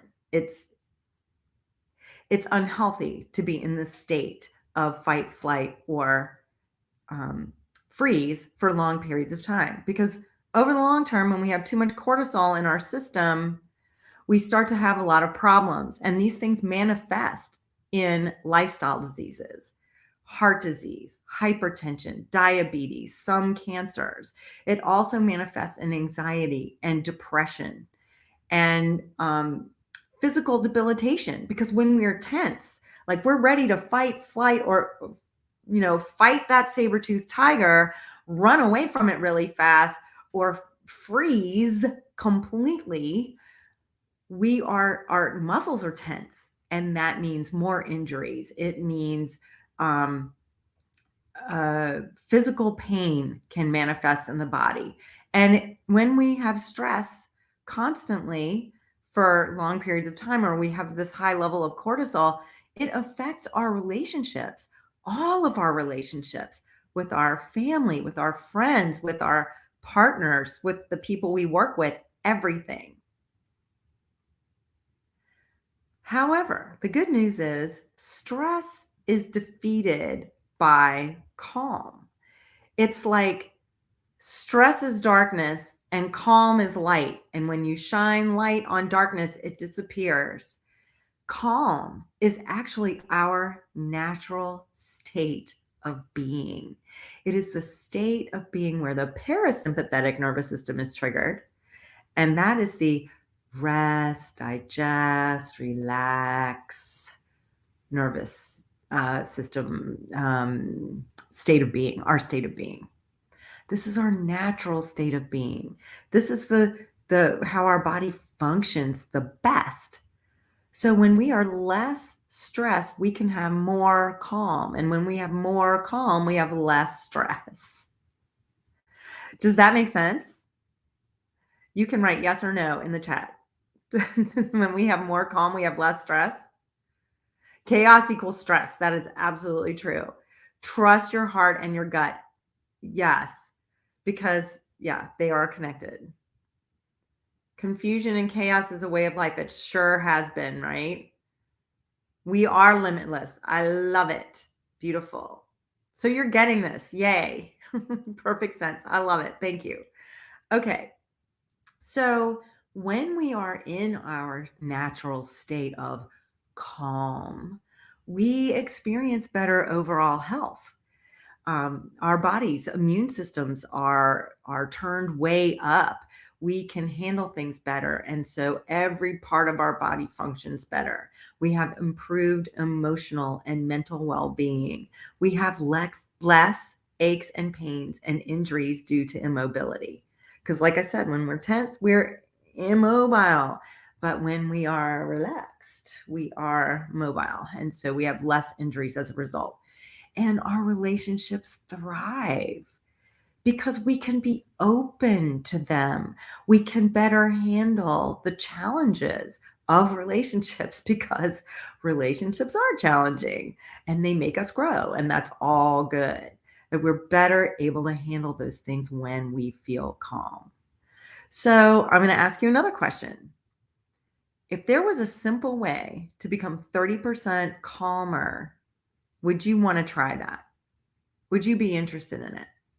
Would you be interested if there was a way that you could be 30% more peaceful, happy, excited about your everyday life, happy about where you're going, present and encouraged?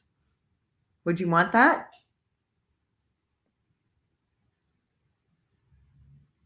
Yes.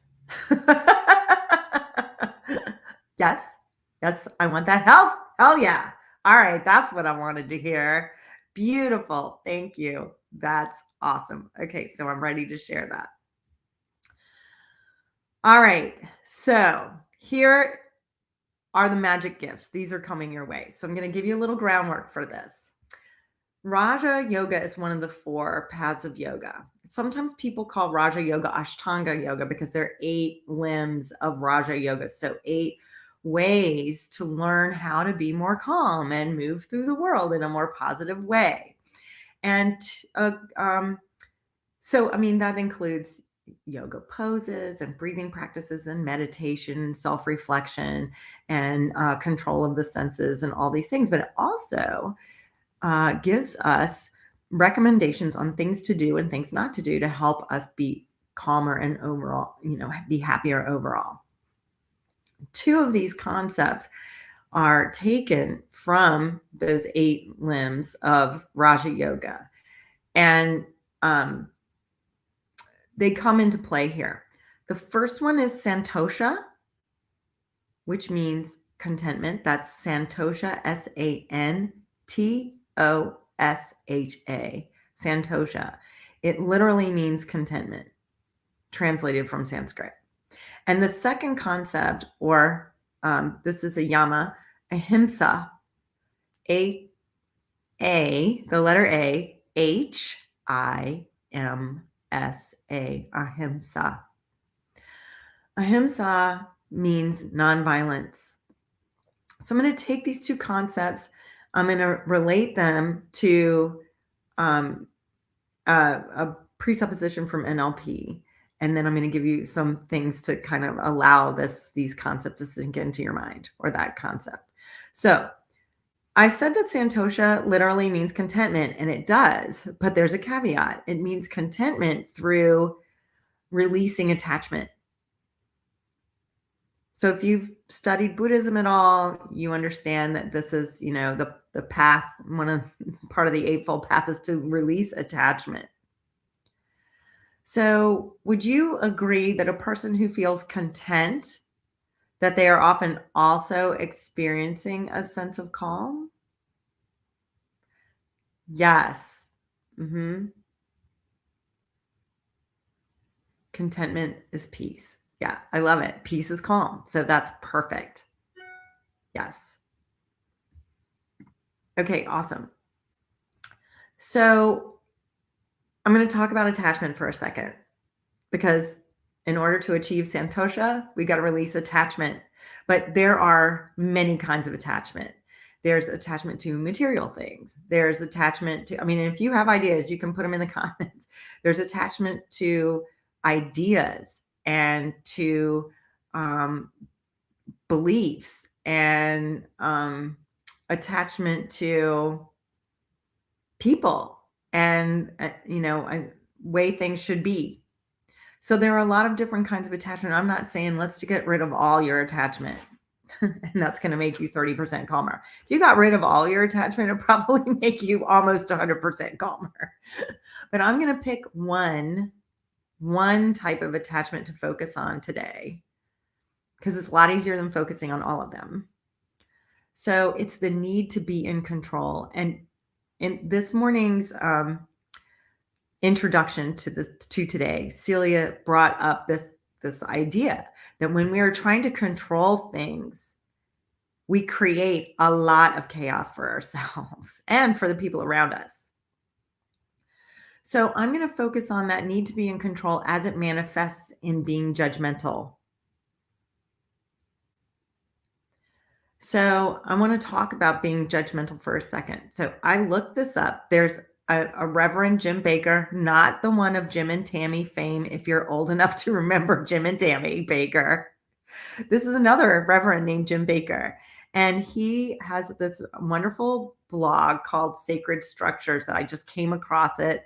And he has this definition about when I'm being judgmental, I am, and I'm just going to read this list: condemning, censorious, gossiping, hypercritical, excessively fault-finding, aware of my comments are aware my comments are harmful or have hurtful consequences, using words that evoke in me feelings of superiority, jealousy, or pride, avoiding my own faults by pointing them out in others. That's the big one. Avoiding my own faults by pointing them out in others.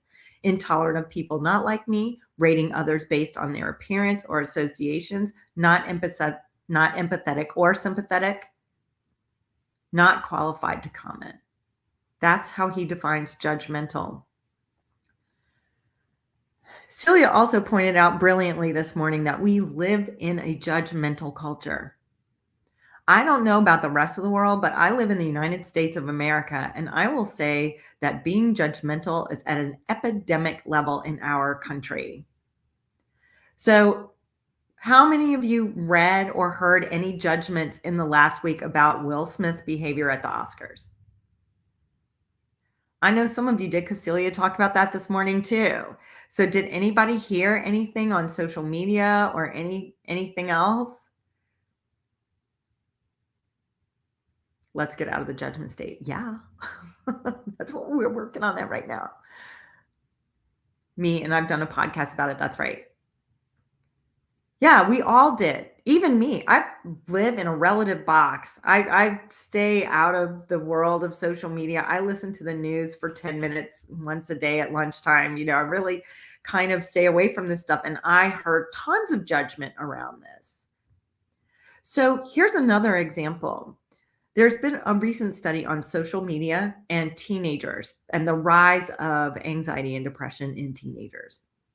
And of course, no surprise that the findings say social media is contributing to these higher levels of anxiety and depression in teenagers because there's this constant barrage of judging and fear of being judged.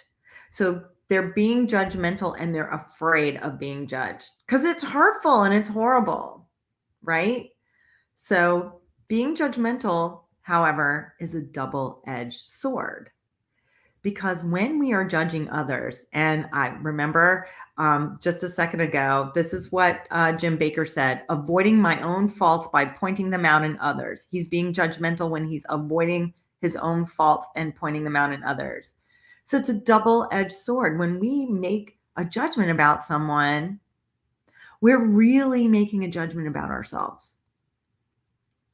So not only, and that's a problem. So this brings in that second concept from Raja Yoga, and this is ahimsa, nonviolence.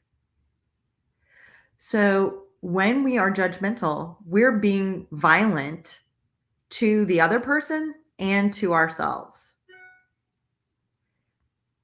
And ahimsa says you need to practice nonviolence in order to find calm, peace, contentment. And that means physical, mental, emotional nonviolence to yourself and others. So judging equals self-violence and violence to somebody else. So that's why it's such a good one, a good place to release attachment.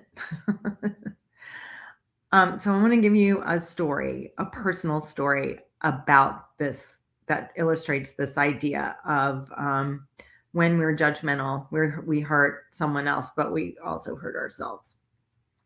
Most of the time, the other person doesn't even know, right? We're just being judgmental in our mind. So here's the story. Many years ago, I went to a 5-day silent retreat, and it was amazing. And I was with 71 other people on this 5-day silent retreat.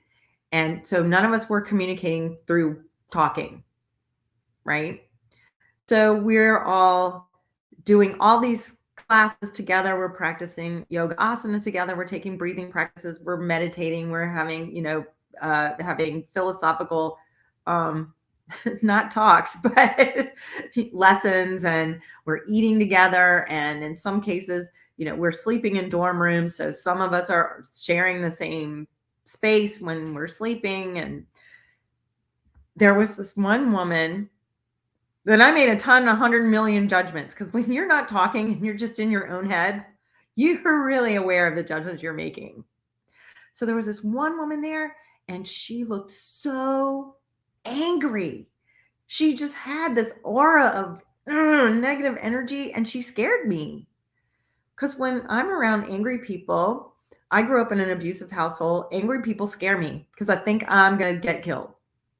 And so I avoided her like the plague. And I made all kinds of judgments about her in my head. So at the end of the last day of the silent retreat, all 72 of us gathered in a big circle in this beautiful space. And we all had a few minutes to share our experience. So all going around the room, everybody's sharing, this happened, that happened, whatever. We get to the angry lady. That's how I had labeled her. And she shares that she came because her husband had died 3 months earlier, and that she looked at this as a opportunity to heal. Can you feel in your own heart the punch that I felt in mine in that moment, in my gut and in my heart? And I felt so terrible because all of this time I was avoiding this lady and I was throwing her my mental shade and nastiness when what she needed was my compassion. Oh my God, I want to cry just thinking about it. My eyes are tearing up. Okay. Whew. So I hurt myself because I was able, I didn't allow myself to give to a person who needed me. I made a judgment. And I hurt her just by throwing my negative ass energy at her. And it's terrible. So that's what I mean by it's a double-edged sword. And we don't know what other people are going through. We have no idea. So that's why we need to be kind and courteous and calm with everyone. So now I'm going to teach you the magic words. Okay. We've talked about Santosha. We've talked about ahimsa and releasing judgment, and how when we do that, we're going to get more of the things we want, that feeling in the present, that excited about our everyday lives, that peacefulness, that happy about where we're going, that and feeling encouraged. We're going to get that if we can release by releasing that judgmentalness. So here's how. Are you ready? So this is a concept you may or may not have experienced before. So, and some of you are going to be like, oh, light bulb right away. And some of you, this is going to take a while to sink in. And if you're in the, it's going to take a while to sink in camp, thank you. You're in my camp. Join me. So here are the magic words. So these are from NLP. In NLP, which stands for Neuro-Linguistic Programming, which is a special way of communicating to open channels between, for better understanding and connection between people. That's how I define NLP. NLP has something called presuppositions. There are 16 of them, and I'm going to focus on only one, and this is how it goes. Taught to me by the person who taught me NLP. Everyone is doing the best they can with the resources they have available. Now, I have adapted this to make more sense, to resonate more powerfully with myself. So I'm going to share my magic words with you. Everyone shows up the best they can in every situation, always. Everyone shows up the best they can in every situation, always, even you. Even me. Everyone shows up the best they can in every single situation, always, even you. So, stopping the behavior police about other people, and you're going to reduce your stress levels. That's going to help to make you at least 30% calmer. I'm going to share with you when I grasp this concept and when I use it, I'm much more than 30% calmer. So but I'm giving you, here's, the minimum.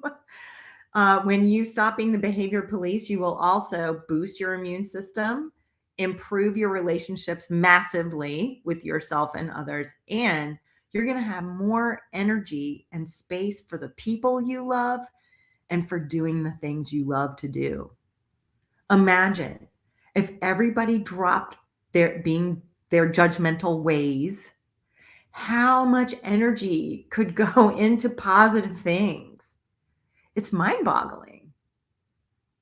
Everyone shows up the best they can in every situation, always, even you. So, what comes up for you around those words? Everyone shows up the best they can, always, even you. They all do the best they can with what they know, lead by example, and help others help themselves. That's gorgeous. I love it. Just imagine, right? Let's rock this joint. Yes, let's. Imagine all the people. That's right. Okay, good. I love it. So as more things come up, please share them in the chat. All right. So at this point, I would like to do an exercise with you, just to give you some perspective on this concept and just help the synapses to connect. Okay? All right. So here we go. I'll invite you to let's move around a little bit. Whew. Maybe stretch. Oh, yeah. Okay. Find a comfortable position and take a big breath in and close your eyes. And just close your eyes and let yourself relax. I invite you to relax your body and to open your mind. And as you breathe, you become more and more relaxed,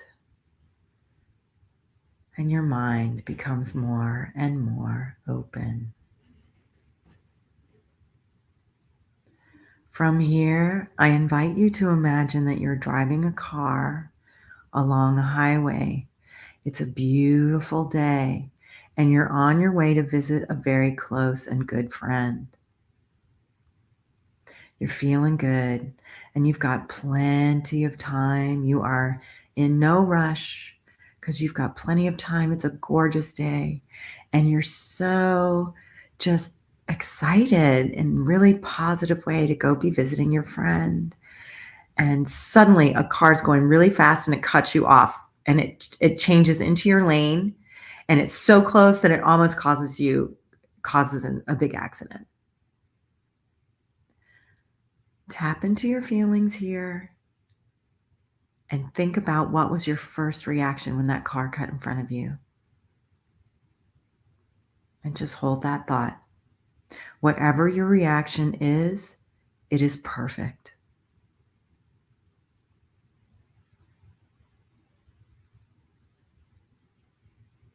Now I invite you to imagine that you're continuing to drive along the highway. Still a beautiful day. Maybe you're a little shaken up. But you get a phone call from your very dear friend, and you learn that their sweet little dog has been accidentally hit by a car. And your friend is obviously too upset to drive safely to the emergency vet. So you offer to drive them, and you're roughly 15 minutes away, and the dog seems seriously injured. You hit your accelerator on your car, and you're in a hurry, and you change lanes, and you cut someone off, and they honk their horn at you, and they make a rude gesture. Now, what are your emotions towards that driver? What are you feeling? Whatever you are feeling and noticing is perfect. And now, on the next inhalation, I invite you to open your eyes and write in the chat or the comments what you felt in the first scenario when someone cut you off. What were your feelings? What came up for you? How did it manifest?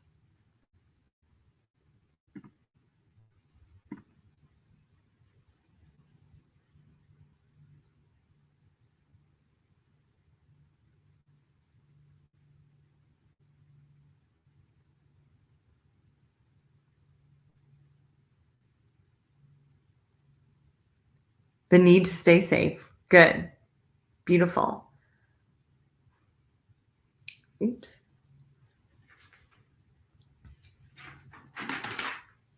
Just give you a second.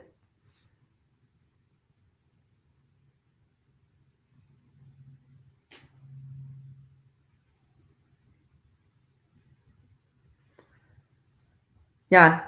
Okay. All right, Nick. You're an amazing human. Back up and be aware. Okay. Did anyone have a judgmental thought that came up? I'm just going to be honest.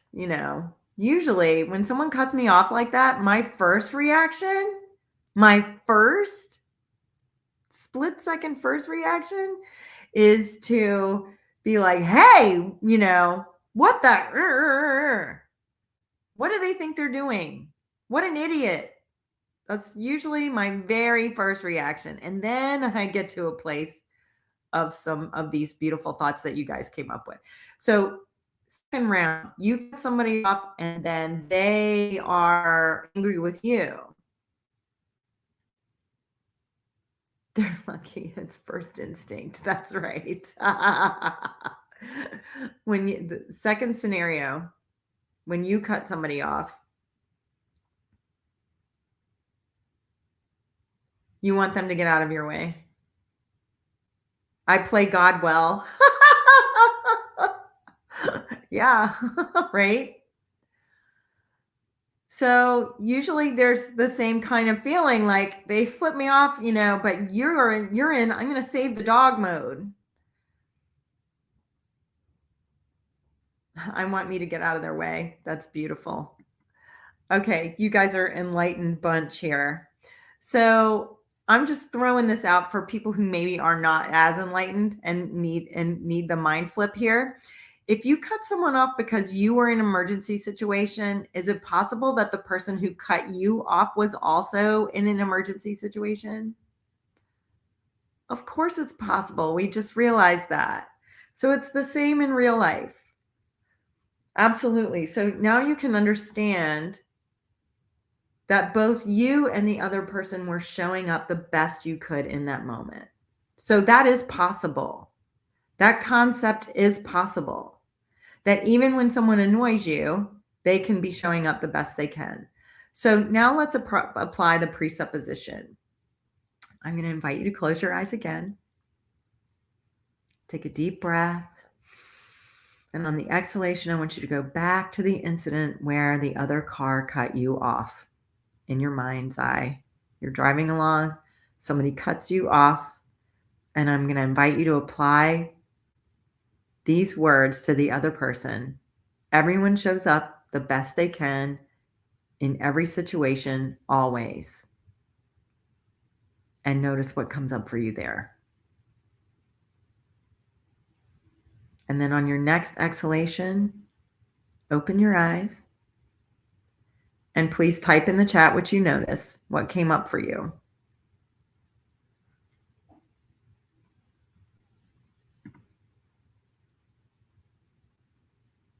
If someone flips me off, I'm like, whatever. I love it. Me too. Now, Celia, now that I know the secret. But I'm okay if I do, and they won't let me help them try to understand them more and better. And most importantly, to try to understand them more and better so I can grow and improve in the future. Nice.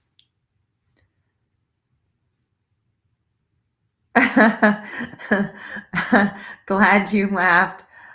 Hope not to offend anyone ever. That's beautiful. Of course I'm laughing because, I'm a laughter yogi too.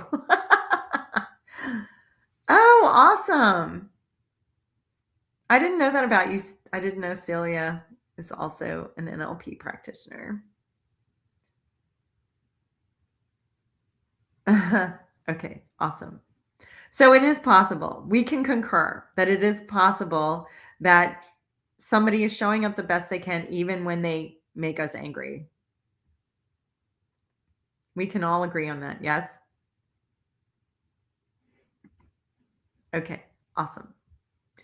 All right. So here's some ways, some little tricks to help you get from judgmental to compassionate.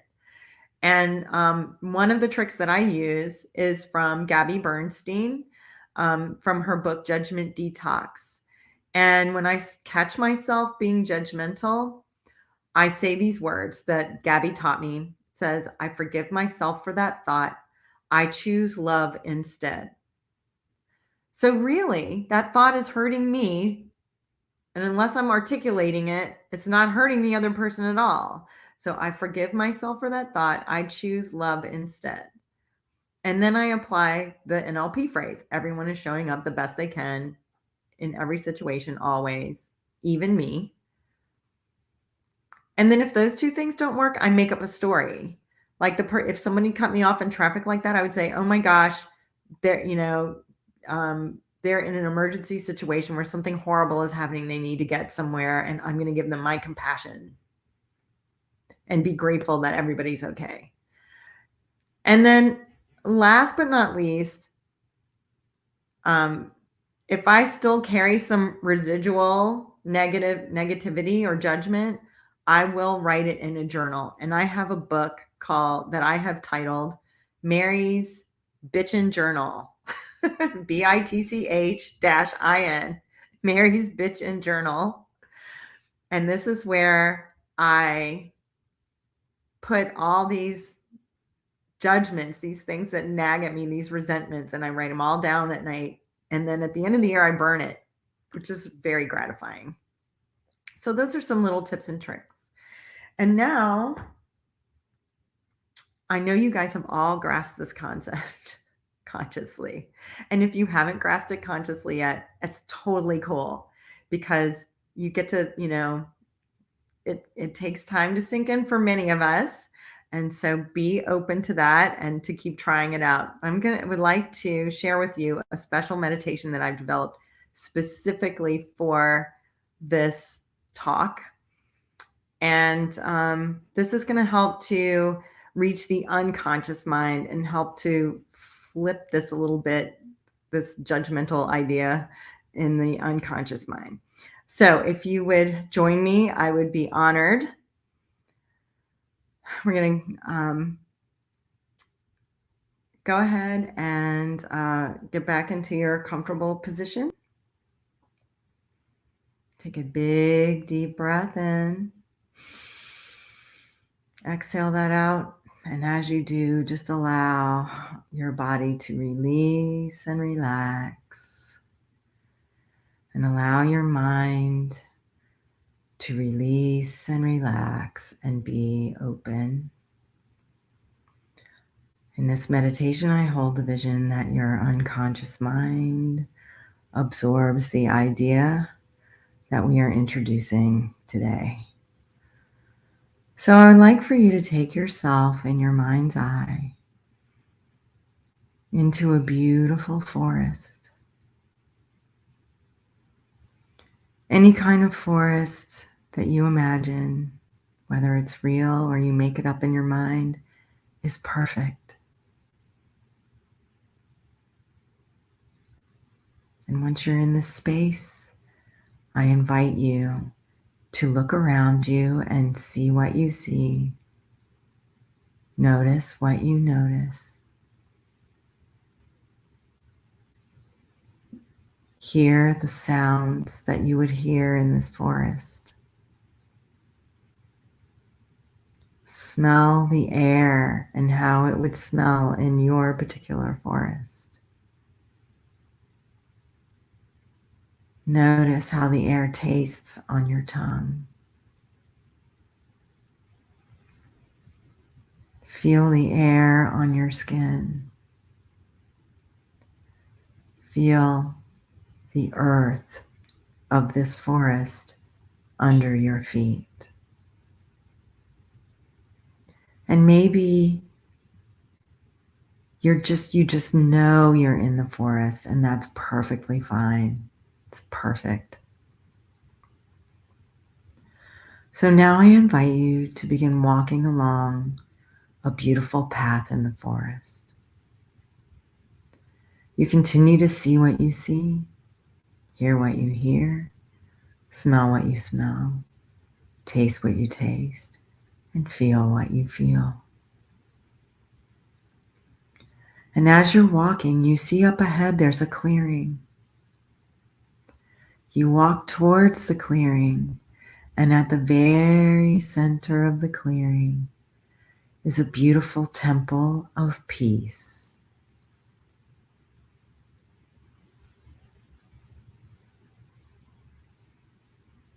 And as you approach the temple, you walk up the temple stairs and into the door and through the door. You notice there is a beautiful, pristine white marble floor.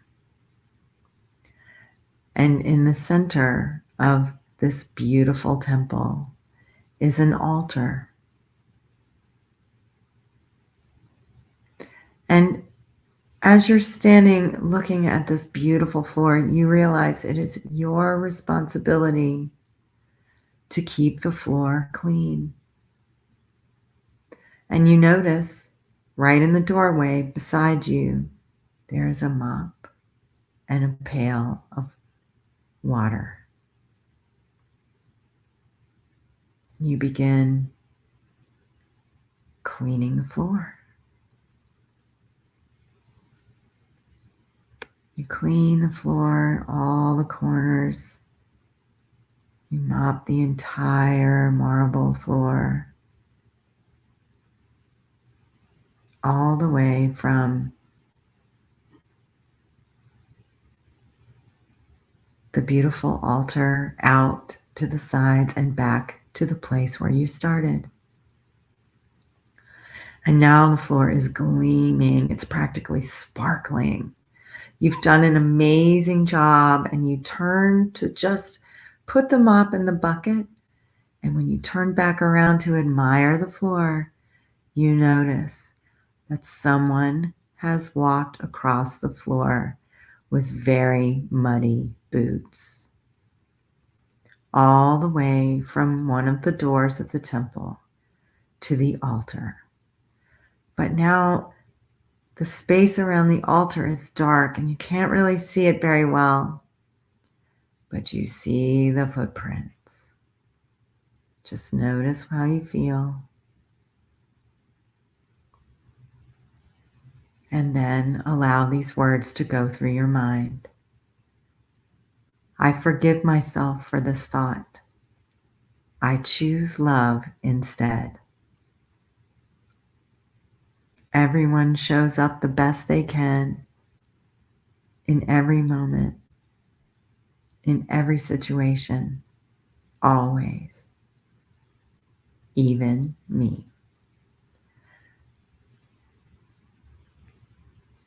And once you've thought those words, a light shines in the temple, and now you can see the person. They have decorated the altar with garlands of flowers, and it looks so beautiful. You begin to walk towards the person to thank them, and they turn and face you, and you see that it is your manifestation of your inner critic. That little voice that is always judging and judgmental of you and others. Its intention, of course, is to keep you safe. But you walk towards your inner critic with your arms wide open to embrace. And as you embrace your inner critic, they transform into a beautiful golden light of peace, serenity, and love.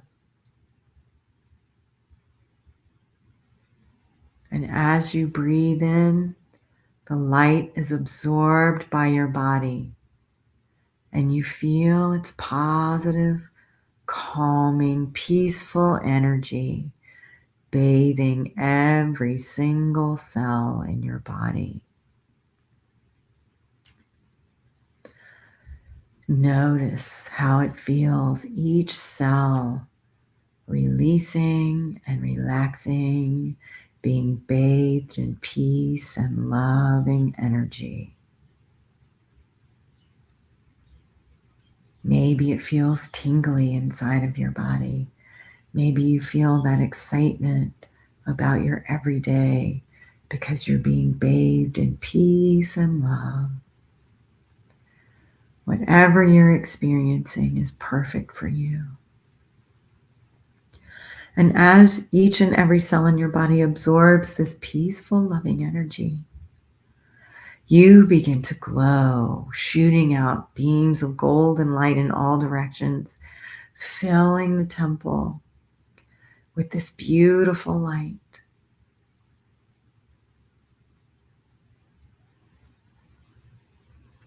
And on your next inhalation, you breathe all that light back in to your body. The floor is perfectly clean again. You walk out of the temple, cross the clearing, and into the woods. And now your experience of the forest is magnified. The things you see are in clearer focus, the colors more vibrant, the sounds are clearer and bring joy to your ears. The smells are pleasant and more intense. You can taste the air on your tongue even more clearly, and you can feel the sensations, your feet against the ground, the air against your skin even more vibrantly and vividly. You walk back to the spot where you began and begin to deepen your breath, bringing that peace, that peacefulness, that joy, that loving energy with you in your heart. Begin to slowly come back into this space, and by the time I count to 3, you will be fully present. 1, deepen your breath even further. 2, allow the movement from your fingers and toes to move up into your hands and feet and arms and legs. And 3, you have returned to consciousness now. Go ahead and open your eyes and come back. And if there are any thoughts you would like to share in the comments, please do. Mary, that was incredible. Thank you. And I know everybody is so relaxed now, we need a nap. Me too. It was I'm sure. It was great. Oh, see, Nick said, wait, where are we? This is my favorite guided meditation I've ever experienced so far, and I've heard a lot of them. There you go. Thank you. That's a huge compliment. Thank you. That was wonderful, Mary. Really wonderful. So before we say goodbye to you, because I see Victoria in our green room, I like to call it a green room as if there we have a green room. She's backstage waiting for her next podcast. And before we say goodbye, not podcast, class, I just want to give everybody a heads up about what Victoria is going to be talking about so you can stay on board. And then Mary, we're going to ask you for one last tip, if you would. And also, guys, for Tuesday at noon, that is my class on how to stop yelling at your kids once and for all. That is the only class on Zoom. I will be sharing the stage with Billy Jean, if you know Billy Jean is marketing. And we will be in his actual weekly training. So I will be part of that training. I will be the majority of that training. But it is on Zoom, so you have to register for that class to get the Zoom link. That is tomorrow at noon Eastern time. How to stop yelling at your kids once and for all. Victoria is going to take the stage in a little bit, and her class is on awakening your intuition, how to leverage the power of your inner wisdom. A great class to follow Mary's class that we just all loved. So, Mary, any last words of wisdom before Victoria shares her wisdom that you would like to tell everyone? And then please also add how people can connect to you, which I mean, Yes, we have your well, website going, but I want to let you all know that I have a special gift for anyone who experiences this class through International Day of Calm, and that is a meditation starter kit in case you haven't yet experienced a daily meditation practice. I've created 3 special meditations to help you get started, and Celia, I don't know the best way to distribute that, but we can talk about that later. I And think Czar will have it to share, or is there a link? How will they get it? I, Or you don't know that? I can send you whatever you need, but people can also get it by going to our website. That's www.rethink.fitness. Oops. And if you sign up And for our that's mailing scrolling list, along the bottom. perfect. And we will make sure that you just, you have a place to say, hey, I want the meditation starter kit. Right. That's great. Or you can email us directly at rethinkyourfitness@gmail.com. That's rethinkyourfitness@gmail.com. You Rethink can email your us and say, fitness. hey, I want that meditation starter kit. And I will make sure that Claire, our amazing assistant, gets it out to you.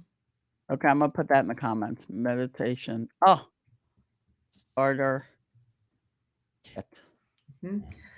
So thank you all so much for being amazing, joining me today, and the beautiful words that you've shared about the meditation. I expressed to Celia yesterday. I was like, I don't know how this is going to go. I knew it would go great. I had total faith in you. I just feel I'm And it did.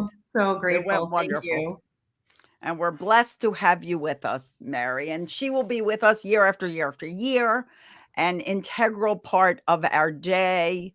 So thank you so much, Mary. I really, really appreciate you being here and giving us such a valuable class. It was a good break from the other classes. So it was nice to just really create a peaceful space for everybody. So thank you for that. Thank you all so much. Have a fantastic rest of your day. I'm looking forward to many of these classes myself. So, All right, good. So we'll say goodbye to Mary. Goodbye, Mary. goodbye, everybody. And Thank you. we are going to bring in, hold on, let me end some things here.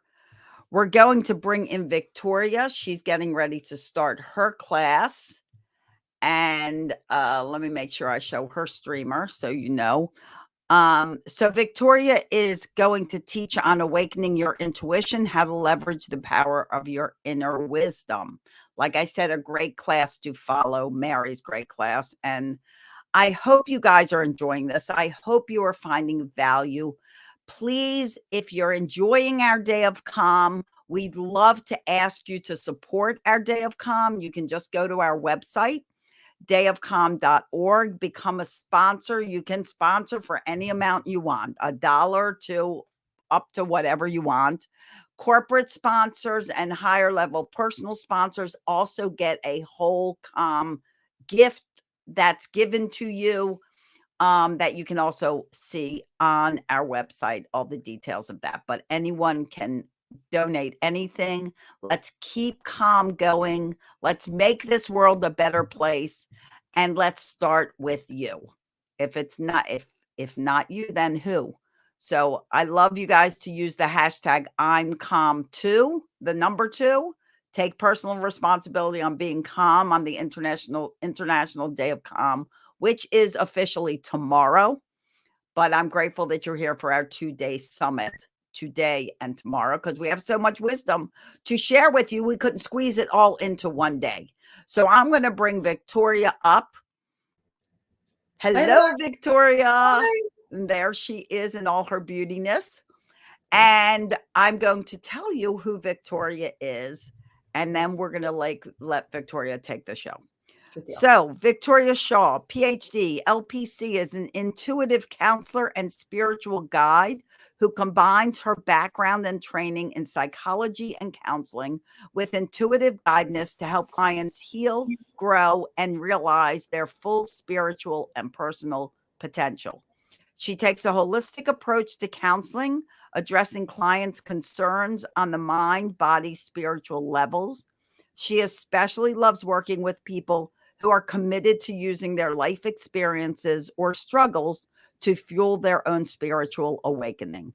Victoria is the author of 4 self-help books for parents, children, and teens, and the host of the Intuitive Connection podcast.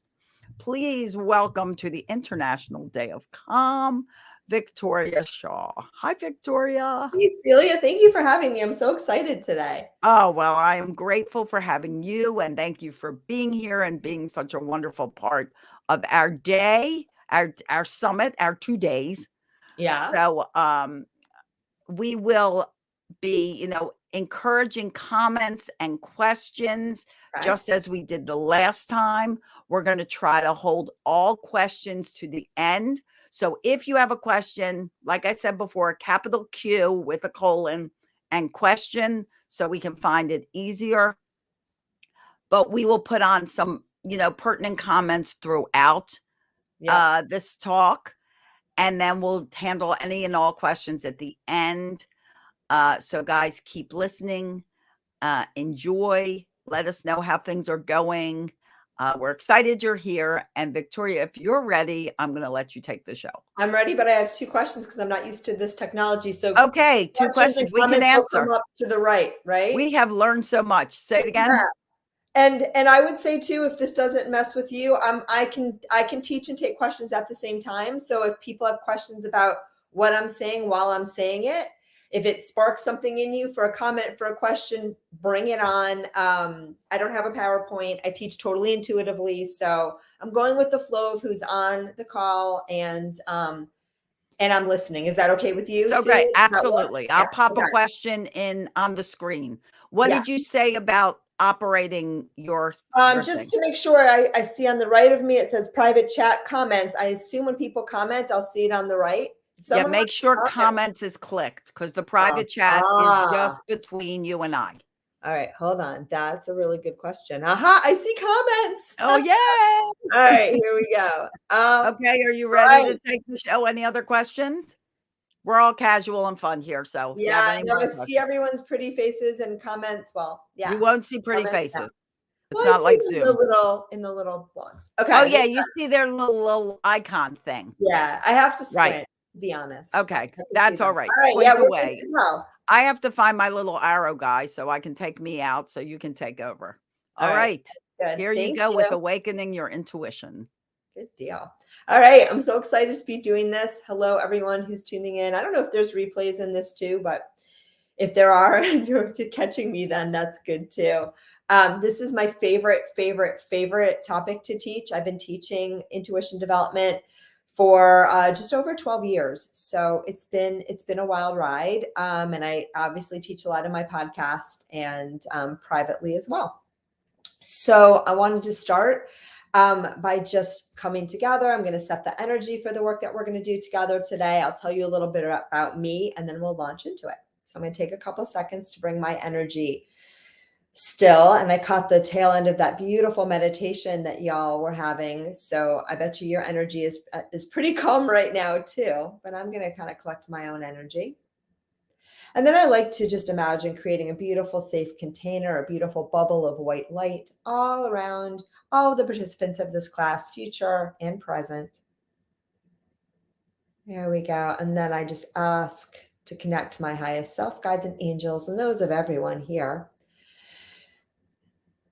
And my highest self, I ask to be a clear channel with which to receive any wisdom and guidance that wants to come through today. I ask to let go of any attachments I have about how I think this thing is supposed to go down. And I ask that, very most importantly, the outcome of the work that we do together today serves the highest and greatest good.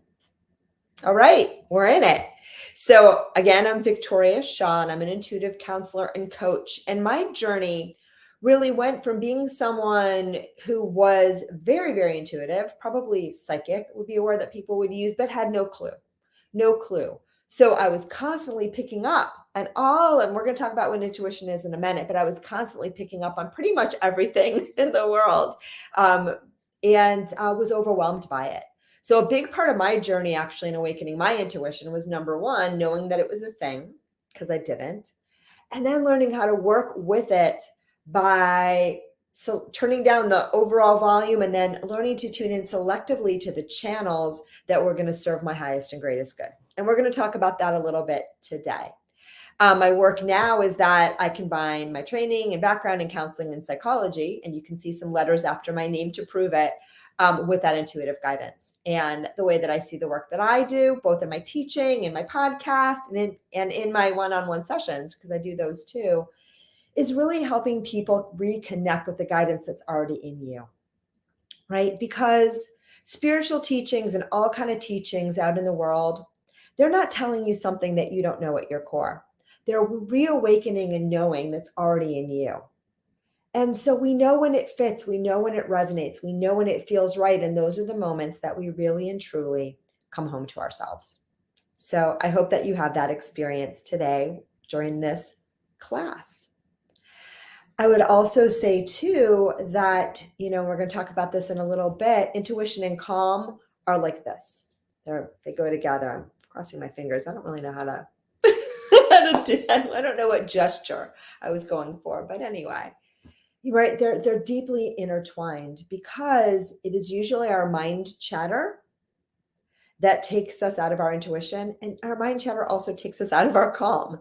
So when we are plugged in to our intuition, which I believe is the voice of our soul, right, our higher self, our spirit, sometimes I use the term our spiritual GPS system, we are automatically down-regulating our nervous system, calming down, and again, connecting with that inner well of calm and peace and joy that exists within all of us, that is really who and what we really are. So that is the theme for today. So I have notes, but usually I put them on a nice little easel in front of me, but I couldn't find my easel this morning. So no easel. So I'm going to be somewhat off book, but that's how I like to be anyway. But I wanted to start by talking a little bit about what is intuition. And I'm just going to check for comments, but I think they're going to scroll. So the way that I understand intuition is it's a non-linear, non-logical way of knowing, right? It's not of the mind. It's really of the soul, of the spirit. And you don't have to be woo to see it that way, but that's how I like to see it. But it will work either way. So if spirit is a word that is off-putting to you, you can just mute that when I say it, and your intuition will still speak to you. But you're going to hear me saying it a lot, because I think that when we understand our intuition from that perspective, it changes everything, and it changes the way we view ourselves, and it changes the way we view our lives. And I think in a very good way. And I think that's a potent and powerful thing, as it was for me. For years, I was overwhelmed by my life, by my relationships, by just my emotions. And for me, when I tapped into my intuition, I made that commitment, everything about my life changed. It changed rapidly, and it changed from the better. And since that time, about 15 years ago, everything in my life has been guided by my intuition. And so my guidance keeps showing me more and more and more the path that my spirit wants me to live, wants me to walk on. And life gets easier, gets more joyous. And then when I have those life struggles, and we all have struggles sometimes, because, being human can be like that, it immediately shows me the meaning in them, the guidance in them, and how to get through them. So intuition is really my way of life, and it can be your way of life too. Intuition is not just our instincts, right? Some people think intuition like that knee-jerk reaction that you have when you have a feeling about something. Your instincts are your body's knowing. It's not a bad thing, but those are evolutionary pre-wired things. Intuition is something more. Intuition does come through our body, and as we'll talk about, a lot of people have bodily sensations and bodily awareness of their intuition, but intuition is something different than an instinct, right? It's not just an immediate response. Intuition's not what you've been taught. So the mind is what we've learned over time. The contents of your mind are things that you've learned from other people in your world. They're things you've learned from your society. There's things you've learned from watching TV. There's things maybe even you've learned from this workshop today, right? They're facts and they get recycled in your brain, and that becomes your mind, your conditioned thought patterns. But your intuition is not that. Because a lot of what's going on in the world today is fear-based, a lot of our mind is also fearful and not calm, which is why that most of our struggles in life are created from our minds, not from our inner wisdom. Okay, so your inner wisdom is a way to get through that. It's a way to separate yourself from that constant chatter of the mind, which is often very agitated and fear-based, and bring yourself into your calm divine wisdom. That is your birthright. Intuition is also, yay, Nick. So intuition is also not coming from your five senses. Okay. So we sometimes experience intuition as body sensations, as visions, but usually it's different than what you see with your eyes, what you hear with your ears, what you taste with your mouth, all of that with your tongue. I don't know what you taste with.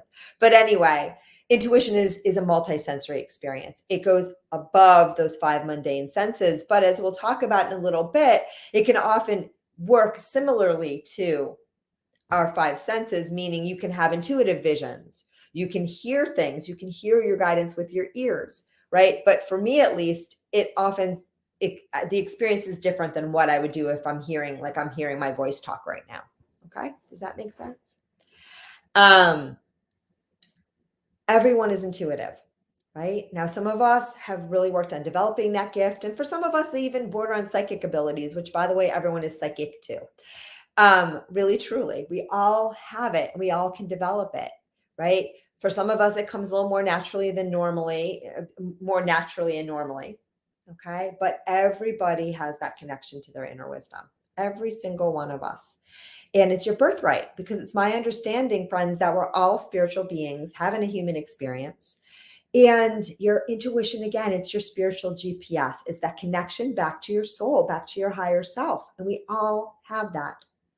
I have yet to meet a person that has told me, and maybe one of you guys on the chat will tell me, but I don't think so. It hasn't happened yet, that they have not at least once in their life, and usually many times in their lives, had an experience where they knew something. And they knew something in their bones and they didn't know how they knew it, but it turned out to be 100% correct. And that is your intuition at work, right? And we've all had those experiences. Maybe you knew who was going to pick up, you were thinking about someone and then you got a text from them. I keep forgetting that phones don't really ring that much anymore, right? So you're thinking about someone and then, 5 minutes later they text you, or you're about to take a new job and just, you get this weird feeling, something just doesn't feel right. And so you turn it down and you find out later, from a friend that took the position instead of you, what a horrible, horrible boss that would have been.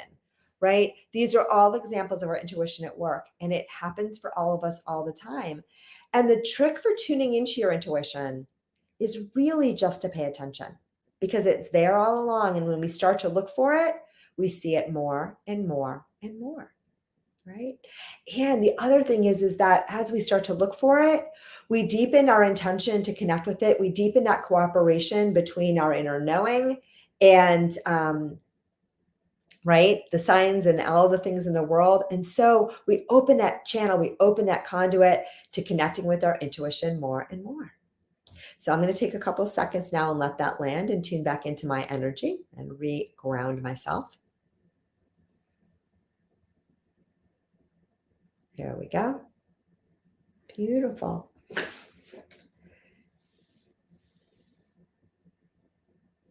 So people experience their intuition in different ways, and it's going to be different for everybody.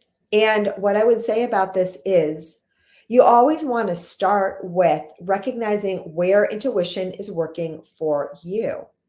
And then, right, build from there. When I first did my very first psychic development training, and that was probably about 15 years ago, they taught a very particular way and everything had to be visual. And for me, I'm not a very visual person, more so now than I was then, but it wasn't my primary means. And so I found it kind of frustrating because I would get all sorts of intuitive information through my other senses. And we're going to talk about what those are like in a minute, but they only wanted visual. And so for me, it actually wasn't super helpful.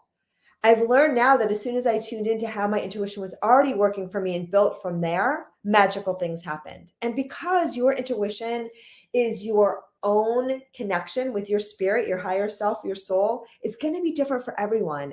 And again, if there's any time in your life that you do things your very own way, this is the time, right? And so anything that I teach today or tell you today, if it doesn't fit, if it doesn't resonate, let it go.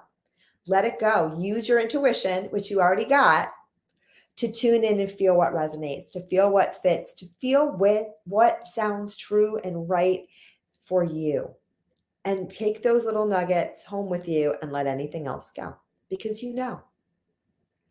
So intuition speaks with us in a bunch of different ways, and I'm going to share some common ones. And then I'd love to hear in the comments from people, which one of these resonate with you and what some of your experiences are. One of the most common ways that people can experience their intuition is from gut feelings, right? So those feelings in your body. And so sometimes people will have a feeling actually in their stomach. And maybe it's an uncomfortable feeling in your stomach when you're about to do something or meet someone that isn't a good match or a good fit for you. Or maybe it's a very expansive, amazing experience in your body, in your heart, in your stomach when you're about to do something or encounter someone that just makes your soul sing, right? And so that is a really good example. Sometimes people get the chills, right? When something really resonates, or a tear in their eye when something really fits or really hits home.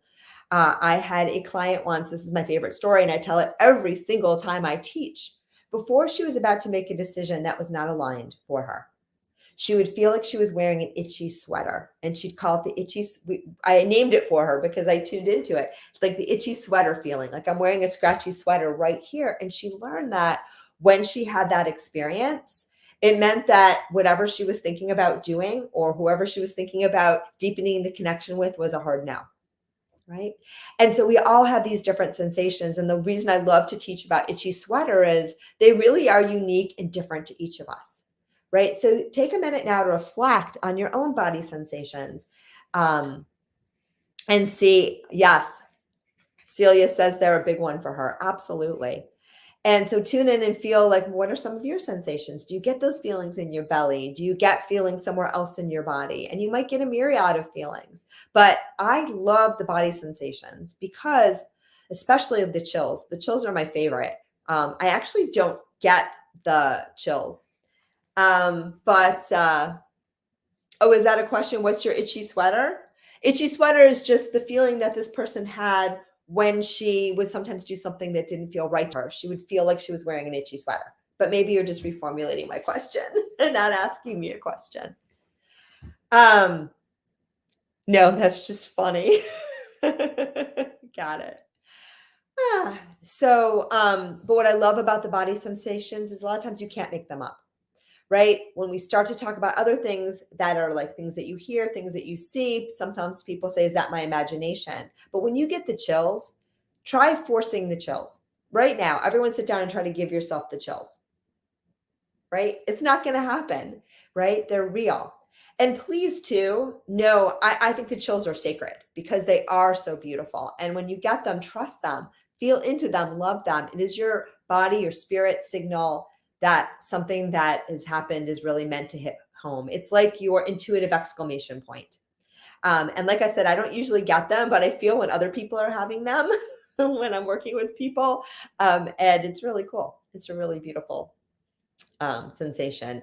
And Nick says he gets the chills to shizzle, super sensitive to emotional things too. Yeah, we're going to talk about that one as well. Another really common, I think the most common form of intuition is people that feel other people's feelings, right? That's called empaths. Empaths will feel what other people are experiencing. So you walk into a room and, you know, someone's had an argument there. You feel that. You, you know, a coworker at work just got off a really difficult phone call. You didn't see that, but all of a sudden something's off with their energy. You stand next to them, you feel sad because they're sad, right? So empaths are a special variety of intuitive folks. Usually people that have this trait have other intuitive markers as well that are pretty activated for them. So they tend to find it very easy to tap into their intuition. But empath, and I was an empath, I'm still an empath, are the ones that tend to become most overwhelmed by the intuitive signals because they're tuned into a lot of channels that don't feel really good. So what empaths need to learn is really good boundaries with themselves, with their energy, with other people's emotions, with how they relate to other people, so that we don't take on other people's emotions because it overwhelms us. And it's not our job and it's not our business. But it is a powerful form of intuition. It can be useful because it helps us have compassion and put ourselves in other people's shoes. But we want to learn to jump in and jump out and not stay there. All right. Intuition can also present itself like a deep sense of knowing. And I think this is one of the most powerful forms of intuition. And I also think that it's one of the most powerful forms of intuition. And I also think that it's the one that is sometimes the most ignored, okay, or the most misunderstood. And when you have that deep sense of knowing, it's when you know something is right. And you don't know how you know it's right, but you know it in your bones. It's not like you know it with your brain. When you know something with your mind, you want it to be right, right? Maybe you're invested in it. You know, for example, that, you know, I'm looking at a cloudy day in California right now, and I know it's supposed to be sunny in California, right? So when I wake up in the morning, I know it's going to be sunny. I'm sure it's going to be sunny because it's supposed to be sunny. That is your brain and not your intuitive knowing.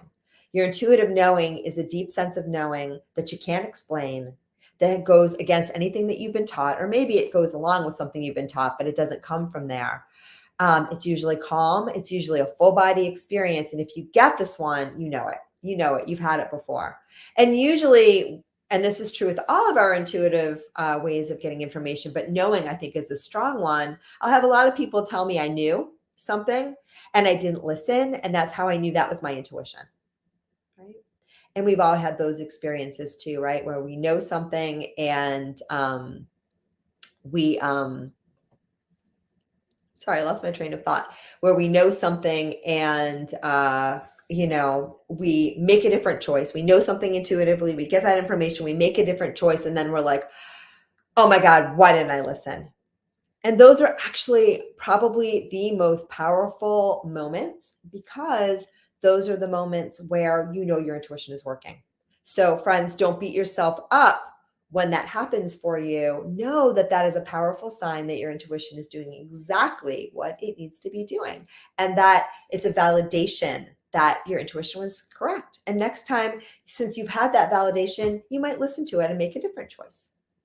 So knowing is a big one. The example I always use for my intuitive knowing is when I had my first child, my daughter. I knew she was a girl. I just knew I was having a girl. I didn't necessarily want a girl, but I knew in my gut it was a girl. And I knew it so much that when I had my ultrasound to tell me what sex my child was, I asked the technician, what sex is she? And then I saw the weird look on this person's face because I knew. I just knew. So that's an example of that kind of knowing. And that's a really common one. And if you have it, you know. Another way that we sometimes hear our intuition, and this is a big one for me, is a voice in your head. That voice in your head is quiet. That voice in your head is calm. It is not the voice of anxiety. And it's not even always your inner cheerleader getting you all excited and riled up. It is often, oh,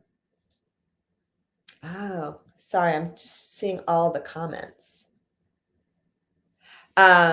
Sorry, guys, I'm still working on the technology here. So anyway, so it's a wise voice in your head, and usually it's wise world. Yes, truth bumps. I love that. Oh, is that for your, Rachel, is that for your goosebumps? Or is that for the voice in your head? It's all good either way. And it's nice to see you, my friend. So anyway, sorry, I'm like, my channels are scrambly today. So anyway, that voice in your head is another way that we hear intuition, and it's a powerful one for me. And it can be a tricky one though, because again, the mind can be really, really loud. So when your mind is quiet and calm, that's when you hear the voice of your intuition. When your mind is very active and noisy, that voice gets drowned out, because the voice of our intuition is actually pretty quiet. It's pretty subtle. It's pretty calm. Your mind tends to have more emotional juice. It tends to be louder.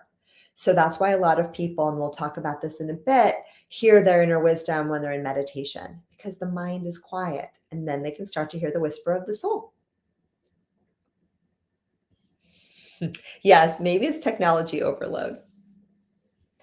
So some people also experience their intuition in visions in the visual form. And like I said, this was the last one to come for me, but it's one of my favorites, because I really do believe that a picture is worth 1,000 words, and that sometimes I will get an image that is so powerful and so helpful, and it gets me out of my mind, right? And I get them usually for other people. It gets me out of my mind, and it often too gives people the information that they need without the need for words. So you might see a flash of something, or you might get some of us are just very visual. So you may see something that's going to happen, or something that happened, or have an image of someone or something pop into your brain.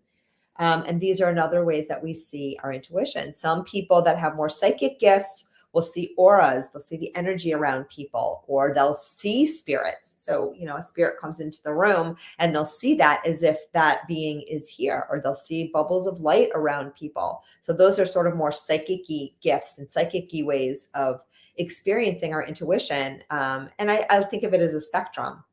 But vision is another powerful way that we can receive intuitive guidance. And a lot of people also receive visually what I'm going to call precognitive flashes. So when you have a sense of something that's going to happen, sometimes you have a sense of a deja vu as well. I would think that's intuitive as well. But also some people have feelings of something that's going to happen. I remember years ago, I was walking in Central Park, and I started thinking about a guy I'd gone to school with, maybe 7 years before. And not only did I think about him, which was random because I don't think about him usually, but I had this strong sense I'm going to see him. I'm going to see him soon. And lo and behold, that night I went to dinner with my husband, and we were dining at the same restaurant. So that is an example of a precognitive flash. It's not usually what I do. I'm not a future predicting kind of psychic person, but we all have them. We all have them. And some of us, again, that's just stronger for us. And remember too, as I teach you about these different ways that we experience our intuition, it's going to be different for everyone. And we all have our own gifts and our own our own special ways of connecting. And so again, tune into what is natural and normal for you, because those are the gifts that your spirit wants to connect you with, and that your spirit wants you to share with the world, perhaps. So we always want to start with what's working. All right, there's more. Another way that people experience their intuition is in their dreams. Sometimes we have dreams about what's going to happen. Sometimes we have dreams about what we're working on. I often will, if I'm really puzzling over a question and I'm not hearing my guidance outright, I'll often ask to get some wisdom during my dreams. And I always, always do. Like, it's pretty remarkable. And again, intuition is a muscle, and the more we work it and use it, the stronger it gets and the better we get at using it at will. So I've been doing this for a long time. And so usually, I get a return on the investment pretty quickly. But again, it's always just about tuning in, making that question. And then, and this is one of the most important things about your intuition. So fold this page over, friends, then you have to let it go. Because intuition always works from a space of surrender. It works from a space of letting go. Your mind wants to grab onto things, and it wants to force and push and do. And there's nothing wrong with that. And sometimes in life that's called for, but it's the antithesis of your intuition. Intuition, you have to make that space to let it come in. You have to make space to let it, to receive, and you have to let the mind and the emotions go still and step into that space of pure potentiality, that space of calm, and that's where the magic happens. So we always have to do a little act of letting go in order to receive when we're talking about our intuition. And so dreams is a really good time to do that. So if your intuition, Celia asks, if your intuition is so strong that it actually affects you emotionally and mentally, what should you do to manage it well? Ooh, that's a good question. And I teach on that separately all the time, all the time. I'm even putting a little self-paced class on that is in development. But the short answer is work on the emotional and mental stuff. So all the things that you're going to be teaching about getting calm in this 2-day adventure are all going to speak towards that. They're all going to help you, because what you really want to do is learn to tune down and manage the emotion and mental noise, because that's what it is. It's noise. It's your humanity, and you don't want to force anything to go away. That which we resist persists. And also emotions are giving you powerful information. Even your mind is giving you powerful information, and we need some thoughts and a good healthy mind in order to function in the world. So we don't want to let go of that. But what we want to learn to do is not be controlled by it. Okay, so the same tools and strategies that are going to help you stay calm are also going to help you not become overwhelmed and tap into your intuition. And when it comes to being an empath, so those people that feel into other people's feelings, it's usually around learning those boundaries and also knowing whatever's unresolved emotionally in you, because that's what you tend to sponge up. Okay. So for an example, I grew up the child of a very angry parent, just very, very hair trigger kind of anger. And because I was the only one there, it was often directed at me. Right. So for years without knowing it, I would just sponge up other people's anger because that was unresolved in me. Once I worked on that, once I made peace with that, once I healed that, I don't pick up other people's anger very much anymore. And if I do, I notice it and I let it go. But the really spongy stuff usually comes from our own unresolved stuff. So working on your stuff, working on your baggage, doing a little bit of recalibrating, healing work can also be really, really helpful at not becoming overwhelmed. And then the other thing that comes through towards that question, Celia, which is really good, is be mindful about where you put your attention. Right? Because they're really, intuition comes from a lot of different places. And we're all multisensory beings. And so we can be tuning into the low level stuff, which is kind of the junk of humanity, or we can be tuning into our soul. So you want to just keep setting that intention, like I did at the beginning of this class today, to plug in all the way to your highest self. And keep asking that, and keep, in all of your interactions, what would my God self do today? What would my higher self do today? Sometimes people use the phrase, what would love choose, right? What is the loving choice? What is the loving way to understand this? And where you do that, you reset, right? You reset and you recalibrate to those higher bandwidths. And higher doesn't mean better. Right? We're all having this human journey. And I will tell you, sometimes life gets lifey and, we can sometimes get overwhelmed, but more and more when we start making that agreement to connect to our higher self and to those higher bandwidths, that's when the change really, really occurs. So I hope that answers your question, because it's such a good question and I could talk about it like all day. And all right, I think I covered everything except for the last one. And I think I talked about sensing energy, right? Of a place, of a person, of a thing. So we can do that as well. And the last one, which I don't think people often recognize as their intuition, but is so powerful and potent, are signs and synchronicities in the outside world. Okay? Because we are all connected. And at the end of the day, there's just this one thing, and you are just a little light of the one divine source. Okay. You're a little ray of that light, and we're really all connected on the highest level. And that means that you can get your intuition both within and without. All right. So signs can be those angel numbers that everyone loves so much nowadays. I get a lot of potent, powerful animal messengers. So animals tend to find me all the time, be it rattlesnakes or hummingbirds or hawks or eagles, or yesterday was the day of the snails. And so I get those signs all the time. I often too will get signs in where my attention is brought to. So, I will be scrolling through Facebook and one feed will pop out at me and it will be exactly what I needed to hear. Sometimes we hear our wisdom and guidance through someone else's mouth.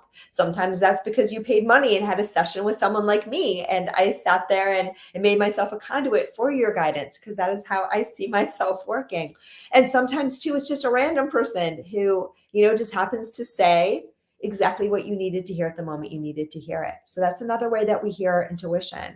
And so when I am mulling over a question and when I'm really wanting to connect with my highest guidance, what I always do is I tune in, I ask the question, I release it, and then I don't get real picky about where the answer comes from, because it always, always, always, always comes. Right? And look, sometimes we don't recognize it because the mind is busy, or we believe that it has to be one way and it turns out that it comes in a different form. But even when that happens, don't worry, because your intuition is very persistent. If you are meant to get a message, it will keep coming again and again and again. And usually it's when we ignore these messages for an extended amount of time that life will become your teacher and life will show you, right? So maybe you had a weird feeling about taking that job, but you took it. You took it anyway. And maybe you had a weird feeling about, telling this thing to this boss, but you did, and you did it anyway. And then, the boss turns out to be a problem, and you end up having a terrible experience, and you end up maybe even getting fired or getting stabbed in the back, right? And so life has now shown you, right? But don't feel bad. It's not a punishment. It's not like, oh, young lady, you didn't listen and now you're going to have to learn. It's simply that most human beings, right, learn in the latter manner. We're just used to learning that way. That's how humanity's been for a really long time. And we can choose to learn both ways, and both ways are fine. And if you find yourself in a difficult situation, rather than beating yourself up and saying, Victoria said I caused this, which you didn't, didn't say that. Wherever we find ourselves in the moment, now is the perfect time to tap into your intuition and ask, what are my best steps moving forward? And you will always get an answer. You will always get an answer. And then the more you ask and listen, the stronger that connection between you and your intuition will be, right? And it's a magical thing. Sometimes people ask, well, do I have to act on it for it to, strengthen that connection? And the answer to that is yes and no. The more we listen and act, the more we build that conduit. But even folding the page over, even if you're like, I know my intuition is telling me this, or I feel pretty strongly, but I'm not ready to act yet, that's folding that page over. And that is also really powerful. So sometimes we get intuitive hits and we're not quite ready, but we fold it over. I took a job once where I knew that it was not going to be the right fit. But I took it for a lot of reasons. Where, I was moving forward with a partnership, a romantic partnership that became my life partner of 27 years. And that was the main reason why I took that job, right? But I knew it wasn't going to be a good experience. And it wasn't a good experience, right? But I folded the page over and I knew afterwards, right? Yeah, I knew that she was not going to be a good person to work with, and I made this choice, right? But I made that choice with my eyeballs open, and that makes a big difference as well. All right, so those are the different ways that our intuition can speak to us. But the real money question is, how do we hear it more? Because it's talking to us all the time. Like I said, it's always working. And most of the time, most of us don't hear it, right? Because our minds and our emotions are too loud. So step one to listening to your intuition is knowing it's a thing. You know it's a thing because you signed up for this and you're curious, so you probably already knew. That is step one. Step two is to start start looking for it. It's happening all the time. And it's sort of like when you go to buy a new car and you're looking for a particular make and model, right? And then all of a sudden you get on the highway and it seems like every third car is that make and model of car, right? That car didn't get more prevalent because you were paying attention to it. It was there all the time. What's happened, my friends, is that you started to pay attention to what was already there.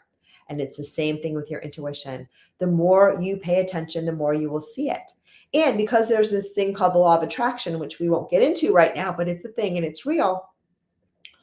Where we focus our energy, right? Where the energy and focus goes, things grow. We attract them in. So as you pay attention to your intuition, when you pay attention to your guidance, you're inviting that more and more into your life. So you will experience more of it. And that is a really, truly wonderful and magical thing. All right, I'm going to take a little sip of my tea, and then we're going to talk about things that boost and block your intuition. But I also want to pause now to see if there are any questions, because I tend to talk rapid fire, and I want to make sure that there aren't any questions about anything I said so far. And Celia shared, one thing my mom would always tell me: when you're hesitant and not feeling well about something, don't do it. It's your intuition that's working. Absolutely. And look, we all have times too where we're afraid. And, our fear will block us from acting too. So hesitancy can be intuition, hesitancy can be fear.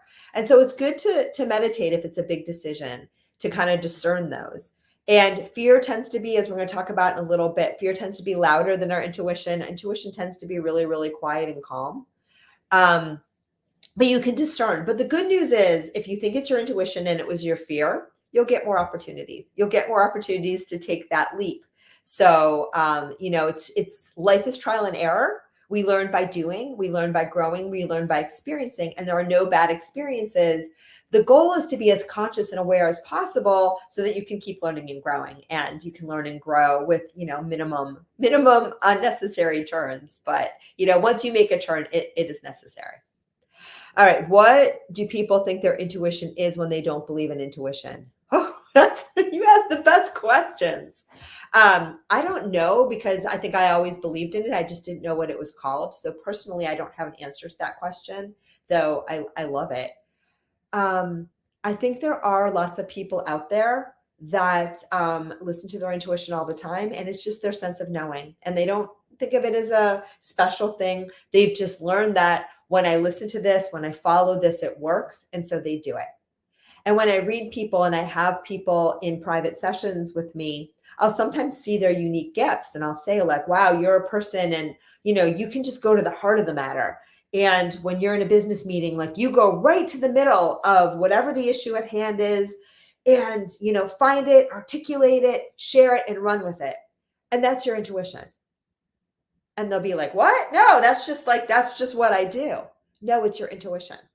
Right? And so a lot of times we just don't recognize it. We recognize something as a gift, but we don't really think of it as our inner guidance. And that's okay. If it's working for you, that's enough. I love that, Rachel. I get angel numbers, dimes, heart shape everywhere, animals, feathers, dreams. Yep, those are all potent and powerful. And what I love about signs too is that, they feel so real. They feel so tangible. They're so validating. And though I do sometimes see people go a little bit sign crazy and make everything a sign, and that's when your mind has gotten involved, and that can be a little bit crazy making. But for most of us, right, they're just really beautiful, magical, validating, and like I said, because it resonates with you. It's a powerful sign. And I know for me, when I'm drawn to any kind of animal, for example, I know it's a sign every time, because I have set up that agreement with my guidance that is one of the most powerful ways they communicate with me. And so again, when you notice a certain sign, right, and you respond to it, your guidance is going to use that more and more and more and more. I had a social media manager years ago who was big on the angel numbers. And honestly, I never knew those repeating number things were a thing, except when I was 11. I used to love to wait up until 11:11 on the digital clock. Those of you who are as old as me probably remember those things. Now I guess it would be like on the little clock on your iPhone. But anyway, I didn't know about angel numbers at all until I started working with her. And she would say, man, every time we're on the phone or every time we're texting, it's like a repeating number. And, it got in my brain. And so now I see them all the time. And I love it. It's fun. But again, it's about that cooperation. It's about that cooperation. And you'll invite in more and more what you pay attention to and what awakens that knowing within you. All right. So what boosts our intuition? What helps us connect more? Anything that quiets your mind will help you connect with your intuition, which is why when someone said, hey, do you want to teach on the International Day of Calm? I raised my hand. I raised my hand, number one, because I love teaching about intuition. It's really fun. And I can do this all day, every day. And I pretty much do. But I take breaks. But two, it's because intuition comes from that still, quiet mind. It comes from that place of calm, right? It comes out of that. And that place of calm, that place of stillness is actually the closest to who and what you really are, right? That is you. It is in that space that you were created, and that all magical things come from that space of calm. And so any practices that calm the mind will naturally amplify our intuitive knowing.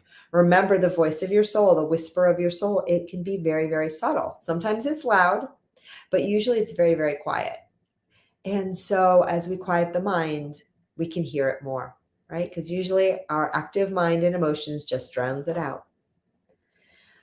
Meditation is a big one. So some people meditate for the purpose of hearing their inner wisdom and inner guidance. And in my online class, Activating Your Intuition, I actually have a couple meditations that are specifically designed for you to tune into that guidance. And so you can absolutely use meditation that way.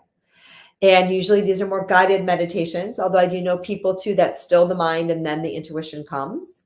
But oftentimes some forms of meditation, we're taught to let everything go. And in those cases, then we're just going for the peace and we're not necessarily hearing any messages. But my guidance says even in those moments, they can come, because your intuition does not always come as thought, by the way. It doesn't always come as a fully formed concept. Sometimes it comes as these little breadcrumbs, these little flashes, these little ideas, these little nudges. And oftentimes that's because your mind can't compute the whole picture yet, right? So it's really important to follow the nuggets and to recognize too that intuition always works from that space of not knowing, right? And if you have to know the whole answer at once, you will shut it down. Okay. So we'll get there. So practices that soften the mind will always augment the intuition. People also find things like walking in nature can be really powerful for connecting with your inner wisdom. Just check in the time because I could talk forever. So being in nature, being in natural settings, again, when we're in nature, it naturally calms us. It naturally stills our mind. And also we vibe with the energy of natural surroundings, which are not man-made, and have more of a natural vibration and are more connect us to that web of life, to that circle of life, and to the beingness within us, right? Which is where your intuition comes from. Okay, good. Can you tell me, Celia, when we stop? Because I didn't make note of that. I figured it was an hour, but I have no idea what I committed to. So if it's longer than an hour, tell me. So another place that a lot of people connect with their intuition, and I love this one, is being near water. Taking baths, in the shower, walking by the beach, right? Splashing in a swimming pool. I have actually recorded one episode of my podcast from my swimming pool. It sounded a little funky, but it came through really, really nicely. All right, about 50 minutes. So 5 more minutes. All right, so I got to rush through this then, but we got a lot. So that's another time when we hear our intuition. And also any kind of repetitive exercise or basically anything that stills your mind. So driving is another one. The mind tends to go soft and get just occupied enough with the road that we can hear our guidance. Knitting, gardening, these are all things that people can hear their inner wisdom. In my last 5 minutes, and you start with those questions if you have them, I want to talk about what blocks your intuition, because this is so important too. If you have a strong attachment to what you want the answer to be or how you want this thing to go, it will block your intuition. Okay. That's why I always release attachments when I set the energy for these thingamajigs, right? So if you know, I really want this job, I have to take this job, guidance, please show me if it's the right job for me, right? You're very likely not to hear the guidance or to misinterpret the guidance or to talk over the guidance, right? Because you have a strong attachment. That strong attachment brings up a lot of thought, a lot of emotion. It sometimes makes it hard for us to hear our inner wisdom. That's when it's often good to get a second opinion and work with somebody else, because that person who's not attached the way you are can give you the honest perspective. Strong emotions are another thing that block our intuition. We talked about that. So if you're really activated about an issue, take a step back, wait till you calm down and ask again, or ask in that moment, but then wait till you're calm for the answer to come. That's what I usually do. In those moments when I'm really activated, I say, guidance, please show me. And sometimes I get it right away, but often I have to calm down a little bit before it comes. Fear of your intuition. If you are afraid of the process, if you've been taught that intuition is bad, that, it's not safe, then you will shut that down. So doing what you need to do to trust. I don't think that's anyone here, but, will help you. If you ever feel like your intuition has led you astray, it hasn't. Intuition is always 100% correct. It's how we interpret it that is wrong. And also it's 100% correct in the present moment, and that present moment can change. But right, your intuition itself is not usually what leads you astray. But if you have had an experience where you think that, that can also make you not trust your inner wisdom. So again, working through that can really help. And, you know, we don't always have to make the biggest decisions based on our intuition. Sometimes we do, but sometimes we want to start small, right? So we can build that level of trust, right? Because most of us have been taught to follow this, not to follow this. Trying too hard is another one. If you are pushing the river, if you're like, please, I need to know, we like have to make my intuition work. Whew. I got to breathe. that is going to block your intuition, because again, intuition works best from that calm, centered, surrendered state. If we are pushing, grasping, or grabbing, we are shutting it down. So we need to be able to step out of the way. We need to be able to let go and release. And that is how our guidance will shine. And again, in those moments when you can't, it's okay, right? Think about intuition. It's like a boomerang. You send it out and then you wait. At the right moment, it will come back. It will come back. Excuse me. And then the last one is overthinking, right? So sometimes we'll get that kernel of intuition and then we'll perseverate on it and we'll be like, well, is it this or is it this? I don't know. I think this is my intuition. I don't know what that is. I thought that was an intuitive hit, but maybe it's not. Was it? Coming back to calm, even talking about it gets me activated. In those moments, it's really important to take that step back. Right? And know from that calmer state, your intuition will come. It always does. My guidance is reminding me that there are times when we hit rock bottom, when we are so emotionally overwhelmed that we are done with it. In those moments too, we can hear our guidance, right? But that is not the fun way to do it. And, you know, but in those moments too, sometimes intense emotional activation will do the same thing as calm will do. It'll get us to a place where we have completely released resistance to everything because we are in so much, you know, emotional psychic distress. And then we're like, fine, I'll take anything, and our guidance will come. But I don't recommend that as a primary way of connecting with your inner wisdom, because it doesn't feel so grand. Okay. But if you find yourself in those situations, you may hear it that way as well. Okay. So those are the things that block your intuition. The last thing I'll talk about, if I have a couple more secundos, is how to tell the difference between intuition and mind, and intuition and fear, because this is where most people get stuck. And if you guys have other questions, let me know, because after that, I will sign off if there aren't any. And I'm going to take a listen from my team too.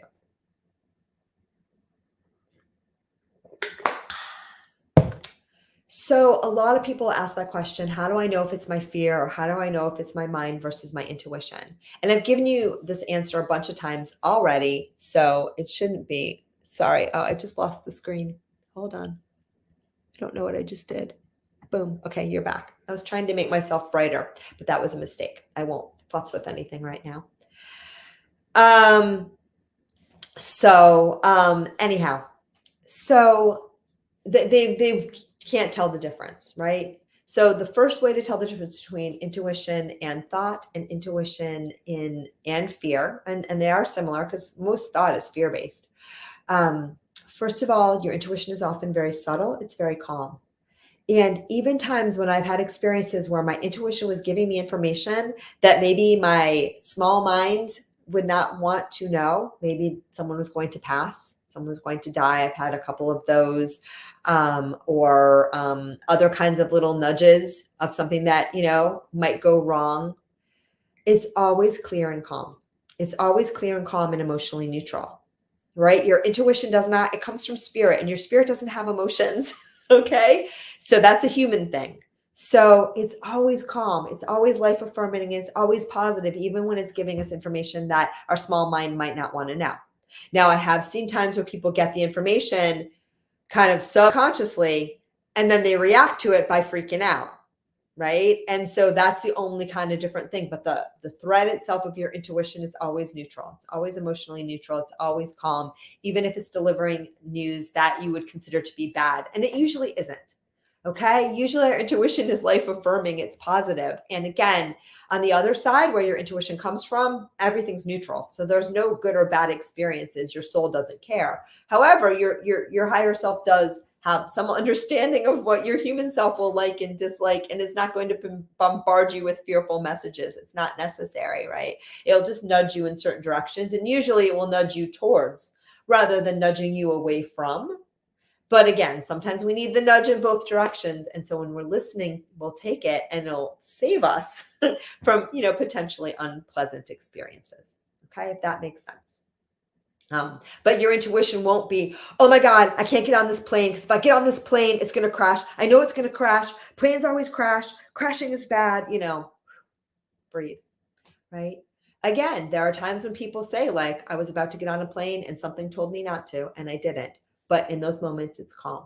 Okay. As soon as you're looping, it's a problem.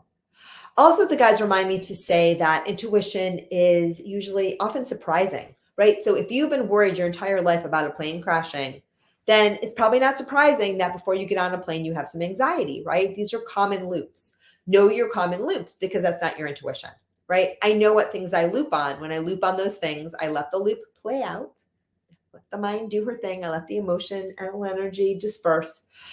And then, I come back to it when I'm ready with a fresh set of eyes, because once you're in the loop, you identify you're in the loop, but the loop is not your intuition. And the loop is going to most likely block the guidance from coming through. Okay. Intuition also can be surprising, right? It can tell us things that we would not have thought with our own mind. And this happens to me again and again. And in fact, when I first started doing this work, I would trust the most the hits and the things that came through that were surprising, that were counterintuitive, to use that word, right? Things that I didn't expect.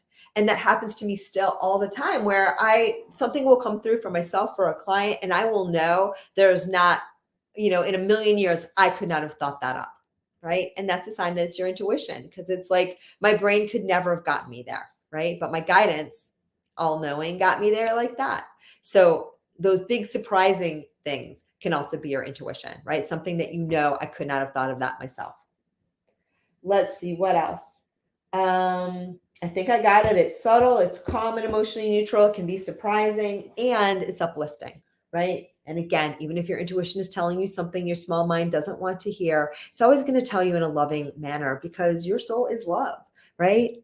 Your spirit is love. That's all there is. So the voice of your intuition is not going to tell you what a F up you are. It's not going to tell you how dumb you are. It's always going to be loving and life affirming. It's not going to say, I can't believe you did that again. I promise you that is not your intuition. That is your mind, right? That is everything you've learned about yourself in the world, right? And you have my permission to let that go. Let it go. And asking yourself, what would love do, is a great way to connect with the wisdom of your higher self and your intuition. All right. So I got through all of my pages. So look at that. Only 5 minutes to spare. You're doing great, Victoria. You're doing great. And what a wonderful, wonderful training. I know everybody really enjoyed it. There's like just so many things I didn't know personally, about intuition. And I kind of love that you designated like what is intuition and what's not intuition, because we always think, oh, that's, intuition. And it's funny because when I talk to parents, and I mentioned this earlier and it just came up again about, how I don't like teaching kids about stranger danger, because everybody in their life's a stranger. I mean, the majority of people in a child's life are strangers. And they're They are afraid of not everything. people they know. And I teach them to teach their children to go with those gut feelings. Feel what's going on in your body. If you're anxious, if you have butterflies in your stomach, if your heart beats faster, something in your body is making you feel funny, that's the sign that says there might be something wrong here and there might be a danger. And that's what kids need to know. Absolutely.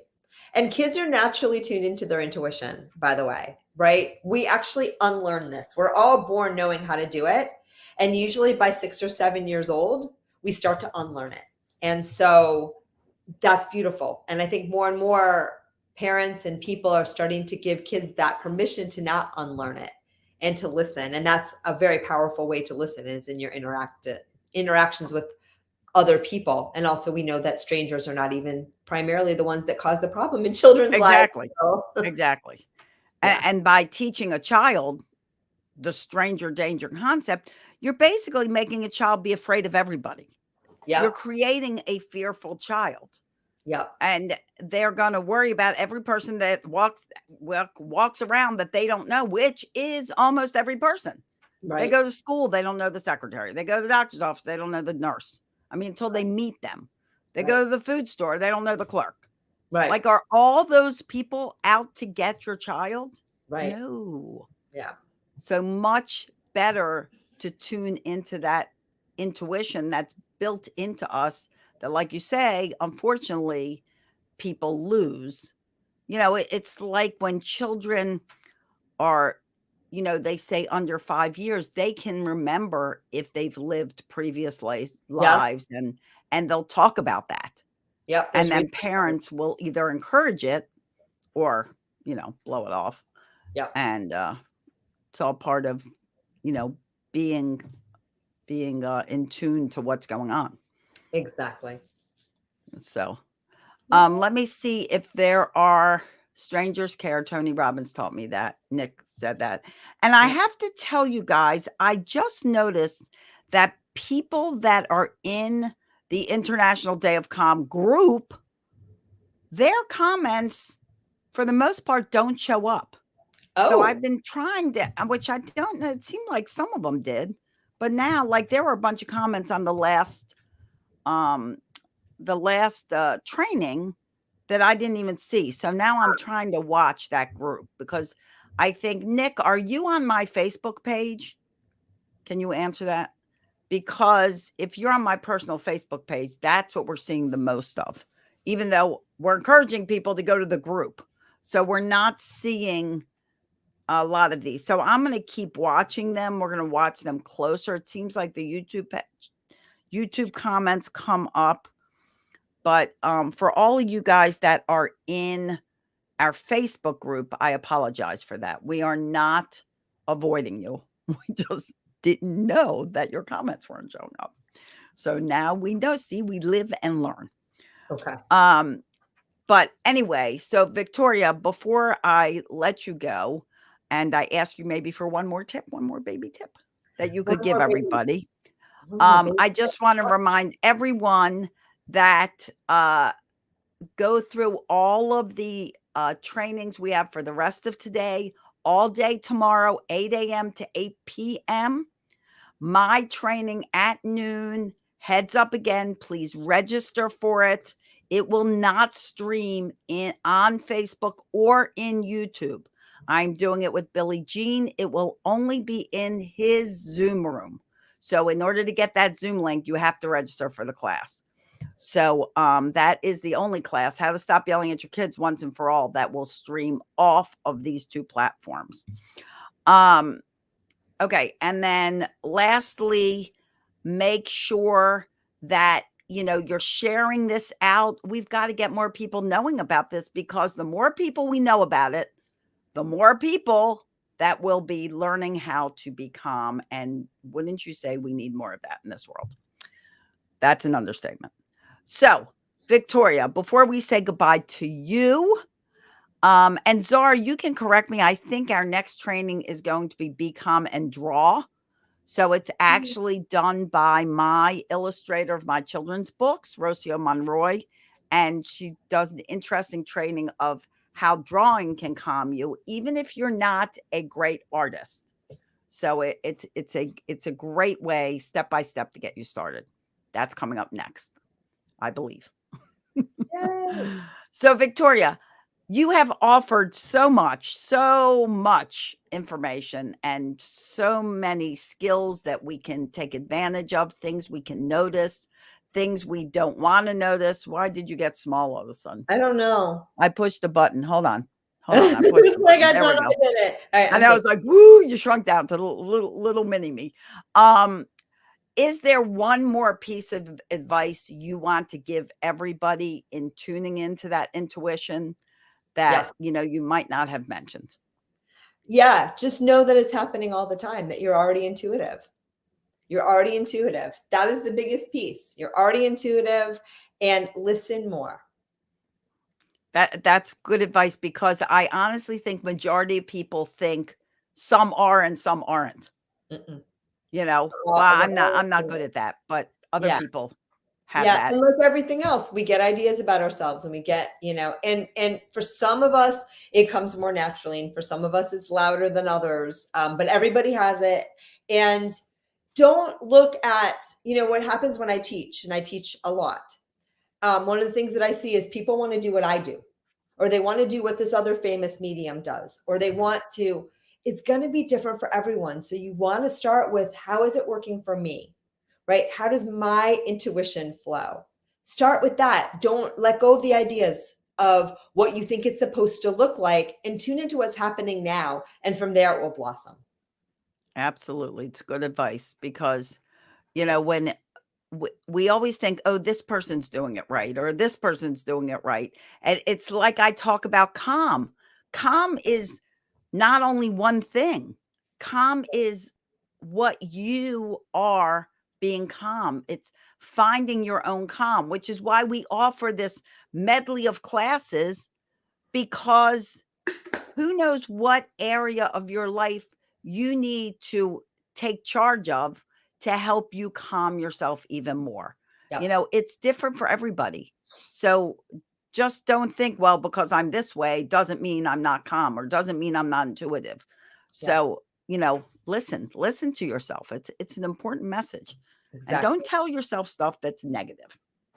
Be positive. Yeah. No one listens to yourself like you. No one listens. How was that? You don't listen to anyone as much as you listen to yourself. That was a better way of putting it. Well, Victoria, thank you so very much Can I tell for people how to being find on. me? Am I allowed to do that? Are you about to what? Am I allowed to tell people how to find me? And about Yes, my I was just going to ask you that. Okay, good deal. So, and you have a website scrolling on the bottom of the page, but absolutely, before Cool. we say goodbye, would you please tell everybody how to So you reach can out to find you? everything that I do at victoriashawintuitive.com. I don't see it on the page, but anyway, Victoria Shaw. Oh, there it goes. Okay, Yep, there it goes.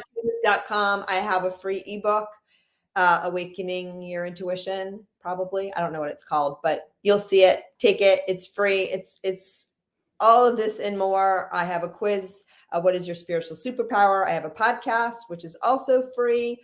That streams on all the major platforms. And you can also find it on my website. I have a couple of classes that are not free that you can find on the website. So lots of good stuff there. And I have a Facebook group as well, Intuitive Connection Community. So those are all the fun ways that you can find me. And that is the quiz. Oh, I love StreamYard. It's so cool. I know. I really love it. I'm very happy with it. I didn't start here, and I was like, nix that other one. We're going here. So I wanted this day to go smoothly. Well, thank you, Victoria. Such an honor and pleasure to have you join us today. And guys, if you're loving this, share this out with your buddies, because, I know everybody's benefiting from every single class. If you want to support us so we can continue our mission to calm the world, please go to dayofcalm.org and add your support. We would greatly, greatly appreciate it. Victoria, have a wonderful, blessed day. Same to you. Enjoy your time. I wish you only peace, love, tons of laughter, because it's the best medicine. And thank you for being here. We appreciate it. Have a good day, and thanks to everyone else. You too. Bye. Bye-bye. Okay, guys, so we're back. These classes get better and better. I would think you would agree, because it's just one thing after another that you probably haven't thought about. And that's what we really aim to do here. We really aim to give a great variety, a great blend of classes. So now what we're going to do is we're going to do stay calm and draw. Is that it, Czar? Czar, I'm throwing you on here with me. Yeah, it's come down and draw with Rasha Monroe. Calm it's down. Actually running already. Yes. Oh, it's running? Oh, is it going to stream here? Oh, can we start over? In the group, it's running already. Yeah. Oh, it's running already? Yeah. Oh, okay. So how do they see it? They just go to the group and see it. Yes, it's on the that's the first thing they'll see when they go to the group. So they just click on come down and draw with Rasha Monroe.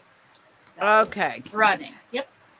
And then we are Oh, and then there's two classes. And then Kim Right. Baker's class, the Yes. amazing, the incredible Kim Baker Mhm. is doing Bringing Peace with Budgeting. Let me tell you guys, you want to listen to Kim because Kim and her husband paid off $350,000 in debt.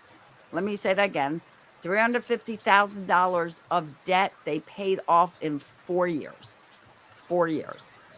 Listen to her budgeting. She is a budgeting guru. And then we come back at 4 o'clock. Is that when we come back? 3 o'clock. Yes. Mhm. No, 3 o'clock, right? Yep, that's correct. At 3 Okay, o'clock. hold on. I'm going to tell you what we come back. 3 o'clock with Rachel, who was just on commenting.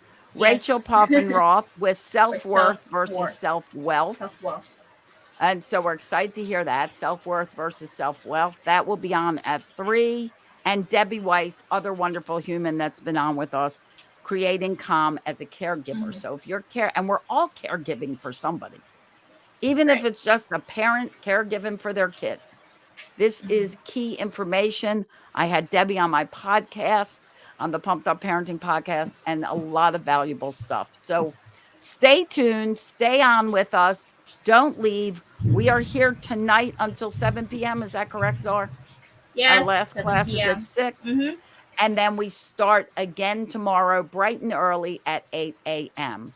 So, guys, go into the Facebook group, International Day of Calm, watch Rocio's training and Kim's training, and then we'll be back on with Rachel at 3 o'clock. Yeah.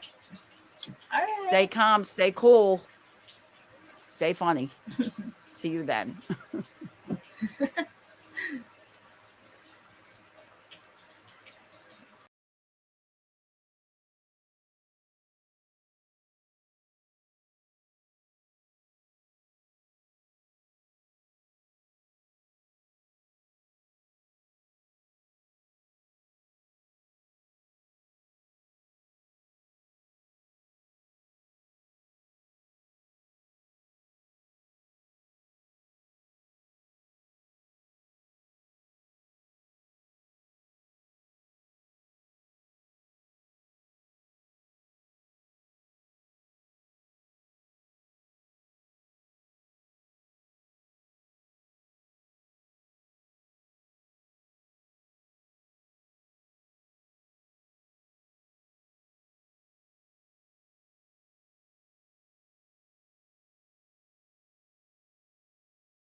Hi, Rachel. Can you hear me?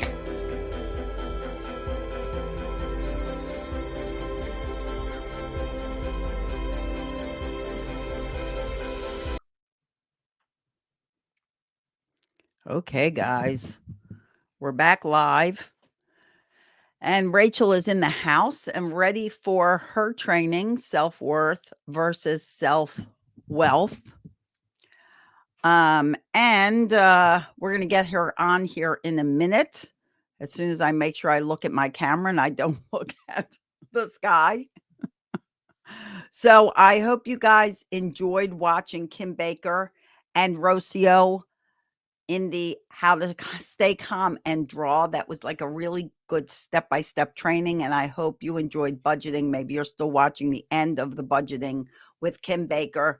Guys, master budgeting. It's not something to be afraid of. It's something to be embraced, because once you get your money basically under control, you relieve so much stress from your life. Once you're not just waiting for where's that money? When's the next dollar coming in? What did I do with all the money I had? Your stress levels are much, much lower. So if you didn't watch it, you can go back in the group and rewatch. It's all there. All right. So we're winding up for our next training at 3:00 for Rachel Puffenruff, and she'll be joining us in a minute. But first, I want to remind you guys to share this out. There's been so many great speakers on our International Day of Calm. It's just been amazing. I mean, it's just been just amazing. I don't know. There's so much value, so much information to help you really find your own calm, really be the person you want to be with intention, really discover how to regulate your emotions, how to bring calm to your life, how to de-stress the areas that normally stress you out. We've already heard from Layla with decluttering your digital space. Get rid of emails, phone calls. What'd she talk about? So many things. Social media, all these things, decluttering all that digital space. And we've heard from Mary did a whole training on finding meditation and really finding your space. We just did a whole lesson on intuition. It's just been great. It's been great. So, and I'm looking forward to our next guest. So hopefully everybody can start signing on. I'm going to bring our next guest in about 2 minutes. And also you'll see her links scrolling below here. You will not only see her links scrolling below, but also a way to get my books. Here's one of them. Which one? This one? Wait, which finger? Here. This. That's my book, Raising Happy Toddlers, how to build great parenting skills and stop yelling at your kids. You know, I'm on a mission to stop 1 million parents from yelling at their kids. If you don't, I just told you. And I have 3 children's books all about me. I am grateful, and being different is fun. And this book, the manual, is available in English and in Spanish. So pick that up at celiasbooks.com and really put calm in your home. Calm, fun, cooperation, all those good things. Put them in your home. Okay. All right. I'm going to bring Rachel up. Rachel, excuse me, can you hear me? I can hear you. Can you hear me? I can. I'm happy to have you. Wonderful. I'm Thank you. excited to listen to your training on self-worth versus self-wealth. And we have you scrolling below with your website. And I hope we're correct in that, radicalselflovechallenge.com. Yeah, perfect. Yeah, Thank you. awesome. Okay. So everybody, we're going to get started with Rachel in a minute. And I am going, just give me a second so I can bring up her bio so I can tell you all about her. So hold, please. Let me get it as we get back in the swing of all this. Okay. And guys, like I said, if you have not shared out this day of calm, there's just so much value. If you have a friend, share it to a friend. One friend, everybody shares to one friend. You will be paying it forward. That's the whole point, is you be calm, more people are calm. Calm breeds calm. Chaos breeds chaos. Stress breeds stress. Let's start breeding more calm. This world needs it. Yes, it does. All right. Let me go up here to our wonderful next trainer's information. All right, Rachel, are you ready? I see I your am. slides are on the stream, so we'll add them in a minute, but let me introduce you. Sure. Okay, so here we have Rachel Puffenroth, and I hope I'm saying that correctly. You're nailing it. Good, good. And today's class is self-worth versus self-wealth. And here's all about Rachel. Rachel is a self-wealth expert and soul guide. She helps clients by igniting their existence and realizing their highest value so they can radiate joy and vibe up to their miracle frequency. Because when you are in the flow, you glow. And that is so true. So, Rachel, welcome to the International Day of Calm. Wonderful. Thank you for having me. It's actually been an amazing lineup. I've popped in on a few other chats, and yeah, it has been great. Yeah, some really great trainers. I just, hitting on all the spots that we need to hit on. A lot of people think that calm is like, okay, you're going to meditate and you're calm, but it's not so. I mean, there's just so many areas of our life, and it's different for everybody. Yes. Some people are calm in some areas, some people are not calm. And as long as you're struggling in an area and it's causing you irritability, you're not calm. Yeah, and that's So- what I've loved, is that it's so multifaceted. Like, you're hitting it from so many different angles, and that really encompasses everybody's journey. We're all on an individual journey. Exactly. neat. Exactly. We're all on our own individual journey. So, are you ready to get started? Sure, let's do it. I'm going to bring up your slides.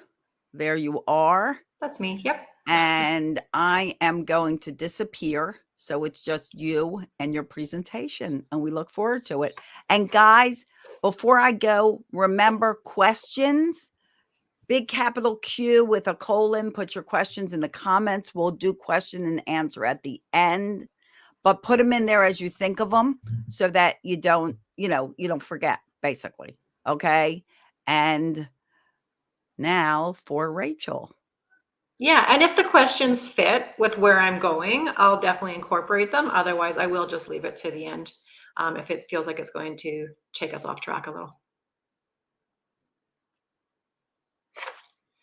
Alrighty, guys, here I am. And so today, what I'm going to be talking about is discovering how to ignite your inner genius and to vibe in your miracle zone. Because when you're in flow, you glow, right? And who doesn't want a little more glow and a whole lot more of magic and miracles? So let's first get the party started with a question. On a scale of 1 to 10, how unfulfilled are you feeling in your current life circumstances? And on a scale of 1 to 10, how disconnected do you feel from your true self? Do you even recognize yourself in the mirror anymore? And the reason I ask this is because this is a great starting point. Because if we're going to take a trip to go somewhere, you need to know where you are and where you're starting out at, so that you can establish how to get to the next stage, right? We can't go somewhere if we don't know where we're starting at. So it's really important that we know where we are starting at. So then the next question, so here it is. Next question is, what are you plugged into? And the reason I ask this is, what are you plugged into, is because this is like us here, who is the lamp, right? We're dissatisfied with certain aspects of our lives. And a lot of that is because we're trying to plug into things other than, where the source of our energy comes from, which is us and what lights us up. And if we're plugging into other things like the shiny objects, such as this toaster here, what can happen is we begin to think that our life is about all these other things rather than about us and our personal exploration and finding the truth of who we are. And so that's it's actually really important question to ask yourself. If you're starting to feel stressed or upset about something, ask yourself, what am I plugged into right at this moment? What am I focused on? Where is my energy going? What am I trying to achieve by doing what I'm doing? And the more self-reflective that you can get, and I know sometimes it's really hard, especially when you got kids making a lot of noise. I got a really noisy younger one, and sometimes it can be hard even to catch myself. But just take that moment to breathe and ask yourself, what am I plugged into here? And then the next question that I have for you is, have you accepted your awesomeness yet today? And the reason I ask that is because, do you remember when you were a child and you woke up feeling energized and you felt invincible? You're excited to get up and create your day. Do you remember how amazing and free and invigorating it felt just to be alive, right? You would jump out of bed in your pajamas and go out and play and start creating the world you wanted to live in. But what happens is we become so disconnected from that. So on a scale of 1 to 10, I ask you, how disconnected do you feel from your inner superhero lately? And what is it that you feel that takes away your superhero cape, or what drains your battery? Because in order to live a life of fulfillment and joy and freedom, you need to honestly be happy with who you are. And my loves, you just need to accept just how amazing you are, because you truly are. You're a walking, talking miracle. And just because there's a million other walking, talking miracles on this planet does not mean that you're any less valuable. So let me ask you this. How good would it feel to wake up feeling awesome? And what can you give yourself today to feel that way? So I'd like to first set the intention of where we're going to go. And the two things that I want to go through with you today is, I'd like to set this at the beginning of this chat to help you to move beyond thoughts that have you stuck and limited, and choose not only to embrace, but to celebrate your awesomeness. And we become, especially as parents, so disconnected from that awesomeness. And honestly, there's this, a lot of people have been talking a lot about gaslighting. And one thing I really want to share about the gaslighting is, it's kind of like if you think of a pilot light in a furnace that's always on. When the pilot light goes out, anybody can come along and light that pilot light. But if your pilot light's already lit, guess what? It's already lit, so nobody else can light it. And so it's really key that we connect to our amazingness, to our inner superhero, to our inner genius every day before we go out as parents and start serving our kids and the world and everything else that we try and do and try and fit into our world. Connect to you first. Put on your cape first. Connect to your inner awesomeness, because if your light is lit, nobody else can light it. So nobody else can gain that attention from you. So one thing that I often share with my clients is, you're not here to be a caterpillar, dragging your body around on the ground, having to crawl yourself over obstacles and having a limited perspective of the world. You're here to be a butterfly that's magnificent, that can effortlessly fly from one point to the other and seeing things from a much higher perspective, right? You can put yourself in the shoes of the caterpillar that's got to crawl over these obstacles, or the butterfly that has this amazing unlimited freedom.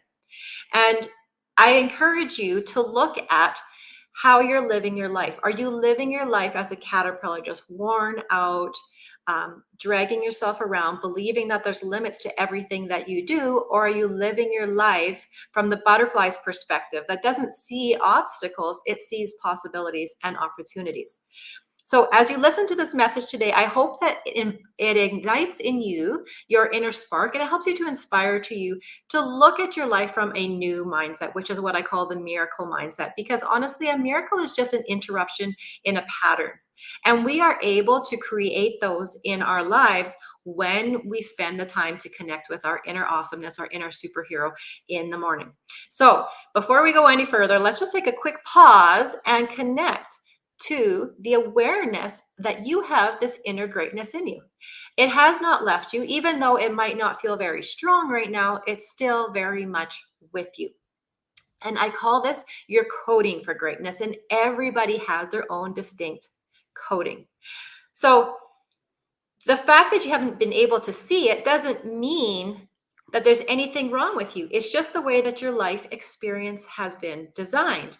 But your lack of fulfillment of your life that you are experiencing is now reflecting the greatness that's begging in you to be realized. So this is your lack of fulfillment. And if you're feeling that in your life, it's because there's greatness in you that's begging to be realized. So you can see, you can stand on the side where things just seem to be dull and meaningless, or you can move to the side where life is vibrant and full of color. So today I invite you to accept that, you've been a sleeping giant in a lot of ways, and to reconnect to that inner awesomeness, that greatness, the truth of who you are. So one of the most common questions I get asked, well, first I'll mention this. Stay tuned to the end, because I'm going to give you a practical practice that can help you to reconnect to your inner spark, which is so important for igniting your life. And then also a powerful mind journey to awaken the calling of your heart. So first question is self-worth versus self-love. And I get this all the time, because people are like, self-worth? What the heck is that, right? We all have heard the buzz around self-worth, but what is self-wealth? Okay, so here's the difference. I come from a background in financial services, for starters, and I like to use terminology that's relatable and easy to understand. I don't want to come out here and speak a whole new language that you got to kind of work your brain around to try and understand these different concepts. And we know in financial services, even the basic of finances, is that if somebody asks you what's your net worth, we would take your assets minus your liabilities, and that equals your net worth. And unfortunately, we do the same thing with ourselves. We say, well, these are my assets. This is what's good. This is my, all my strengths. And then these are my liabilities. These are the things that I have kind of hidden under the carpet, or I'm hiding in the closet, or whatever. And so I would say my net worth is, and we give ourselves actually a number, because it's always a comparison. And that's the thing about self-worth. Even though people really promote the self-worth angle, it's still a comparison against something else. All worth is, right? If we go to the store, we buy something that's on sale, we're comparing its worth to the value. So the difference between worth and wealth in the financial world is that wealth has an inherent value within it. It's not necessarily able to be described or labeled as a specific number, because it's dynamic. It has an inherent value. It's always growing. It's always evolving. And people who are wealthy, they find ways to reinvest in it in ways that can grow into dividends, right? So that's what we want to cultivate within our own self, is investing in ourselves in ways that can produce dividends. And that might be, we're investing in ourselves by giving ourselves a little bit more attention or time, or talking a little bit kinder. And especially as parents, and I can say this because I have 4 and I now have a grandson, that I honestly wonder if they absorbed anything I said. But I promise you, they watched 100% of what I did. And so when we're speaking, even just in that world of the ways that we can invest in ourselves and so that it pays dividends, our kids are watching us, and we are their role models. And the way that we prioritize ourselves, the way that we value ourselves, is what's going to be carried on generation to generation. And I've seen it in my own children, and I've been able to change a lot of the way that I talk to myself and the way that I treat myself, so that my younger 2 can then pick up on some of the ways that I'm growing and changing. So that's one way that actually really creates calm. That calm atmosphere is to find ways to invest in yourself in ways that can pay dividends, because when you're willing to give yourself that time, it kind of actually calms the house down, and the children also find their own way of investing in themselves also. And I've actually played with this a lot recently, where if it feels like the whole house is agitated, I will check in with myself first, and what is my vibe that I'm sending out to the house? How can I calm myself down, because I could feel I'm getting worked up, and then from there, how can I calm myself down? And then I watch everybody else also just kind of fall into cue. So it's really neat to watch how effective our strategies can be when we are willing to do this for ourselves. So if you're asking, who is this crazy lady who's talking about financial terms? how to make my life better, I'm going to give you a really tiny snapshot. So I'm a former business growth consultant and an elite athlete performance mindset coach. So I've been in this game for a long time.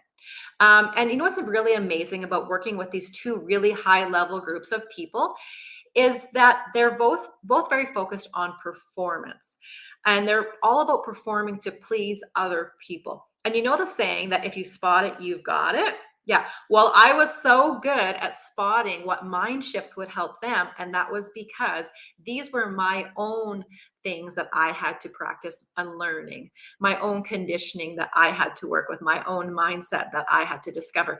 And we're so conditioned to believe that what we've been taught is the correct way. But tragically, our ideas, our thoughts, our creative expression is wrong, which means that you're actually living your life. You got to get this, guys. You're actually living your life according to someone else's opinions, definitions, and interpretations of the world. And not only that, here's the crazy part.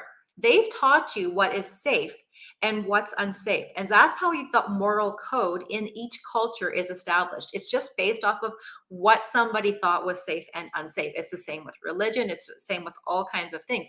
And it comes down to that basic survival need of safe versus unsafe. So here's an example for you, right? We can look in one culture where it's totally acceptable for someone to, walk around with no shirt on, and they would think you were crazy if you were fully clothed, where it would be unsafe if you look at the woman who is fully clothed. It's unsafe for them to show their ankles or their head to anybody in public. And so we can see the difference between safe and unsafe with these two extremes. And then we, in our North American culture, fit somewhere in there.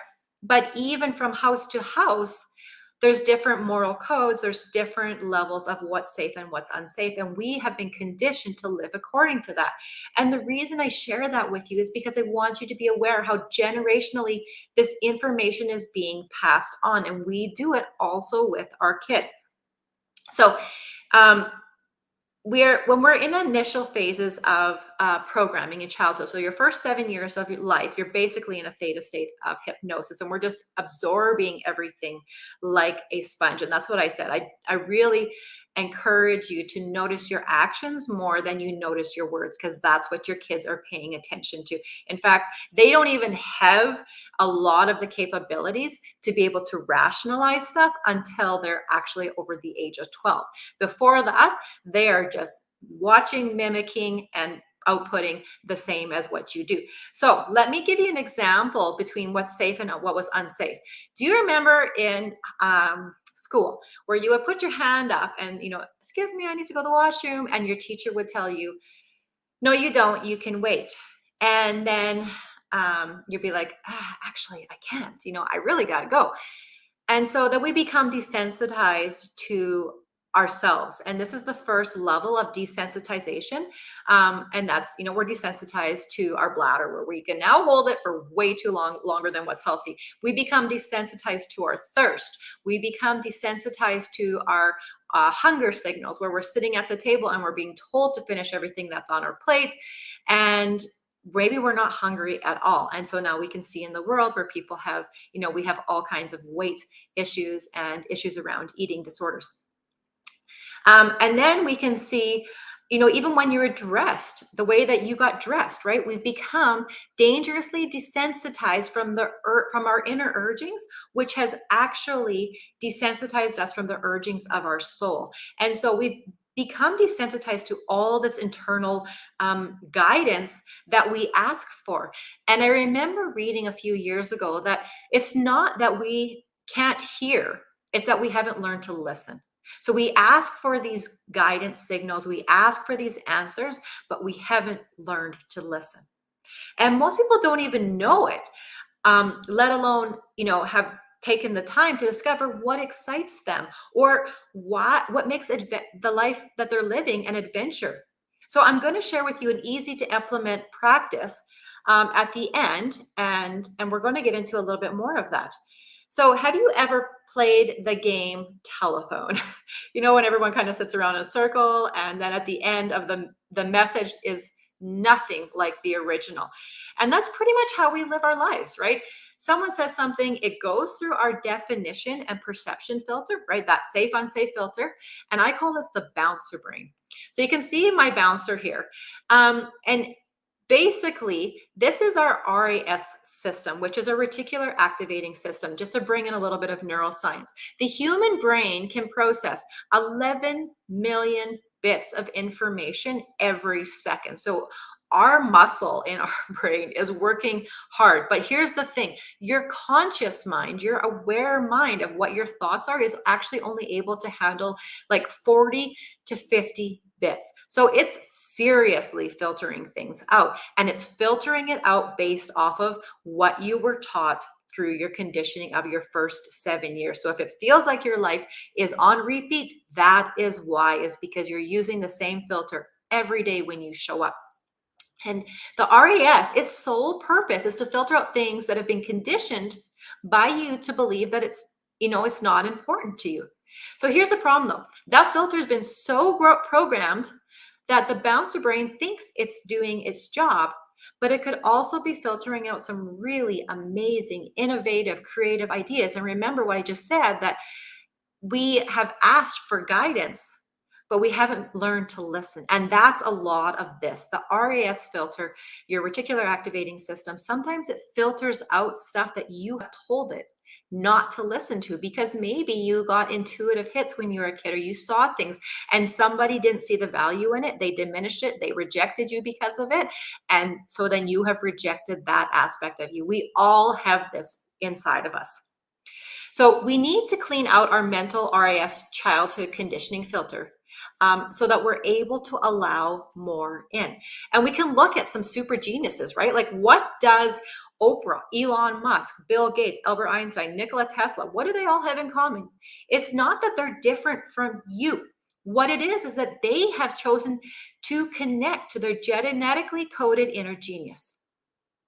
How do you think that they access those amazing ideas? It's not because they're exceptionally gifted or have a higher than average IQ, although I know it does seem that way with these superhumans, but you're a superhuman too. But they're no different than you, except that they believe that they are. They believe in themselves, and they have figured out a way to connect to their genetically coded inner genius. And we're going to talk a little bit about that in a second.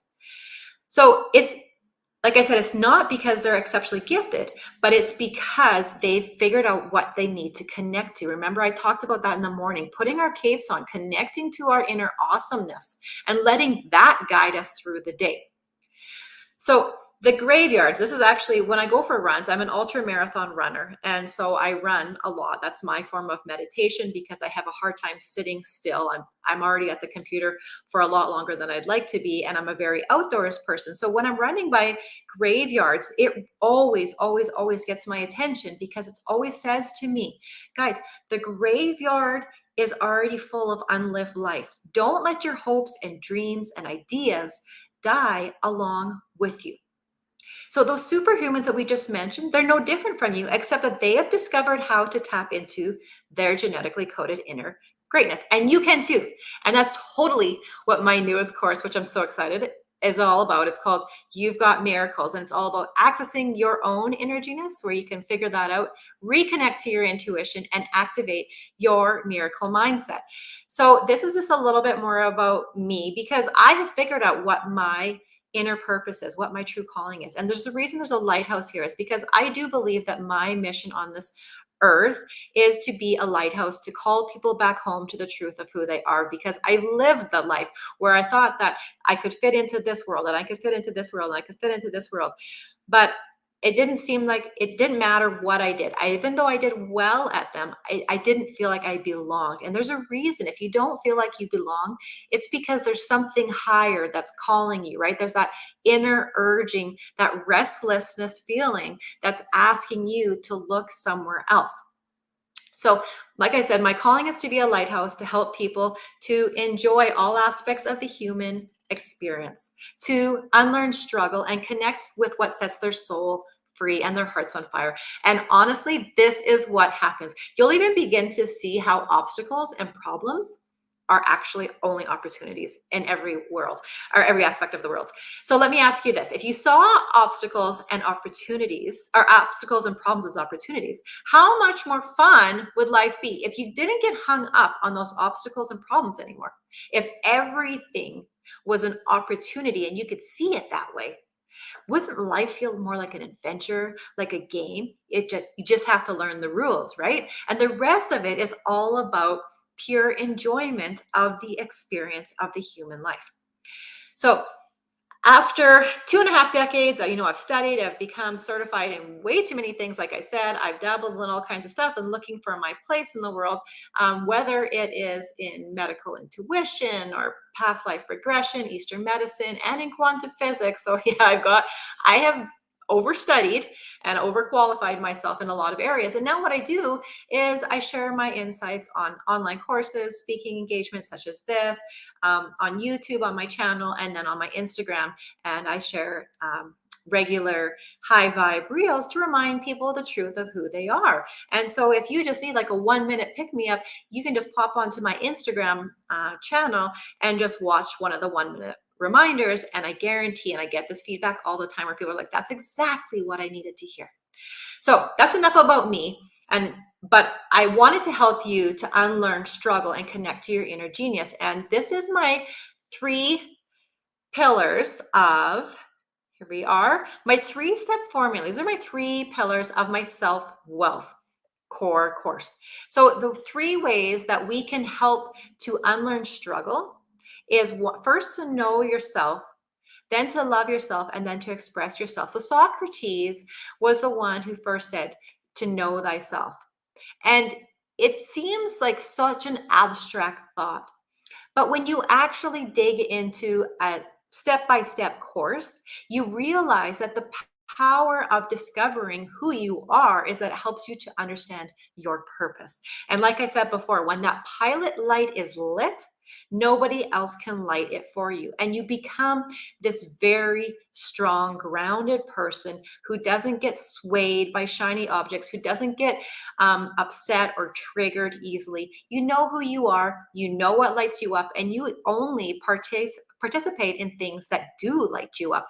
So I will just quickly go through a few of these different points. So the first one, like I said, is to know thyself. So knowing thyself is knowing about what makes you tick. What is it that lights you up? A lot of people have become so disconnected from that because of that childhood desensitization, right? That we become desensitized from our bladder, our thirst, our hunger, what excites us in life, our passions, what we love to do. And we've taken on the societal confines of this is what you need to do. And what you need to do seems to come first before what you want to do. But I want to ignite in you the possibility that there's another way to live today. So if there's 350,000 different species of beetles, then how many different versions of the 7 billion people on this planet could there be? We're all here with our own different expression of who we are. So here's the truth you need to know. Just like all those superhumans, Nikola Tesla and Oprah and Elon Musk, Richard Branson, they're all coded for greatness, and so are you, just like a seed. So if you take here we go. So the opportunity always exists. What are you going to do with it, right? We have the opportunity to get to know ourselves. We have the opportunity to live life in a different way. But what are you actually going to do with it? Are you going to, oh yeah, that was nice, that was informative, and then walk away? Or are you going to let the seed actually begin to grow within you? So here we are with some seeds. These are apple seeds on the screen. And if you were to take this seed and smash it open, you wouldn't be able to see what has been genetically coded within it. But amazingly enough, and I've always thought this was amazing, even since I was a young child, I've held that seed and thought, amazing that within this tiny seed has all the genetic coding for it to not only become a tree, but then for it to become a tree that produces amazing, delicious fruit with more seeds in it so it can keep on going. And that's us as well. We are genetically coded for greatness. But the problem is that we have been desensitized from it. So I'm here today to remind you of your inner greatness, of your inner genius. So within you is also this seed with all the required coding for you to blossom into your fullest fruition. If you were to crack this open, right, you wouldn't see anything. But inside you, inside the cells of you, that's all the same, all perfectly genetically coded. And if you stay inside your tiny little seed casing, you live this really incredibly limited life. So think about that. Just picture it for a moment in your mind of what it would be like to be stuck in your seed. It's dark, it's limited, it's confined. You really can't do much about it, right? It's not very exciting, not much is going on. Now think about what it'd be like if you were to crack open, just crack it just a bit. And you put one of your little legs out, a little feeler of the roots. First, you're going to feel, what does that fertile, nourishing ground right outside of me feel like? How invigorating would it be just to crack open your shell a little bit? And now just allow yourself to be that seedling and put out a few more feelers or a few more roots. And knowing that you don't even need to think about what you're doing, right? The seed doesn't sit there and go, what's the next step here in my process? Like we overanalyze things, but it's already coded within us. And if we allow it to come forth in the way that it knows how to, it actually is quite effortless. So I urge you just to allow yourself to expand, to grow, and to take on that new form. The seed there isn't judging itself there, right? It's not going, I wonder why everyone's growing so much faster or slower than me. And, oh, they've got different leaves. And it's not judging itself against other leaves, right? Or other seeds, nor is it wondering why it looks different. It's fully consumed with the adventure of life. And it's filled with the excitement of what it's going to become when it's become its highest and fullest fruition. It's enjoying every leg of the journey, from the initial contact with that welcoming ground all the way to the unfolding of itself in the germination process, where it finally gets to come right out of its shell, to the sensation of that warm sun that's warming it, that's encouraging it to grow by shedding light on it, onto the direction that it is to grow in, which the light is always above, right? So we are here to grow up. It beckons this little seedling to come into the light. And as it does this, as it follows the coding within to grow towards the light, it experiences new levels of freedom. So now this precious little seed isn't stuck in that dark ground anymore. No, now it's feeling the warmth of the sun for the first time, and it feels so amazing, because all it wants to do now is to grow as high as it can, so it can enjoy even more warmth of the sun. And then this beautiful seed becomes a flower as the petals begin to form, and its fullest expression is now shining through. It's radiating in the fullest expression for the whole world to see. And guess what? The world is also supporting its growth. So this is key, guys. All the supporting elements already existed before the seed began to grow. And if we use this as a metaphor of nature, which is abundant this time of year in spring, we can see we also are fully supported as well. Our task is to be us, not to focus on all the busyness and the doing, this to-do list. I know I'm a mom and I'm very A-type, so I love my list also. But it's so important that we connect to this part of us first and realize that the coding is already within us. Our only task is to be us, not to focus on everything else, but to know that you're placed here at this exact location with a calling on your life, and everything that you have ever needed is within you, and all the support has always been available to you. But the key is to remove all those distractions, obsessions, and blind spots so that you can focus purely on who you are and what you're here to be, because you are way more than you're letting yourself see. So the last part of the story is, and you can see here a hiker on the trail. I love hiking, and I do take a lot of time to admire the scenery and the beautiful flowers.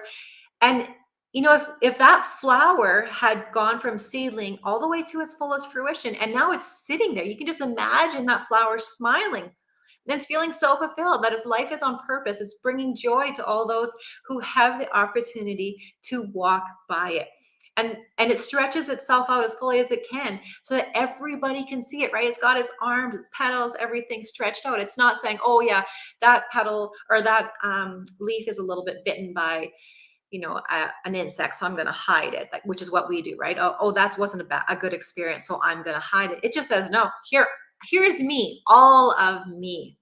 And so I ask you, you know, this time in our seasons of spring, of growth, are you ready to become who you're meant to be? Are you ready to finally bloom into your magnificence? Are you ready to access the support that has always been available to you? And are you ready to allow that inner genetic coding to finally lead the way to unfold your purpose as you become willing to go through each stage?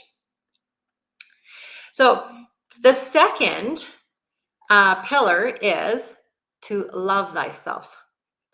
Okay, so before we get too far into loving yourself, one thing I want to clarify, that a lot of people think that loving yourself means self-care, and to me it's not synonymous. I believe that there is a multitude of variations of loving yourself, but one of the key that I differentiate is, what is the question, or what is the first statement that you say to yourself when you look at yourself in the mirror?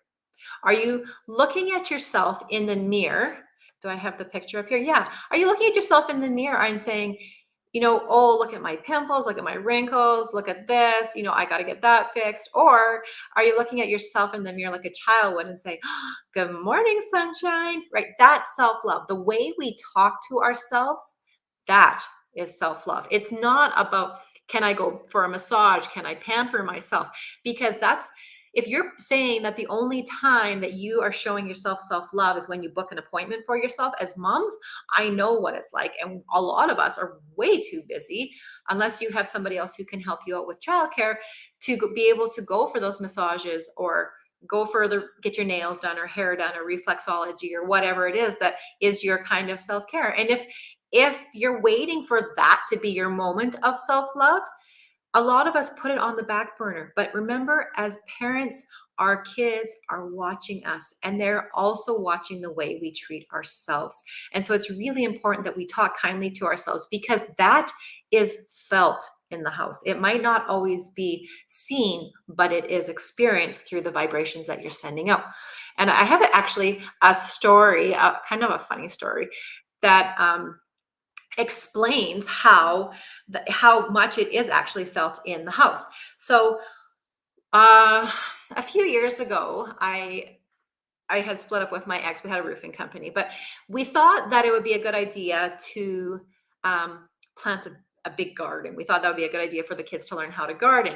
And so we planted this garden. You know, I grew up on a farm with my dad, so I've learned how to farm. I knew how to grow a garden. That was something that we got to spend most of our summers doing, was planting this garden. So I went out and rototilled this plot that we had sectioned off as a garden, because it was a previously owned house, and so there's already a large area in the landscaping that was designated to the garden plot. So I rented the rototilled it all, brought in new topsoil, you know, marked everything out, planted all the seeds, watered it like crazy. Of course, this happened to be the year that it was absolute drought, and it was like, it was hot, it was dry, it was windy, it didn't rain for like 36 days. So it took an enormous amount of water. And I remember at one point thinking, you know, it would have been cheaper for me to fly this stuff from Dubai than it would be for me to have this here, this food right now, right? Like, why am I doing this? I'm not saving any money. But again, it was back to trying to teach the kids, you know, different skills. And so that was the value that I was trying to get out of it for them. And so we've planted everything, and we're watering like crazy. And I'm getting off of the roof at the end of the day and running around and trying to water the yard and water this garden.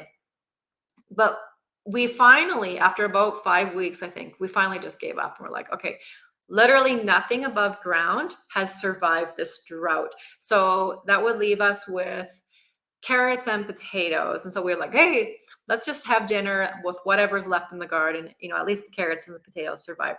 seemingly.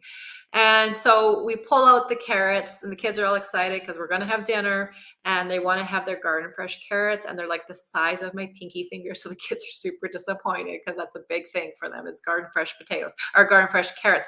Then we go over to the potatoes, and we pull these potatoes out, and the kids are in there, pulling out all these cute little gems. And they go and we wash them off and prepare for dinner. And what happens is I boil them up to eat with the rest of our meal because we've given up on those carrots. So now we just have a salad, and the kids are having steak. And I'm not a big meat eater. So we have this big, nice meal. My daughter, who is a rugby player, a carb lover, and can eat copious amounts, digs right into those potatoes. And she loves potatoes. And she looks at me and she's like, Mom, what is wrong with these potatoes? And I'm like, oh, no, honey, there's nothing wrong. Maybe just put some sour cream or something on them. And she's like, no, Mom, seriously, you got to taste these things. And so finally I sit down after everyone is complaining about how gross they are, and I taste them. And yeah, my brain's like, what is that flavor? What is that taste? And so I'm rolling through my mind of all these different things that it possibly could be. And what I realize is that these mammoth pine trees that we had surrounding the garden had actually been littering their pine needles into the garden space for like the last 5 years that we hadn't had this garden happening.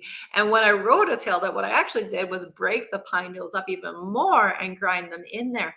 And so what happened was the potatoes had a incredibly strong pine flavor. So yes, epic fail on the 3D world of trying to plant a garden. But what was so impactful to me was the message that came with it, that whatever is going on our inner landscape flavors the rest of our world. It affects our relationship with our kids. Our inner landscape, the way we talk to ourselves, affects the way we relate to our bosses, to our friends, to what we think we're worthy of, to asking for our needs to be met.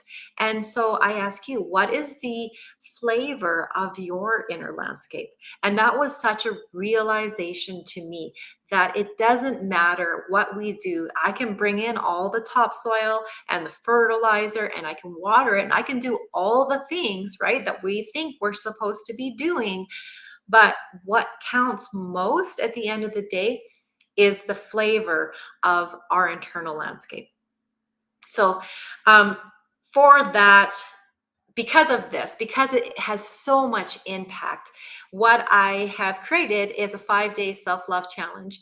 And you can go over to check it out. It's radicalselflovechallenge.com.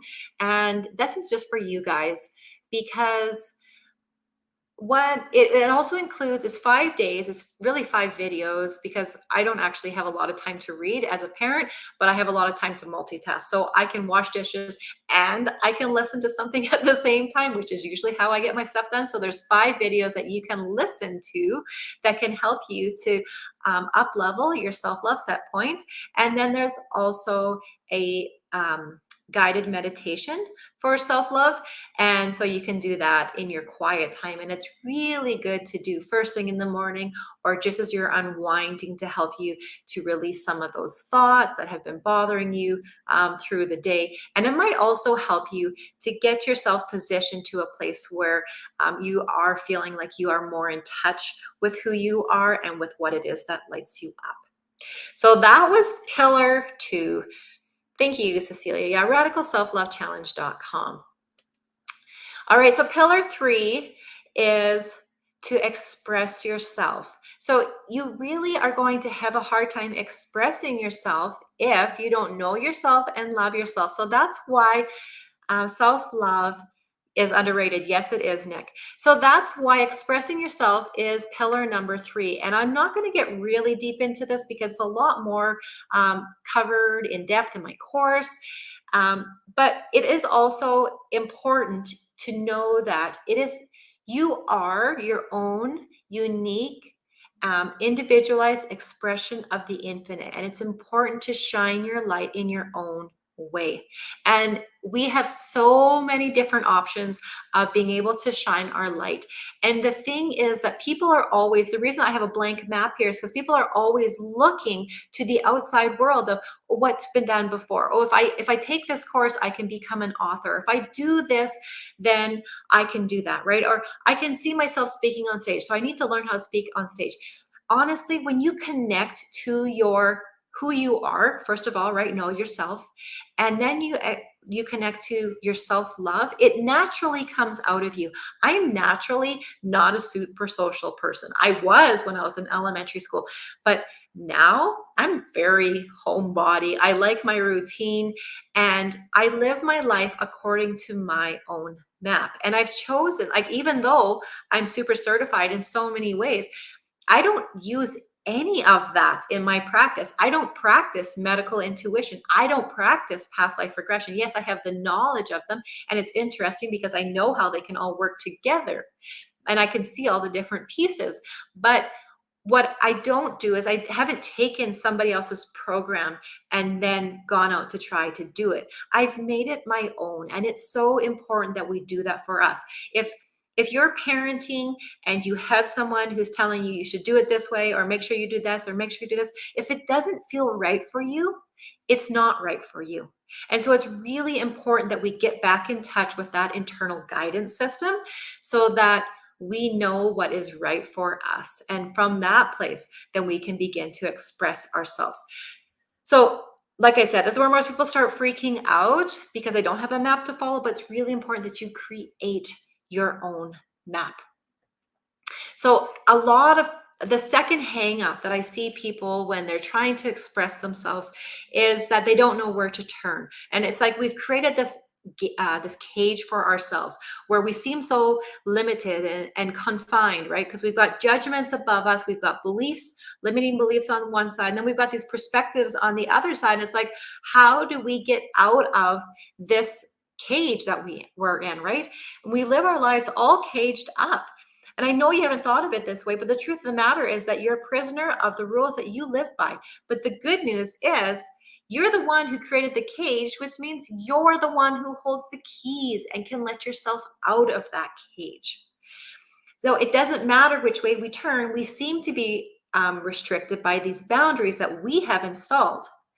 And it seems like it was keeping us safe when we created them, especially as children, but it's us who gets trapped inside.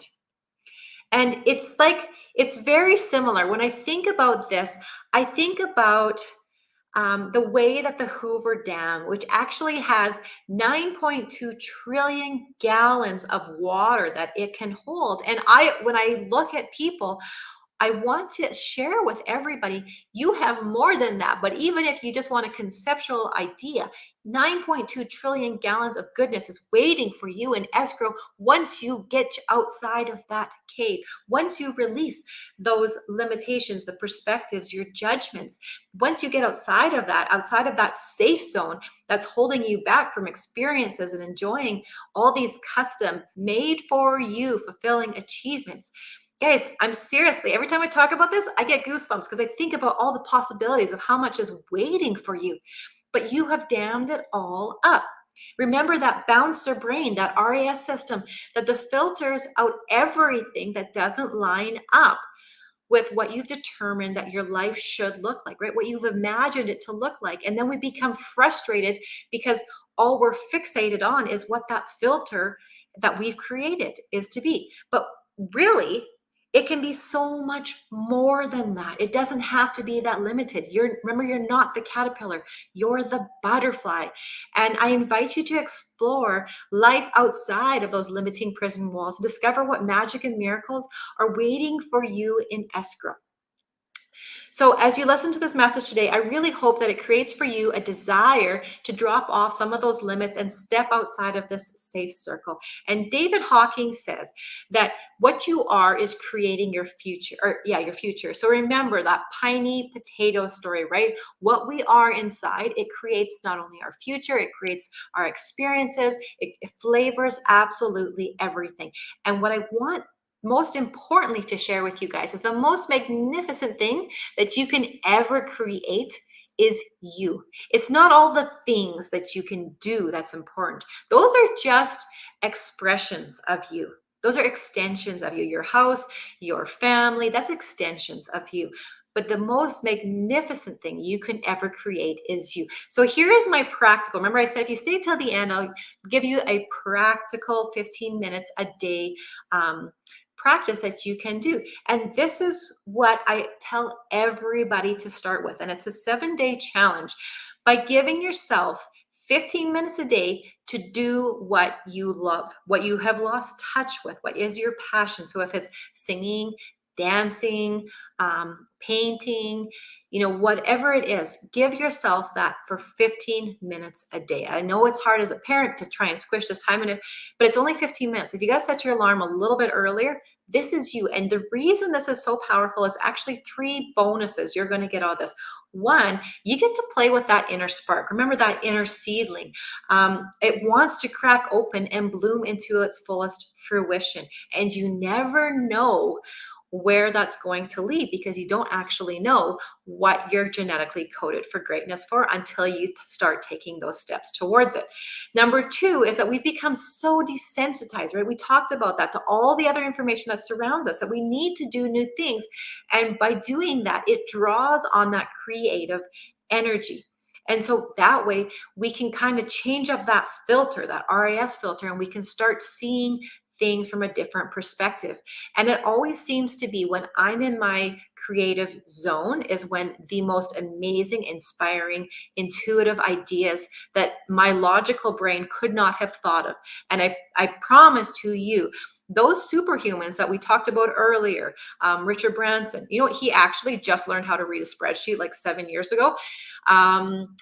Elon Musk, Oprah, they take time for themselves, and they started doing it before they made all the money. They didn't start doing it as an after effect. So don't say, yeah, I'll do it when.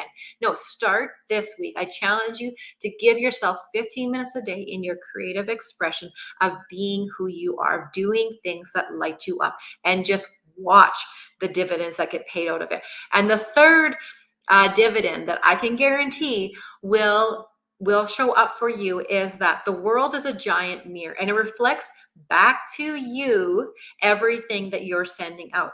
So it can come back in ways that you've never expected. These can be things like a business partner showing up for you, financial support that you were looking for starting a new business, or maybe it's a new position opening up at work. I've heard from my clients, one of them filled out some paperwork long time ago, took on the 7-day challenge that I suggest, and then guess what happened? All of a sudden got the phone call, got the funding within that 7-day time zone. It's 15 minutes. What is 15 minutes times 7 days? It's like nothing, right? You're going to spend more time cooking and doing laundry, guarantee that. So give yourself those 15 minutes because you deserve it. And the more that you touch in with the truth of who you are, the more you will give it the energy. That little seedling is what you're doing, is you're giving it the energy to bloom and radiate its light into its most magnificent brilliance. So here you are at a precipice, right? You can choose to stay in your safe zone of predictability and programmed outcomes, waking up each day, showing up in the same unfulfilling job or the same routine, and falling into bed exhausted, increasingly unfulfilled, and frustrated because your existence seems so predictable and dull. Or you can begin to create and to touch in with what it is that burns inside you. What is that something that calls to you in your quiet moments that you daydream about? Or what is that experience that generates bubbles of excitement for you? And maybe you try and squish it, or you send it away because you're not ready to explore it.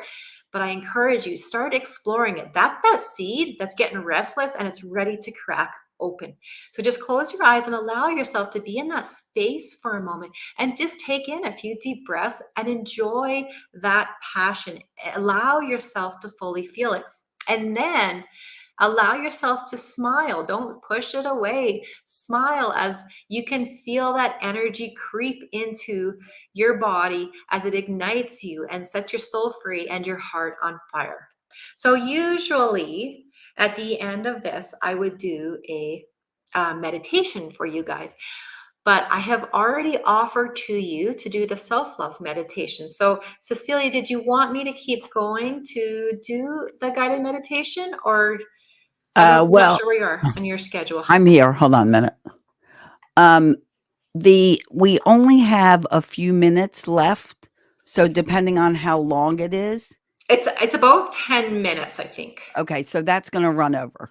Okay, sure. So we're going to miss the guided meditation, but absolutely love all the other information you shared.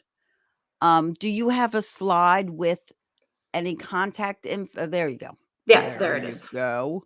Yeah. Okay.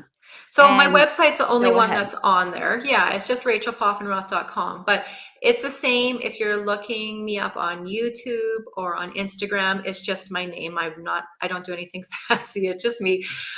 So yeah, come check it out. Like I said, on the Instagram page, if you need just a pick me up or something like that, I do the 1 minute high vibe reminder reels. And then on YouTube, there's lots of free videos, and there's few free meditations, guided meditations on there, just to help you get into that space of self-love. I love it. I love it. And I love all your scenarios and the garden story, the potato story. I actually thought you were going to say they were like turnips or something. Well, they might as well be, because they weren't very They were good. potatoes, but but I also love it because, flowers, they each bloom on their own. Yes. Every flower doesn't compare itself to the next flower and be like, look, I'm stinking up the place here because you're so beautiful. We're all beautiful in our own ways, and just so much valuable information. I really thank you for being here on this Wonderful. day Thank you for having and me. creating such a wonderful presentation for all of us. Wonderful. So, Thank you. is there any one last tip that you have? I know you have so many and you've given so many before we say goodbye to you. I think the biggest piece is really just we're so conditioned to push all possibilities out of our mind if it doesn't line up with what we've conditioned to believe is important, if it doesn't meet the status quo, if it doesn't look like a job or the family orientation that we're used to being shown. Be open to possibilities, because that's where all of these insights and creative ideas are going to come from. And there is life after children. And I'm starting to get to that place now where I'm like, okay, my kids are busy, right? And they're doing their own thing. And so who am I outside of my children? And now that I've raised 4 and I've got a grandbaby, I'm starting to realize the importance of having a connection to that, so that you don't go into that empty nest syndrome. And it's really important also for your kids to see that. Like I said before, it's, they role model us way more than they listen to what we say. Oh, absolutely. Yeah. And so just really spend that time being open to possibilities, and notice how quickly we send them away with that bouncer brain, and just try and play with them a little bit, just like a child would play with the imagination of, well, like my daughter the other day, who made, I don't know, this mud sculpture. And, as me going out there, she's 8, and she's like, Mom, check this out. Like, this is the bed, and this is the person on the bed, and this is this, and that's that. And I'm just like, really? Okay, that's awesome. I can't tell because it just looks like mud to me. But to a child, they're 100% there. They see it as clearly as if it was real to them, right? And so I encourage people, just allow your imagination to draw you into that creative place. Exactly. Open your mind, open your heart. Yeah. Open your soul. And and never think it's too late. I have 5 kids and 9 grandchildren, and nobody's here. I mean, my oldest child's 40 or will be turning 40 in September. And, I decided last year to do the International Day of Calm, so it's never too late to do something you're truly passionate about. Yes. So don't think, oh, I'm too old. You're never too old. It's too late if you're dead. That's the only time it's too late. So don't wait till you're dead. That's the message. That is not the message, but well, thank you, Rachel. It was a pleasure having you on. I really enjoyed your presentation, your class, and I know the people out there valued it as well. Wonderful. So have a wonderful day. We're getting ready for Debbie. She's in the green room in the back office. or backstage or whatever we want to call it. And Rachel will say goodbye to you. Thank you for being here. And Debbie, we're saying hello to you. Hi, Debbie. How are you? Good. How are you? Wonderful, wonderful, wonderful. First, let me say I can't believe that both of you have grandchildren. I have many of them. Yeah. I have a medley of grandchildren, which makes me very happy. I mean, honestly, As it bring them should. on. Exactly. Get me more. 9. Why stop at 9? And right now I'm planning, spring break, like who's coming when, That's because awesome. I've got my weeks calendars. Everybody's coming for a week. That's great. So yeah, love my babies. So you're ready with your presentation, Creating Calm as a Caregiver. And like I had said earlier, we're all caregivers. I mean, some of us spend a lot more time in life caregiving than others. My mom passed away of ALS, and during that time, I was not her primary caregiver, but I was definitely a caregiver for her until we hired full-time caregivers. And my dad, the last year or so that my dad was alive, he needed extra care. And, I was always going to his house, and there's a lot of commitment going on there. And of course, as parents were caregivers, as friends were caregivers, you never know what's going to put you in that role. And I happen to know that Debbie Wise is not just her last name. She's very wise. And because she was on my podcast, so she's got a lot of information to share. So let me read all about you. Oh boy. And Debbie, are you just going to talk your presentation? Are there any slides or anything like that? No, I have a PowerPoint. So you tell me when you want me to try it.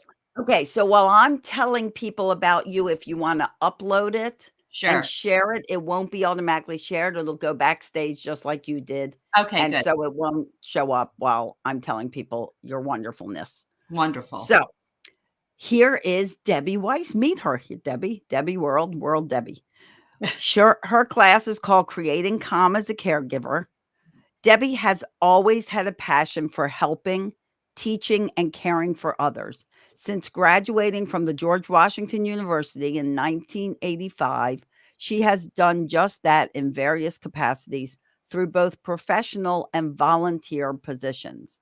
Debbie is the founder of the Caregiver Support Squad, and you'll see that website scrolling across the bottom of your screen. A community for caregivers who together encourage, support, and inspire each other along both their self-care and caregiving journeys. As a caregiver herself for over 40 years, Debbie has experienced exhaustion, anger, and overwhelm. She learned by prioritizing her own care that she is able to reduce those emotions and can help others to do the same. Welcome, Debbie, to the International Day of Calm. Thank you. And as you're introducing me, my dog, who I'm also a caregiver for, decided this would be a perfect time to come in. So I had to pull up a seat along next to me. So if you see my arm reaching over like this, just know he's on the other side. Okay. Well, no problem. We love dogs. We love animals. Got to care for somebody while you're talking about caregiving. That's it. And Czar, are you in here? Czar's not here. Where did Czar go? Czar went bye-bye. It's all right. I just got some weird message that it wasn't streaming to Facebook. And I'm not sure why it's not streaming to Facebook. We're having trouble streaming to time out for technical difficulties. Hold on. We'll keep trying and let you know if it's resolved. Please check Facebook to enjoy the stream. Looks okay. Whatever. View. Why are we not streaming? Hold, please. Hold your thought. Talk amongst yourselves because I want to make sure we're streaming. I don't know. Looks like you're streaming to me. I think. Okay. Anyone who's on Facebook, let me go. Can you write a comment as to? Oh no, it just ended. Oh, it just ended. let me ask you, it's all tied into your page, right? Yeah. I'm only asking because I told you I had that problem with my personal Facebook and it won't let me go into it. But Yeah. it shouldn't know it's me. I'm not logged into Facebook. Oh, no, it doesn't have anything to do with you. Well, the Facebook gods just see my name. Yeah, and they're like, ah. Yeah, exactly. Okay, so here's what I'm worried about, fans of the International Day of Calm Summit. I almost am thinking I should end the broadcast and restart it, because right now it's only feeding into YouTube. What do we think? Can we take a vote on this? Where's Czar? Czar, where are you? She's probably sleeping or something. Because she probably hasn't slept for 24 hours. Yeah, probably. Because in the Philippines, it's like 4 o'clock or 5 o'clock. Up to you. In the morning. Oh, you're kidding. Oh, no. Oh, She's like 12-hour time difference. Poor So, thing. okay. So this is what I'm thinking. Because, see, nobody's watching because nobody's on. Okay. So, Debbie, I Yeah. think what we're going to do is we're going to stop it. And then I'm going to start it again. And then I may have to send you a new link. Okay. So if Okay. you're watching on YouTube, stick with us. If you're watching on Facebook, we'll be right back. Not that they can hear me. So you're going to email me a new link. Maybe. I have to find out. Okay. But right now I'm ending the broadcast. We'll be right back. All right. Okay. Bye. Bye.